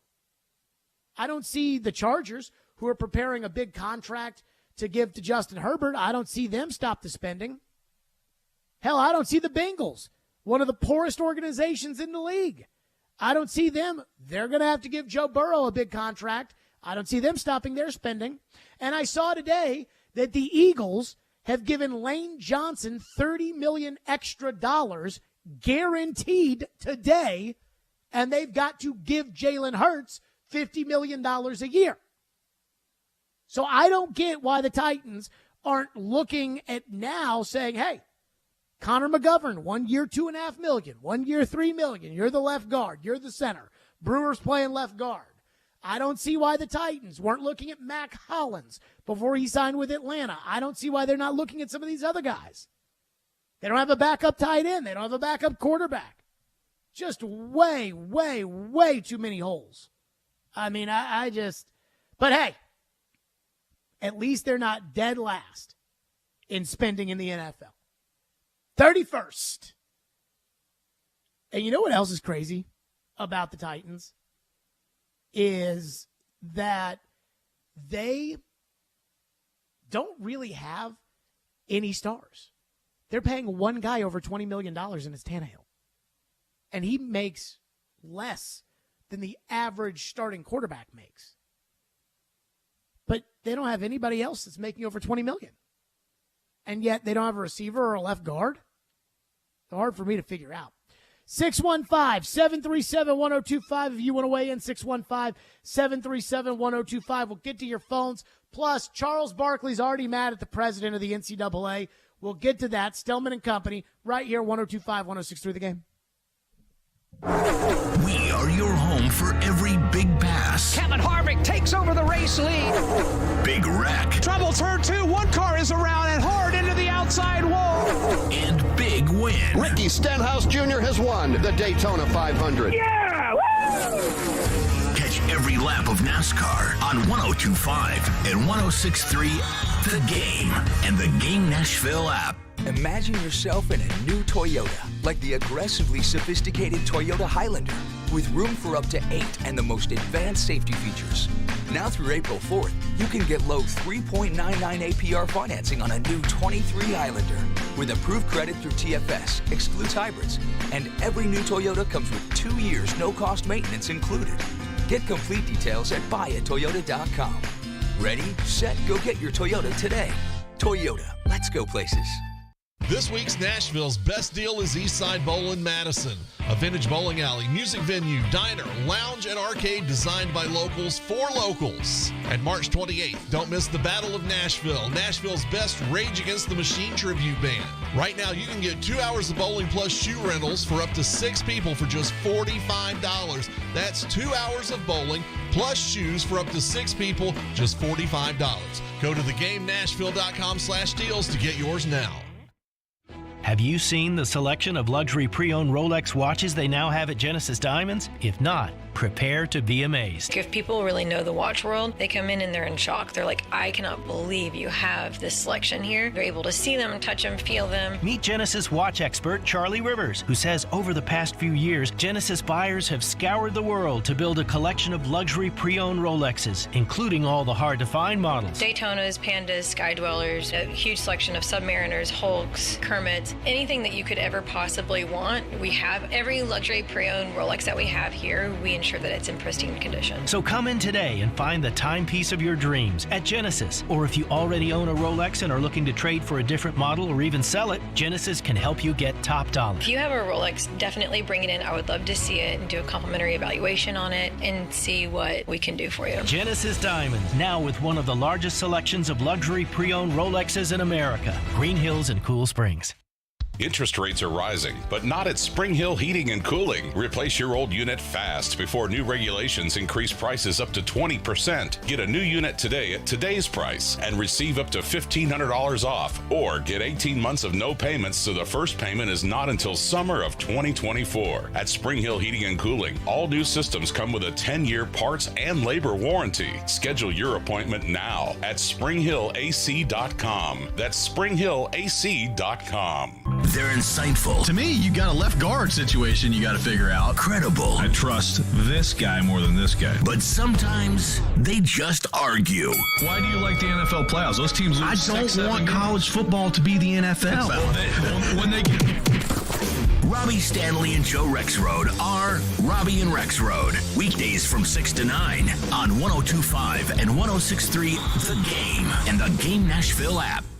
Strong opinions and a strong personality on your drive home. This is Stillman and Company, presented by TriStar Moving on 102.5 and 106.3 The Game and the Game Nashville app. Stillman and Company on a Fireball Hot Take Friday. So the NCAA president for years was Mark Emmert, and Mark Emmert, for the most part, was kind of a boob. And they've got a new president by the name of Charlie Baker. And Greg Gumbel sat down. He and Clark Kellogg sat down with Charlie Baker yesterday. And, I mean, I lived in the Boston area when Charlie Baker was the governor of Massachusetts. I actually kind of like Charlie Baker. You know, he's really the definition when he was governor of Massachusetts. as a Republican who won Massachusetts, really was kind of the definition of a moderate and, wasn't one of the crazies on either side of the aisle. And so now he's the new president of the NCAA. And so they did an interview, and Charles Barkley absolutely ripped him right after the interview. But I went back and listened to what Charlie Baker had to say, and I actually kind of dug it. Here's Greg Gumbel and Clark Kellogg talking to Charlie Baker. Clark and I spoke with him earlier, asked about his number one priority moving forward. Well, there is this basketball tournament that landed just about the same time I landed. I think the other thing I would speak to specifically is trying to create some what I would call consumer protections for families and student athletes around name, image, and likeness, which one of the ADs referred to as the only thing that's true about it at this point is everybody lies. So I would love to create some transparency and accountability around that so that families actually know what they're getting into. And I would really like to see some sort of uniform standard contract so that when somebody signs it, they know they're signing the same kind of agreement everybody else is signing. And in that, along those lines, how do you anticipate that being done and accomplished going forward? Well, there's a couple opportunities there. One is obviously we're going to talk some with the folks in Washington about this, and there's a fair amount of appetite to try to deal with this. They've been hearing from a lot of the same people I've been hearing from. But I think it's incumbent on the NCAA to also develop a program that we believe we could implement if the feds can't actually put something together on their own. The only problem with it is if the feds do it, all 50 states comply. If we do it, we have to perhaps nudge some states and their collegiate programs into participating because they may have state laws that don't require that they play.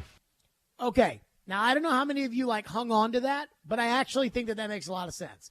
So he's saying the first big step, as far as he's concerned as president of the NCAA, is making sure that these boosters or businesses that are promising NIL money are actually following through.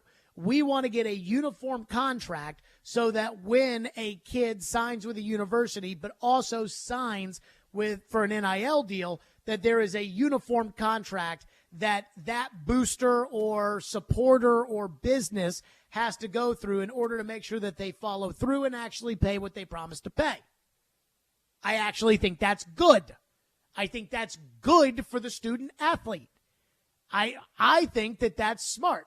Now, the easiest way to do this, because, again, it's a law, and it's the Supreme Court that came down and said you can't cap name, image, and likeness.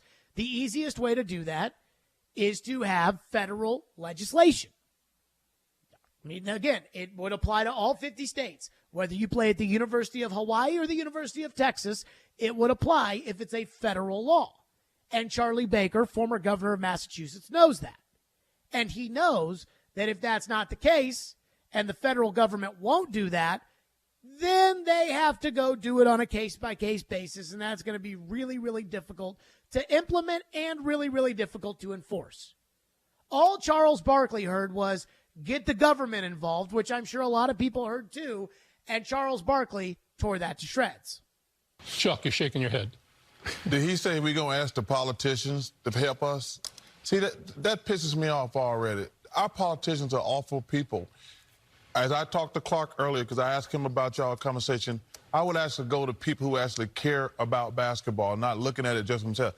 I would put a committee together. I would love for Clark to be on the committee, get some coaches, get some players, and let's try to work this thing out. We can't ask these politicians nothing. Those people are awful people, Democrats and Republicans. They're all crooks. And I think your people heard that and said, yeah, Chuck, you're right. The politicians are all bad. And I don't necessarily believe that. I do think there are a handful of them. You know, John Runyon used to play in the NFL, and he also used to be in Congress. He played for the Titans. And he told Floyd and I one time that in Congress what he realized is that, there's 10%, 5% crazies on one side, 5% crazies on the other, and that's who they put on TV, and everybody else in the middle is actually trying to govern. And I'm sure there's probably some truth to that, though I think they've probably gotten more percentages of crazies over the last couple of years.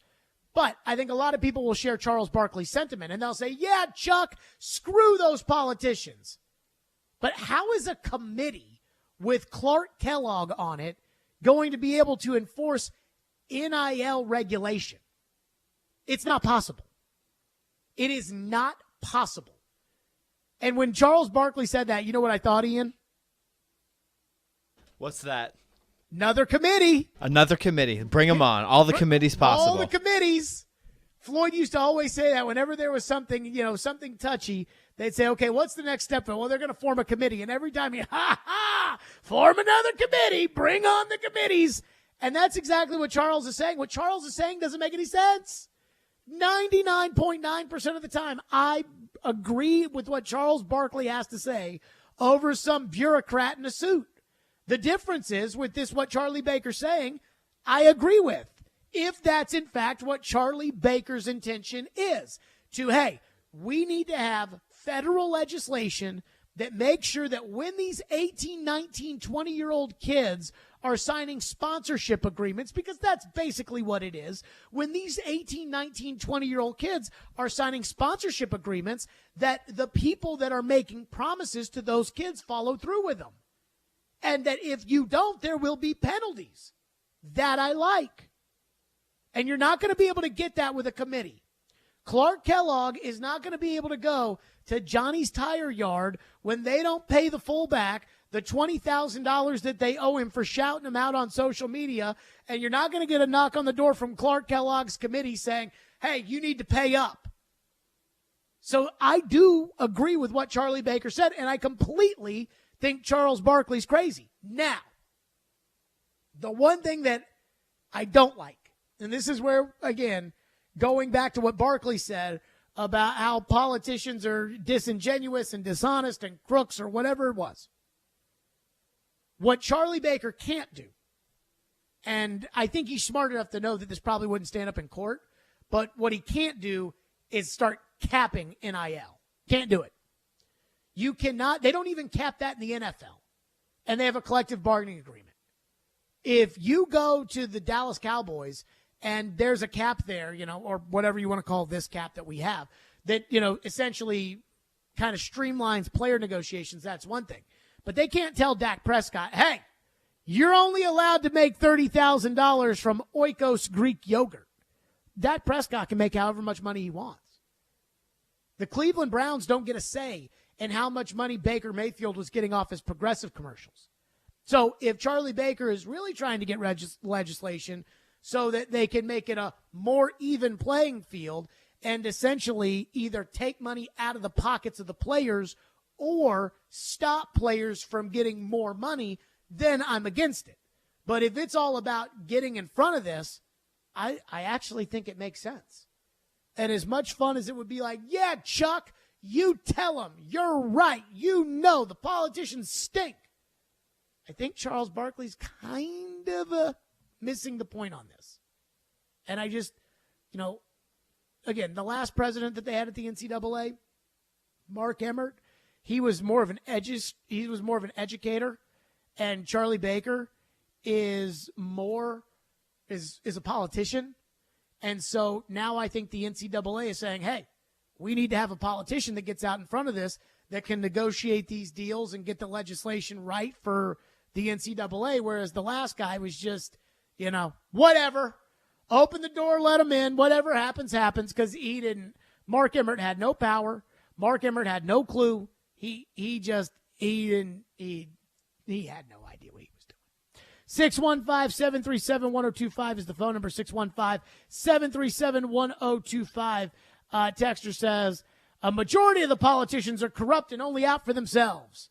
Well, all right, you're going to have to give me a chart of all of the politicians in America, and you're going to have to tell me what percentage of them are corrupt. And you can't just say 50%, because I don't think that that's accurate. I do think there are corrupt politicians, and I do think there are politicians who are out for themselves. And I don't think every politician is out for themselves. Just like I don't think every cop is a bad cop. In fact, I think most cops are good. I also think most politicians are good. You just don't see that on TV. People trying to govern does not make for interesting television. People yelling and screaming about culture issues, that makes for interesting television. Chad Withrow, Outkick 360 next. How does he feel about his Vols getting bounced by another mid-major in the tournament? We'll get right to it. Stillman and Company, 102.5, 106 through the game. Every day we are live and local. They played tough. They came back, and they still lost. And your source for Nashville sports. Yes, you want to have a fire sale, but who's going to buy those players? We are Nashville's best sports talk. 102.5 and 106.3 The Game and the Game Nashville app. ElectronicExpress.com. We make it happen. Time for the Press Report. Presented by Newton Nissan.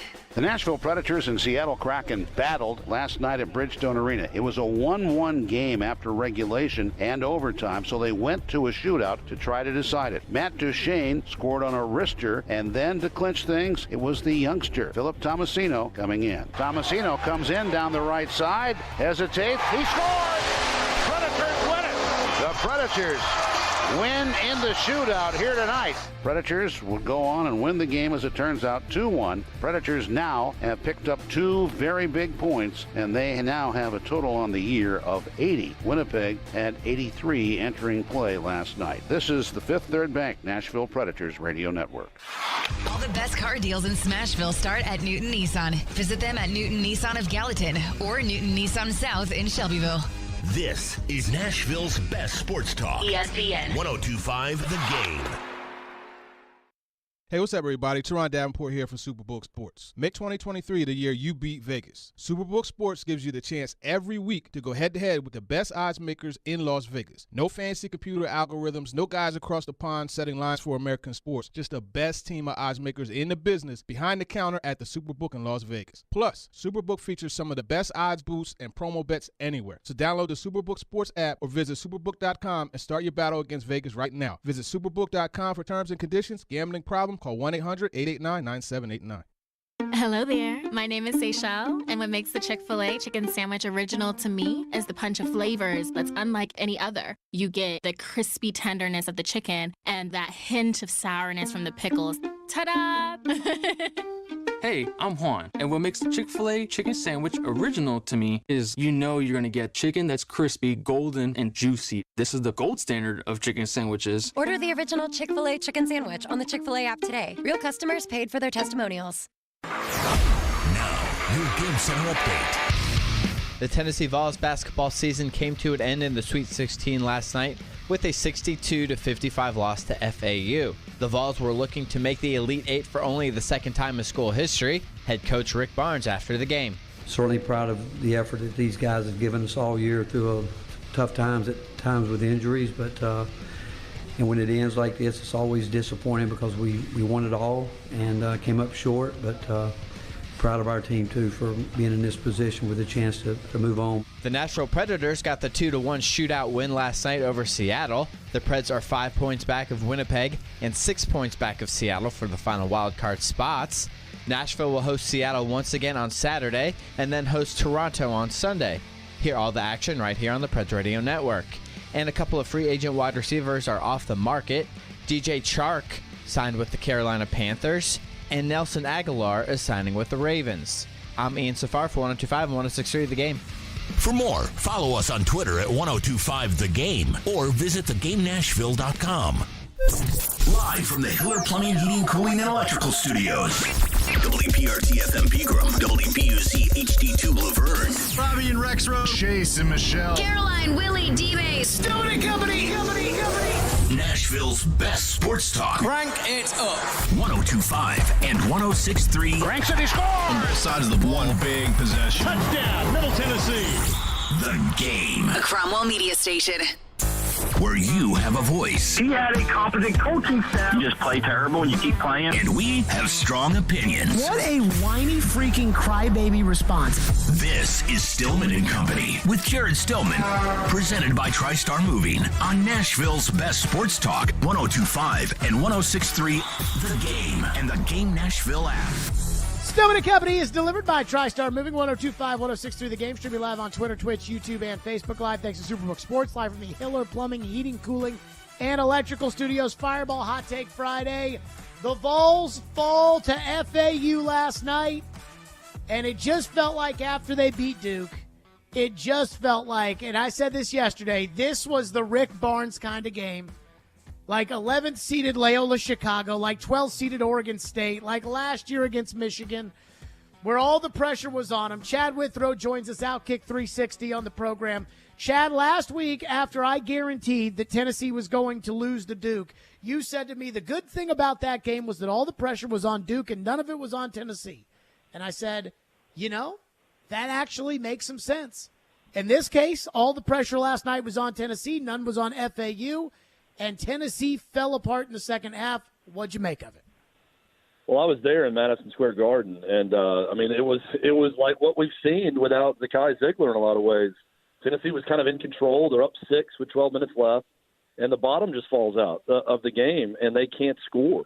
And that's been an issue for this team for a while, and it was getting that way even with Ziegler, but that came back to bite them. I don't even know if it's as much about pressure. What I said about Tennessee and Duke was Tennessee is at their best when they feel threatened and they go on the attack. When they go into a game with a chip on their shoulder, they've got something to prove. They have some great moments this year, and I felt like that was going to be an opportunity for one of those against Duke. They're at their worst when they are the attacked, and that's what they were last night. I mean, look at the offensive rebounding from FAU. They wanted it more than Tennessee. They were in that spot. They've only lost 3 games all year. They've had a tremendous season, and I felt like watching that game at times that not that Tennessee dogged it, but I just felt like FAU played harder at moments in that game, and that's what surprised me after that just mammoth effort against Duke. So that was that part of it was surprising to me. Here's what bothers me. When Tennessee played Alabama and beat them, they played a complete game. They were focused the whole game. When they played Texas, they beat them. They played focused. They played a complete game. When they beat Duke, they played focused. They played a complete game. What is it about the FAUs of the world that just have Tennessee? This is not like this is the first year that this has happened to Tennessee. I feel like this is a yearly occurrence. They should have won last night. They should be playing Kansas State, and they're not. And I keep wanting to figure out why. Why didn't they rebound the ball last night? Why didn't their defense contest the threes in the second half from FAU? Why? Well, they're 1-8 now in Sweet 16 games as a program, which is pretty remarkably bad if you really think about it. That's hard to not get into a spot and not go 3-6 in those games or 4-5 and kind of toss up Sweet 16 like games. So as a program, not just under Rick Barnes, they've been bad once they get to that round of 16, and they've done that a number of times. I don't know. Like when I'm watching it, and there's no Ziegler out there. The game before, it was Olivier Kamwa coming up big. He scored 23 points in the second half. And last night, I think Josiah Jordan-James, Vescovy, Kamwa, and Adu were a combined 8 for 41 from the floor. And I'm just, that's you got to have someone that steps up and starts doing something. When FAU finally got hot, because they were not hitting early, when they finally started sinking some threes, they started getting to the basket, Tennessee just had no response. I saw it in the game at Auburn where Tennessee looked like they were in control and Auburn went on a run and they had nothing. And we saw it again last night. We saw it a number of times late in the season. Missouri was another example. With that game with 2.5 minutes left, I think it's a tie game, and Missouri scores the next 9 points and puts Tennessee away. That's just the way it felt in that building last night. I think every Tennessee fan can kind of see it coming. And look, I mean, I think a part of me thinks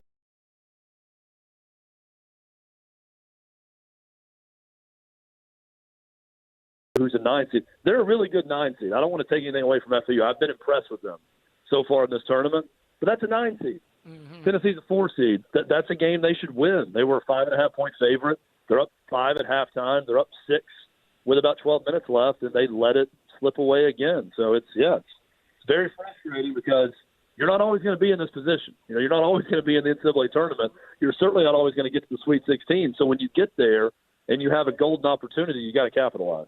Chad Withrow with us, Outkick 360. What is your level of disappointment with Rick Barnes?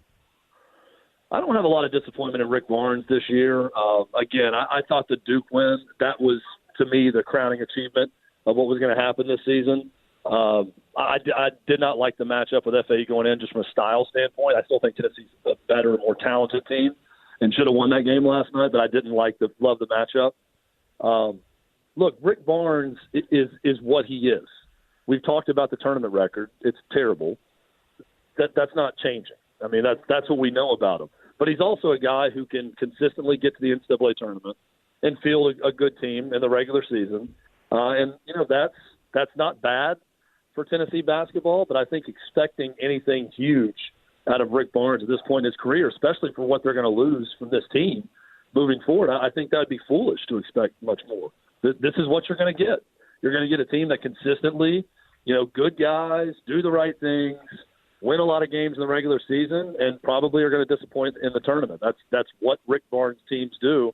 That's what they've done at Tennessee. That's not all bad, but that's what you're going to get every year. See, I agree completely with everything you just said. I think one of the biggest problems for Rick Barnes, but also probably one of his saving graces, is I think he might be too nice of a guy. I don't think he has the intensity, as far as the panics and the freakouts and the NCAA tournament. There's a lot of emotion involved in the tournament, and I think he's kind of more laid back. I think he's a nicer guy. I think he's the kind of guy that looks at last night's game and says, you know what? Good for FAU. Congratulations to FAU. They earned it. Good for them. And not, killing himself or killing his players over it. At the same time, I think the fact that he's such a nice guy is why nobody gets super angry about the losses like last night, because they're able to be happy about what their program is and what he is. And if he acted like Calipari, I think Tennessee fans might feel differently. I think he's too nice of a guy sometimes. What do you make of that? Well, I think the niceness, the man that he is and the way he projects himself, I think that helps save him from some criticism from Tennessee fans at times more than anything else. I mean, he's a very intense coach in terms of how he gets on his players over the course of a game. We talked to Dan Dockich about this in the tournament, and I just asked him, I said, why is Rick Barnes bad in the tournament? And he had an interesting explanation. He said guys like Barnes can be so old school and they're so defensive-oriented, defensive-minded, that if you miss a box out or you miss a defensive assignment, he will pull you out of the game quickly. And when you get in the tournament, you can't do that to your scores. The tournament is about scoring points. And you've got to leave your offensive guys out there and allow them to make some mistakes on defense, because those are the guys who can score for you. And he said Rick Barnes does not change in the tournament. And there are coaches who will change a little bit in the tournament, and when they do, they have more success. But he's so consistent with his approach and what he does that he does the same thing you do in the regular season. He feels like that costs him at times. I don't know that's true. That was interesting to me. I never really thought of it that way, but I just think Rick Barnes being nice helps probably save him from some criticism from Tennessee fans more than anything else. And look, Tennessee fans have every right to be proud of the program because they do win, they do get to the tournament. It's just I'm sitting there last night, Jared, and I'm thinking, this is exactly what I expected, and that's sad that this is exactly what I expected in this game. But that's what every Tennessee fan expects now, is to be disappointed when you get a big opportunity in a tournament game. To that point, I brought this up earlier. When I was a kid, I remember when Tennessee would lose a football game, and I used to love listening to the callers the following Monday. And I mean, the just venom for either the officiating or for Randy Sanders or for John Chavis or for whoever's fault it was that Tennessee lost that football game. That venom was through the roof. We have seen that venom, towards Butch Jones and Jeremy Pruitt and the Greg Schiano thing. I mean, we've seen the anger of Tennessee fans. I feel that this is more disappointment than it is anger. Is that because it's a football school and not a basketball school? Why is that? No, it's a great point, and I agree. It is way more disappointment. I've been, up here in New York, and people are coming up, condolences on your Vols or condolence loss. And I'm looking at them thinking, well, I've seen way more disappointing losses than this. This isn't even high on the list of disappointments that I've seen in moments like this for Tennessee. So, look, disappointment is the right way to say it. I don't think it's anger. I think it's tough to be angry at this group of players for Tennessee. Given different circumstances, you brought up the Calipari thing. If it was more of a Calipari-type attitude, I think fans would be easier they would more easily get upset or angry with the coach. And this is a football school. Tennessee has a great basketball following and a great basketball tradition. I think that some of the football stuff crosses over, and some fans treat basketball like football in the regular season, and when you lose a game, the sky is falling and the world is over, just like those calls you grew up listening to on Tennessee football where they lose. when you were a kid. There's some people who treat basketball that way. But for the most part, I mean, people get into it. And there were a lot of orange in Madison Square Garden last night. They will follow the team.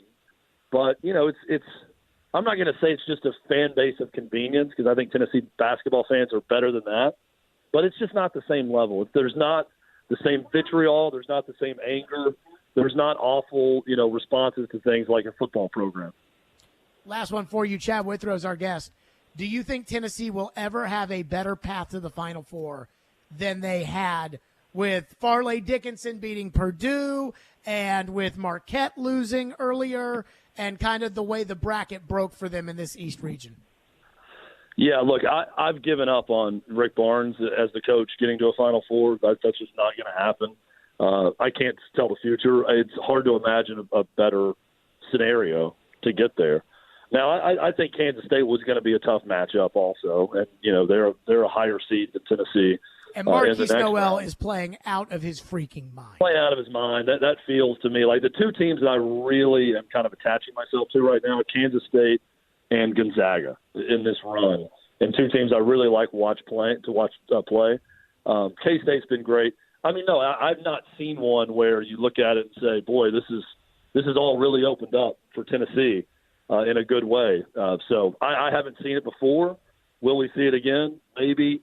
It's just not going to – Tennessee's not going to the Final Four with Rick Barnes. So maybe, you know, when Rick Barnes retires, there's going to be a coach who's going to go on some big run in the NCAA tournament for Tennessee, but I just don't think it's happening. There you go. Chad Withrow, Outkick 360, joining us from New York, where I'm sure he and Hutton were very disappointed by the performance last night, but not angry as we brought that up. Chad, enjoy New York. We'll talk soon. All right. Thanks, Jared. Have a good weekend. Yep, Chad Withrow, Outkick 360 on the program. And, Ian, what did I say earlier? I said Tennessee fans are disappointed. They're not angry. And, you know, a couple people texted in and called in and said, no, we're mad. And Chad, and I love him with all my heart, but I almost feel like having Chad on in that moment is like, and now we go to our resident Tennessee fan, Chad Withrow. Chad, and that there was no anger, no angst. It's all just resignation to this is what it is with Rick Barnes as the coach. Between that and the Ziegler injury, they've, you know, a lot of the Vols fans, it sounds like they've kind of, you know, were resigned to the fact that this team wasn't going to do anything in the tournament to begin with. You know, between the injury and the up and down play towards the end of the season, and then you throw in the Rick Barnes situation. And so it was almost like even the players are almost like, hey, we made it this far, and it was like playing with house money to an extent. So see, I if they were playing Purdue, the 1 seed, I would have agreed with that. When Chad said house money, not FAQ. Yeah. That's where I struggle. And that's where the anger could start to creep in, and the extra disappointment comes in. You know, I think that's where the anger would probably creep in, knowing it was FAU. You know, but I don't know. 615-737-1025. We'll get to your phone. 615-737-1025. By the way, good on Joe Rexroad. Joe had a take this morning about Rick Barnes that I thought was spot on. We'll get to that coming up next. And by the way, how about Chad? Just like, I just know they're not going to the Final Four with Rick Barnes as coach. I mean, it's like, it's amazing. TriStar Moving. They're my official movers. That's right. I moved with TriStar a couple years ago. It was an unbelievable process. And that's why I love telling you to move with TriStar. At least, if nothing else, get a bid. Because when you go through that process, you'll realize how great moving with TriStar really is. I moved with TriStar a couple years ago. Like I said, it was an unbelievable process. So get a bid. Give them a call, 615-640-1219. Or visit them online at nashvillemoving.org/radio, where you will get 10% off your entire move. And that is a lot of money in a move. So just get a bid from my friends at TriStar, 615-640-1219, nashvillemoving.org/radio. Tell them that I sent you for 10% off your entire move. Again, just get a bid. Get to know the kind of people that you're dealing with TriStar. They're the best. That's TriStar Moving, my official movers. 185! Every team needs a quarterback. 185! That's why we have Hasselbeck, bootleg, rollout, toss, touchdown. Tim. You can run good plays at the right time. ESPN NFL analyst Tim Hasselbeck gives his expertise on all things NFL. You evaluate players, and then you're turning them over to the coaching staff. Every Tuesday at noon. At the right time. With Caroline, Willie, and D-Mace. Tim on 102.5 and 106.3 The Game and the Game Nashville app.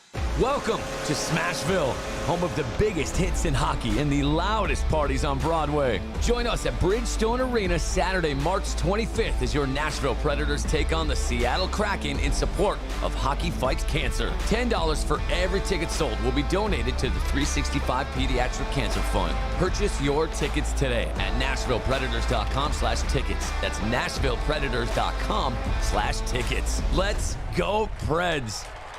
It's the Electronic Express Famous Half Price Fair. This week only, save up to 50% in every department, including all 4K TVs, appliances, laptops and tablets, speakers, and more. You'll not find a lower price anywhere. We guarantee it. The Famous Half Price Fair. It's first come, first served. Sale ends Saturday at 9 p.m. Hurry into any of our convenient locations. Plus, get up to 3 years free financing. The Electronic Express Famous Half Price Fair ends this Saturday at 9 p.m.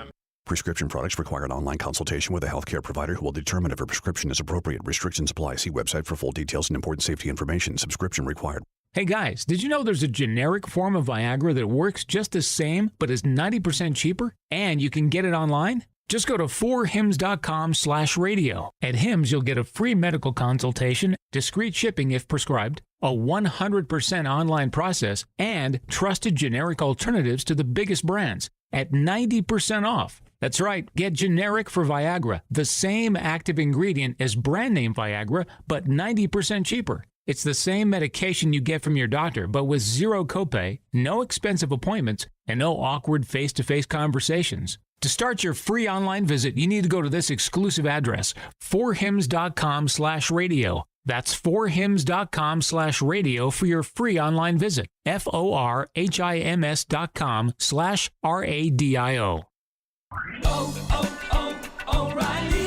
Don't risk getting stranded with a bad battery. Let the professional parts people at O'Reilly Auto Parts test your battery for free. If it needs to be replaced, get up to a $15 O'Reilly gift card after rebate with purchase of select Superstart batteries. For power, performance, and reliability, choose Superstart batteries at O'Reilly Auto Parts. O'Reilly Auto Parts. Want to see our smiling faces? You can watch us on Twitch, Twitter, YouTube, and Facebook Live. We are good to go. Presented by Superbook Sports, voted #1 sportsbook in Vegas. You're listening to Stillman and Company, presented by TriStar Moving on 102.5 and 106.3 The Game and the Game Nashville app. Brian and the Owls are the ones heading to the Elite Eight. That is the ball game. The Owls alive and well. They win it 62-55, and Florida Atlantic is Elite Eight bound. There you go. Tennessee loses to a 9 seed. Somebody texted into the text line and said, it's Loyola, not Loyola. I don't care. No, they should not be losing to Scarbini State. Again, since Rick Barnes has been the coach, they have lost in the NCAA tournament to Loyola Chicago, Purdue, Oregon State, Michigan as an 11 seed, and now FAU. Not exactly a trip through Kansas, Duke, and Carolina. So spare me the whole, you can't be losing to Scarbini State. Now, that being said, Joe Rexrode, he and I argue tooth and nail on Jared versus Joe every week, and we obviously argue a lot more outside of that too. Joe this morning was asked by a caller about how Rick Barnes makes Final Four money. How long until Tennessee gets sick of not having Final Four results? Here's what Joe said. He is paid like a Final Four coach. I agree. And you can't never make the Final Four, if you're going to be paid in that top tier of coaches. So, but is the seat going to get warm, like legitimately from the administration warm? I don't know. I don't know if I buy that. Again, it's like, I know some Vols fans don't want to hear about history of the program, right? Because at some point you lift the floor to the point where it's like, okay, well, this is the new expectation. Right. And again, when that pay is part of that. Obviously, it's a good program. It's a winning program. They're going to have a good team next year. Just counting on the NCAA tournament every year, man. I mean, if you're a longtime Tennessee basketball fan, thinking about like every year, like basically you're going to be in the NCAA tournament. That's foreign to you, completely foreign to you. I think the seat is going to get warm with fans increasingly, and I think getting to the Sweet 16 this year was huge for him. But I think he's going to make the call on what he's done at Tennessee. It's his program. And Joe's right. Now, look, if they start missing the tournament a couple years in a row, then that changes the discussion. But ultimately, I mean, I lived through Buzz Peterson. Now, I remember Donnie Tyndall. And so, I mean, even Konzo Martin got to that one Sweet 16, but Konzo's tenure was awfully boring. And so I hate to, be the bearer of bad news, but I think that listening to Chad Withrow talk about it, just kind of I know we're not going to get to the Final Four. I'm okay with it. I support the team. I love the team. I think the coach is a good coach. I know the coach isn't going to get there, but it is what it is, and on we go. I think that's how it should be. I think that's how it is. I think that's how it should be. That's a good take from Joe, that even though he makes Final Four money at other places, there we would say that the standard is if you're going to be paid like a Final Four coach, you better make the Final Four. But I don't think that's the standard at Tennessee. And whether or not that should be the standard of Tennessee, that's for them and their fans and their administration to decide. But it feels to me like, hey, this is Coach Barnes' program. And if Coach Barnes wins, then Coach Barnes wins. And if Coach Barnes loses, then we hate it. We love our team. But it is what it is. Congratulations to FAU. And that's not the worst attitude in the world to have. It's okay. It's like the Marty Schottenheimer of college basketball coaches. Gregory is up next. Our phone lines are driven by WilsonCountyHunter.com on a Fireball Hot Take Friday. What's up, Gregory? Hey, what's going on? Hey, I was going to call in and say that as like a longtime UT fan and having to grow up in a household with a Kentucky basketball fan, I never watched a whole lot of Tennessee basketball, but I feel like all that changed when Bruce Pearl became the head coach. And those were some really, really fun years to watch Tennessee basketball. And then when he got fired and the coaching change after that was a little bit disappointing, and then we come in with Rick Barnes and seeing him, basically making the tournament every year, I really feel like, it's pretty fun to watch to me. I feel like disappointment-wise, that's really what it is in the NCAA tournament. I feel like my anger stems from when we lose in the SEC tournament more than in the NCAA tournament. So I don't really understand that because, I mean, they don't have parades for – thank you for your call, Gregory. They don't have parades for SEC championships. They do for national championships. So I don't totally understand that. I mean, once you're a national champion, you're a national champion for forever. I think it was Raleigh Massimino who was the coach at Villanova. And I could be wrong. It could be another one of those old coaches. It might have been Al McGuire. I can't remember. It's one of the old-time coaches. And they won the national title by 2 points. And every time for the rest of their lives, whenever they were introduced to speak at something, national champion coach. I think it might have been Al McGuire. Can't remember. National champion coach. And every time they'd get up there and say, 2 points. That's all it was. One bucket. One bucket makes us a champion. One bucket doesn't make us a champion. And that line is so small. And that coach understood it. But ultimately there is winning and then there is losing. And so I go back to the disappointment versus anger. When Kentucky lost to Kansas State and they made it 3 years, 3 full seasons without making it to a Sweet 16, Kentucky was angry. And Kentucky should have been angry. I'm angry on behalf of Kentucky, and I don't even like Kentucky. I mean, I went to their biggest rival. But there's a different standard at Kentucky, and that's okay.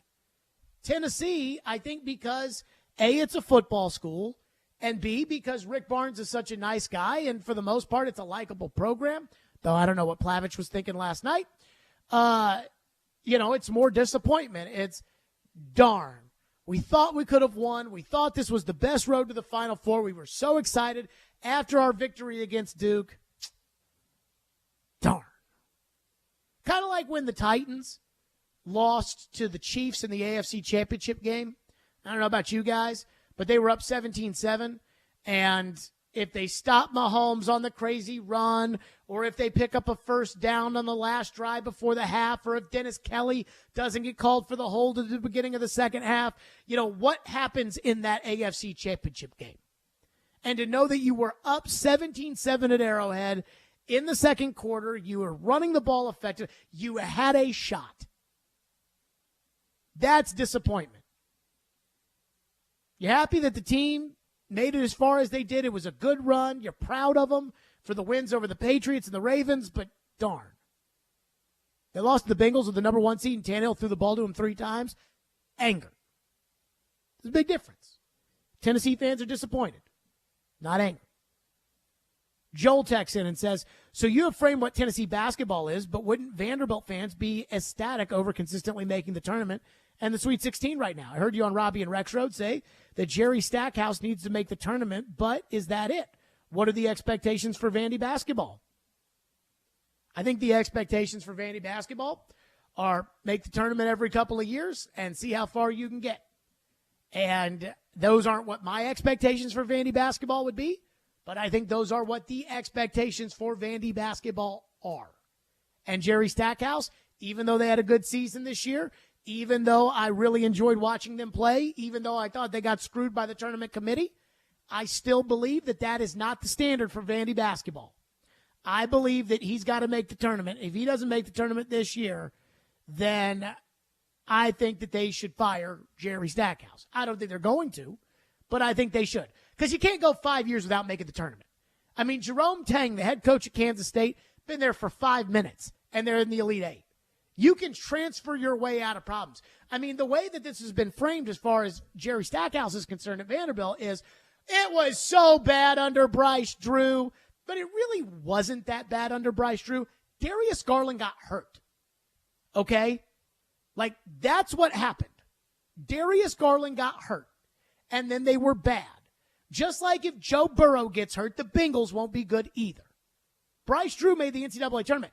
Bryce Drew's gone to Grand Canyon and made it to 2 NCAA tournaments. So at some point, Jerry Stackhouse is going to have to make the NCAA tournament.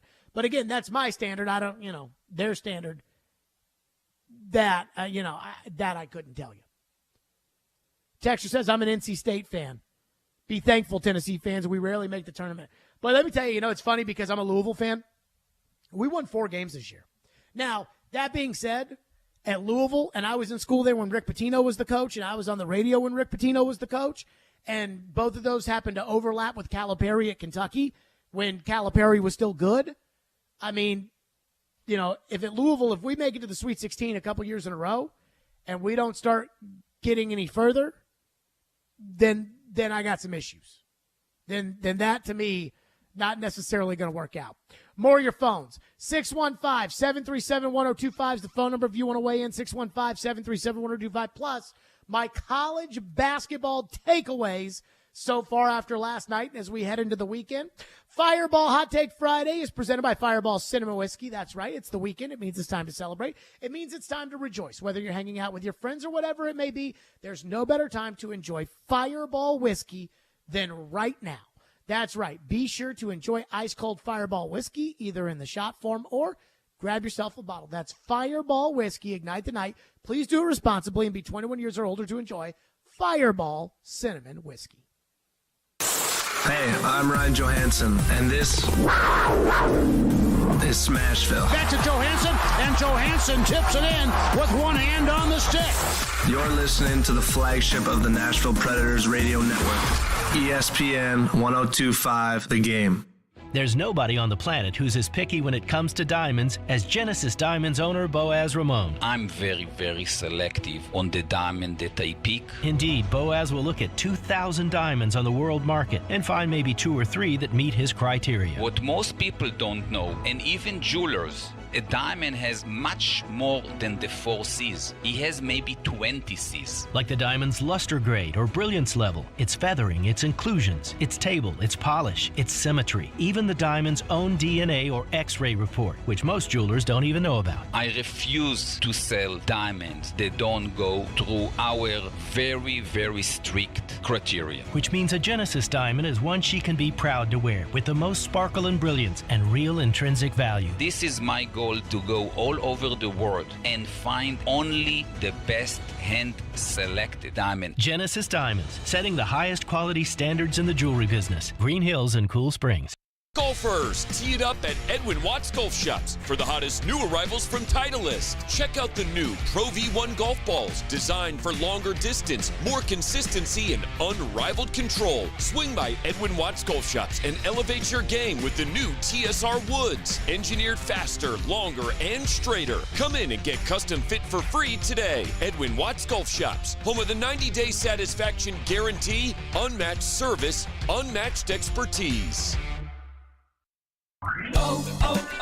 O'Reilly. Cleaning your fuel system can help your engine run better and improve gas mileage. Visit O'Reilly Auto Parts and pick up a bottle of Chevron Techron Fuel System Cleaner on sale now. Buy one, get one free. Plus, get 2 times O-Rewards points. Get more fuel-saving tips from the professional parts people at your local O'Reilly Auto Parts or visit O'ReillyAuto.com.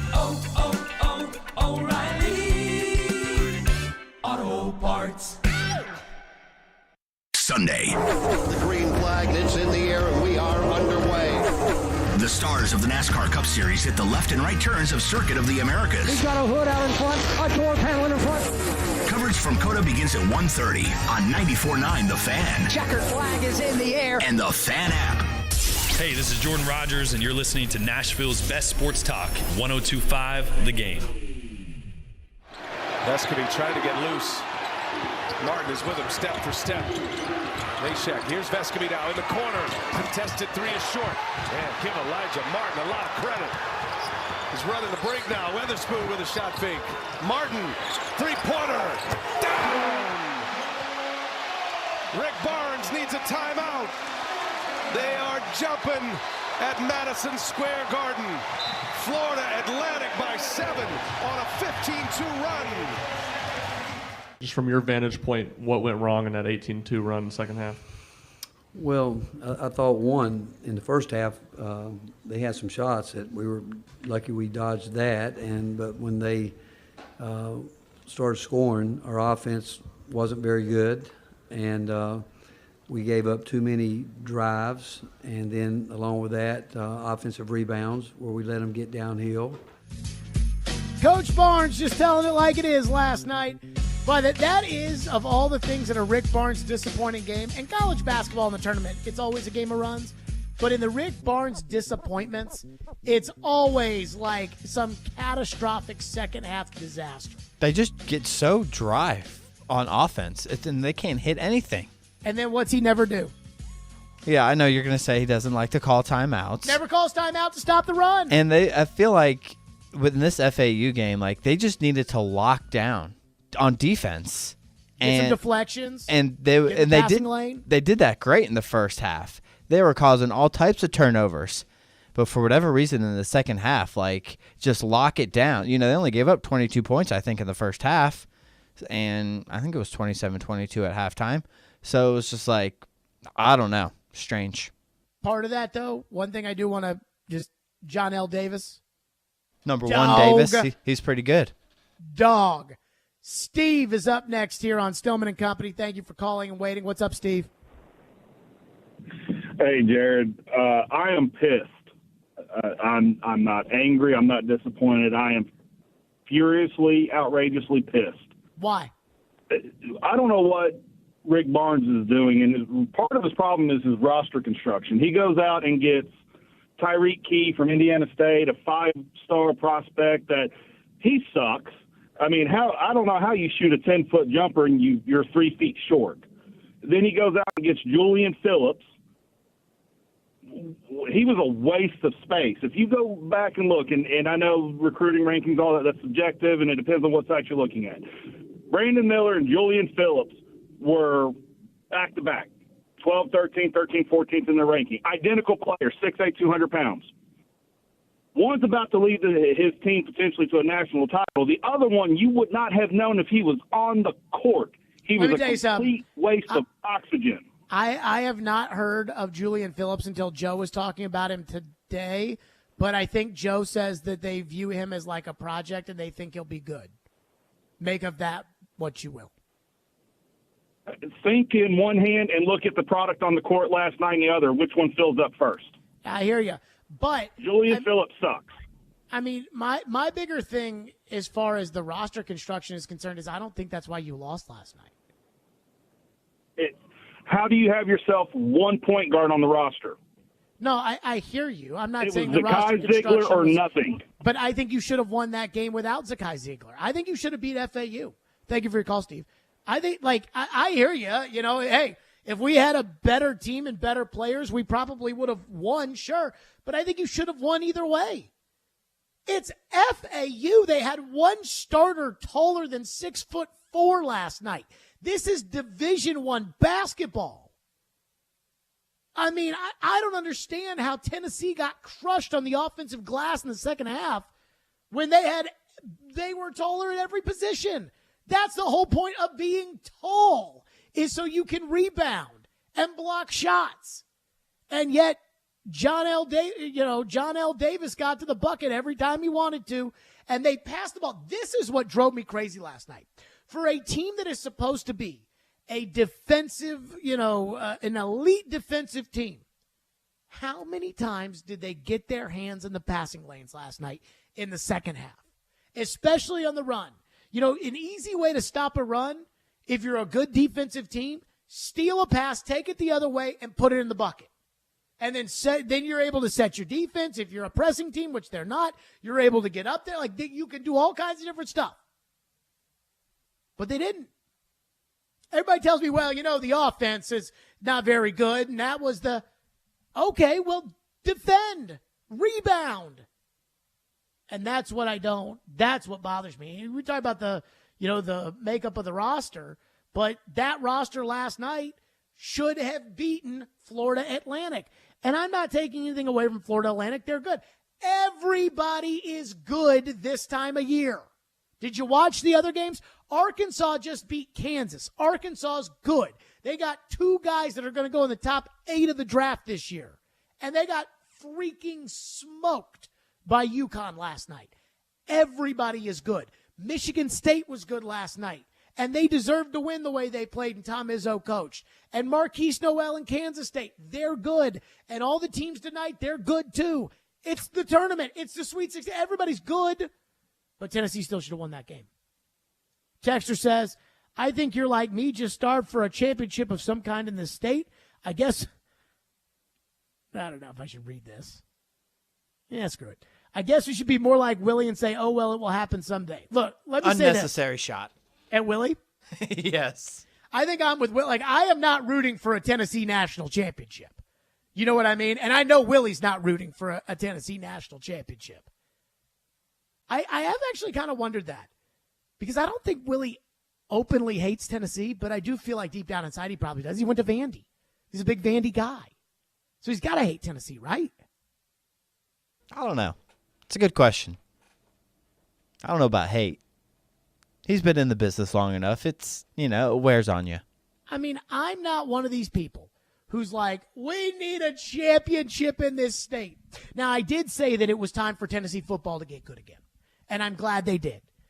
My dad, who hates Tennessee, I mean, I do wonder if he stayed up last night for the game. I talked to him this morning, and I didn't ask him about that. Darn. I do wonder if he stayed up last night, because that game ended around like 11, and, that's a little bit past my dad's bedtime. So I don't know if he ended up, watching. I'm sure he did, honestly. But I say all of this because he loves hating Tennessee, and he said to me after they beat Alabama, a couple weeks after they beat Alabama, he's pretty mad when they beat Alabama, but he said to me, it's good that they won that Alabama game, and it's good for Tennessee to be good again because it makes hating them more fun. And I've been thinking that for years. It was fun when Tennessee first got really bad to laugh at them. James Franklin was embarrassing them both on the field and in the recruiting trail.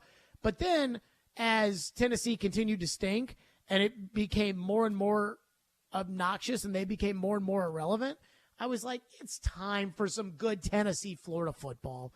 It's time for some big Tennessee-Alabama, big Tennessee-Georgia games, and we got them this past year. Like, that's fun. Now, the idea of Tennessee winning a national championship and having to deal with the, oh, my God, we won national championship, Jared, I'll tell you, woohoo! Like, that might be a little too much for me. That might be a little over the top. I'm just saying.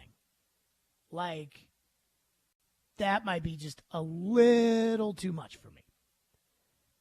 Texter into the text line says, if I was a Kentucky fan, I would back up the Brinks truck for Bruce Pearl. I'm happy that the Vols made it to the Sweet 16, but the Pearl era at UT was amazing. He took freaking Auburn basketball, Texter writes, to the Final Four. He's an amazing coach. I mean, here's the thing with Bruce Pearl. And, like, again, Tennessee basketball is fun, but it is not as exciting as it was during the Bruce Pearl days. I mean, and I was a Vanderbilt fan, and Vanderbilt was good then. They had Derek Byers and Shane Foster, and, Kevin Stallings is stealing the ball from Joakim Noah, and Florida was the best team in the country, and Tubby still had a little something with Rondo at Kentucky. But the Bruce Pearl era, those teams were freaking exciting. And I remember when he took that 2010 team to the Elite Eight and they lost to Tom Izzo and Michigan State. And I just remember thinking to myself, goodness gracious, that was a fun team to watch. But they're never going to bring Bruce Pearl back. And Kentucky's never going to hire Bruce Pearl to replace Cal. I think Bruce is at Auburn for the long haul, and that's that. 615-737-1025, my college basketball takeaways. And the one reason why I am so disappointed the Vols lost. We'll get to that next. Stillman and Company, Fireball Hot Take Friday, 102.5, 106.3 The Game. Want the latest on college football and Nashville sports? They can be a fully formed model of what they're going to be offensively moving forward. Join Outkick 360's Chad Withrow every Friday at 5 with Stillman and Company. You don't know what's going to happen with the roster or the team. He'll bring opinions and charisma for a full half hour every week. This is a good lesson about sports and what we think and what actually happens. Chad Withrow on 102.5 and 106.3 The Game and the Game Nashville app. Hey, it's Mike from Newton Ford. Have you ever thought to yourself, buying a car online? That sounds like a nightmare. But fear not, my friends. With Newton FastPass, it's easier than catching a leprechaun. In fact, our system is so user-friendly that even a leprechaun can do it. And let me tell you, those little guys are notoriously bad with technology. Also, with Newton FastPass, you're practically guaranteed to get a great deal. It's like finding a 4-leaf clover in a field of overpriced cars. And who doesn't love a good deal? I mean, I'd be willing to bet that even the most skeptical among us would feel lucky to snag a great deal on a new car. That's not all. When you use Newton FastPass, we'll throw in a free leprechaun to help you navigate the process. And trust me, these little guys know their way around a car deal. Just be sure to keep an eye on them because they can be a little mischievous. So what are you waiting for? Visit NewtonFord.com and join the ranks of lucky car buyers. You might even feel like you're living in your own personal pot of gold. And remember, with Newton FastPass, you're always in luck. In football, we all take our hits, but protection, that keeps you in the game. That's why I always wear a helmet and pads on the field. Life, too, comes with risks. So I got vaccinated and boosted for COVID-19. Hi, this is former Tennessee Titans tackle Brad Hopkins. Talk to your doctor. Get the information you need to make an informed choice. Gear up, Tennessee. Protect yourself and your family against COVID-19. For more information, go to nflagearup.org/Tennessee. Do you have a VA loan? In this housing market, homeowners with VA loans have access to a ton of instant cash. Hey, Willie Donick here. Do you need cash to pay off credit cards and other high-interest loans? How does a check for 80 or 90 grand sound right now? Loan Pronto is helping veterans every day get the money they need with a quick and easy zero-cost cash-out refi with zero closing costs. With a VA loan, it's really cool because you can access up to 100% of your home's value. That's 100%. Use that money to pay off credit cards, home equity lines, car loan, consolidate all your payments into one check per month and close in 2 weeks. Most homeowners who do this end up cutting their overall monthly payments by $800. And Loan Pronto's all-digital process makes it fast and easy. They're doing loans with super low APRs, and they love working with veterans. Call now. See what your options are. Call Loan Pronto, 615-499-5780. That's 615-499-5780, or go to loanpronto.com. Equal housing lender, NMLS 1661781, subject to lender approval. Bob's Steak and Chop House in the Omni Nashville Hotel. Hi, this is Chef Mark again from Bob's Steak and Chop House at the Omni Nashville Hotel. Come join us before any Preds game or concert at Bridgestone Arena. Enjoy one of our prime steaks. Why Bob's, you may ask? Because at Bob's, we not only serve prime beef, but the top 2% of prime beef in the world. Try our certified Japanese A5 or Australian tomahawks. So come see us at Omni before you go to any game and make sure to ask for Chef Mark. Let's go Preds. Attending an event downtown? Dine at Bob's Steak and Chop House in the Omni Nashville Hotel.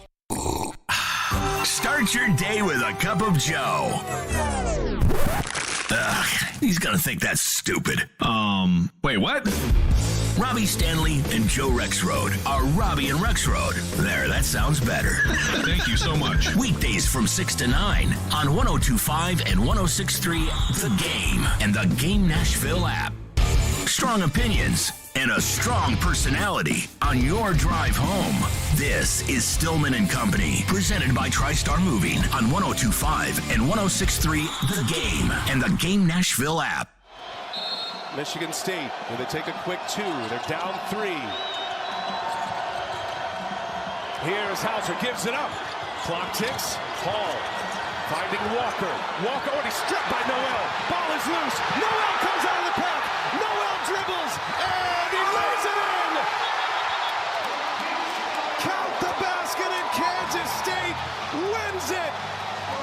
The Wildcats are headed for the Elite Eight. What a game!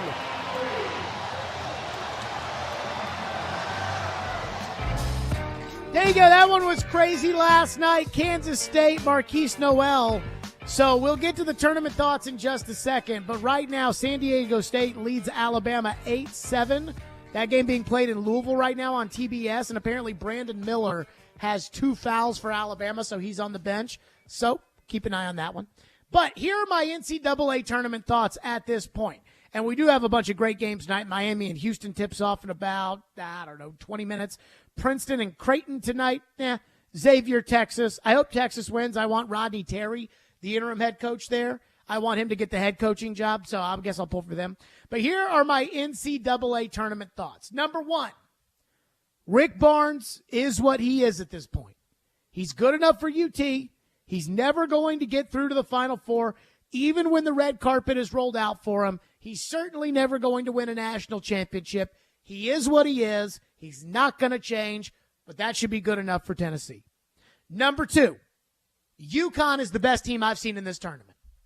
I mean, I watched them for the first time. I didn't watch them play Iona, and I didn't watch them play St. Mary's, and I watched them play last night against Arkansas.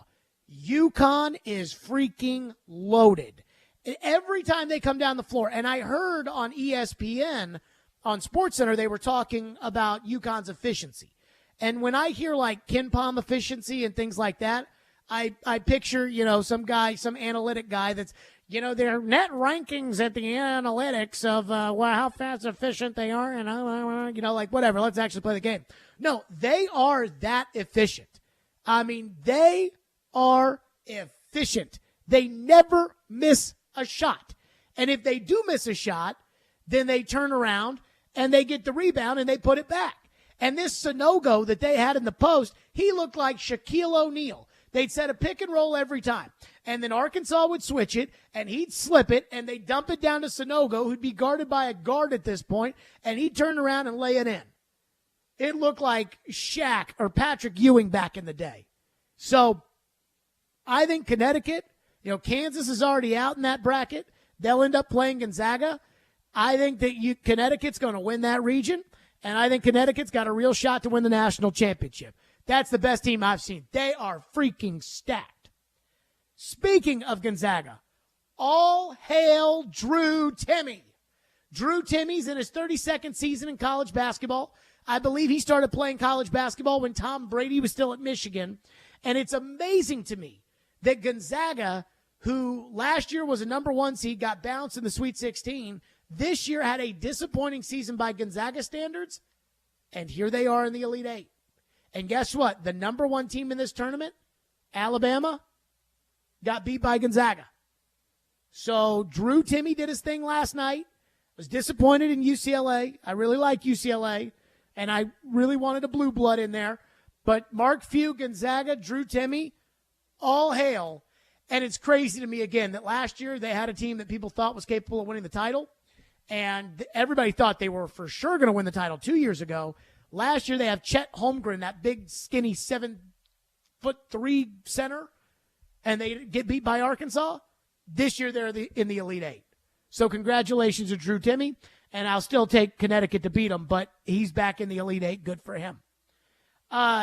Marquise Noel versus Tom Izzo last night was awesome. And I would have picked Tennessee to beat Kansas State. And I really thought Tennessee wanted no part of Tom Izzo. But what I thought was amazing was that Marquise Noel of Kansas, Floyd used to tell me that Bud Grant, the late Bud Grant, who just recently passed away, Bud Grant used to always say, everybody can play well when they're healed and when they're perfect, but the great players play great when they're injured. And last night watching Marquise Noel hump it up and down the court on that ankle and still play the kind of ball game he played, I mean, that was phenomenal. And yet, did you notice Tom Izzo out of timeouts last night?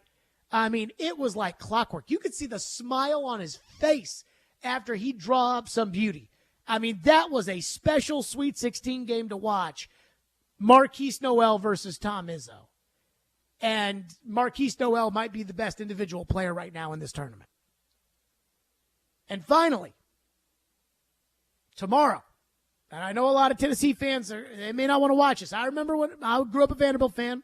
Jeff Green traveled in the Sweet 16 against Georgetown, and Georgetown played North Carolina in the Elite Eight. I couldn't watch. I just, I ended up watching Georgetown in the Final Four, but I couldn't watch, the hurt that was in my heart after that game that Jeff Green traveled. But tomorrow, Marquise Noel versus John L. Davis, that is going to be two dudes going up against each other. And I hope that the ankle heals for Marquise Noel so we can see him play at full strength. But John L. Davis last night, I thought he was a freaking stud for FAU. And I know a lot of people have been saying throughout the show, Jared, you need to give FAU some credit. And at the same time, they're FAU. But John L. Davis, he's a baller. And Marquise Noel, he's a baller.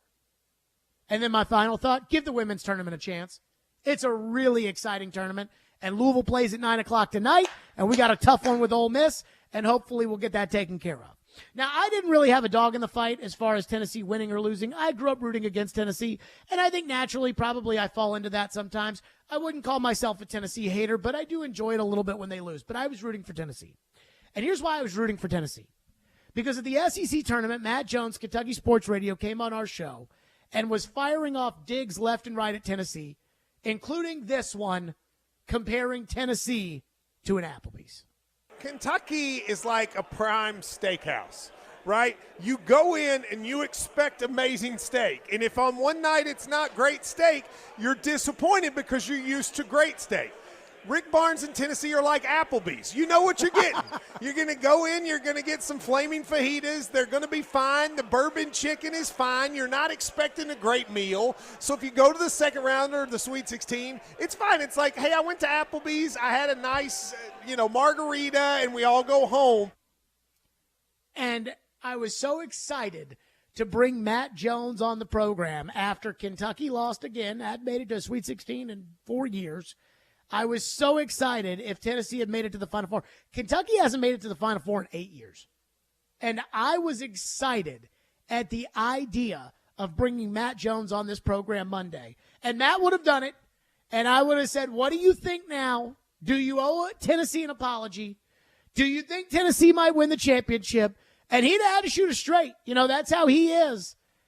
And the Tennessee fans that text in every time Matt Jones comes on and says, I hate him, why do you put him on this show? You guys would have enjoyed at least him getting a little bit of his comeuppance, but now he won't.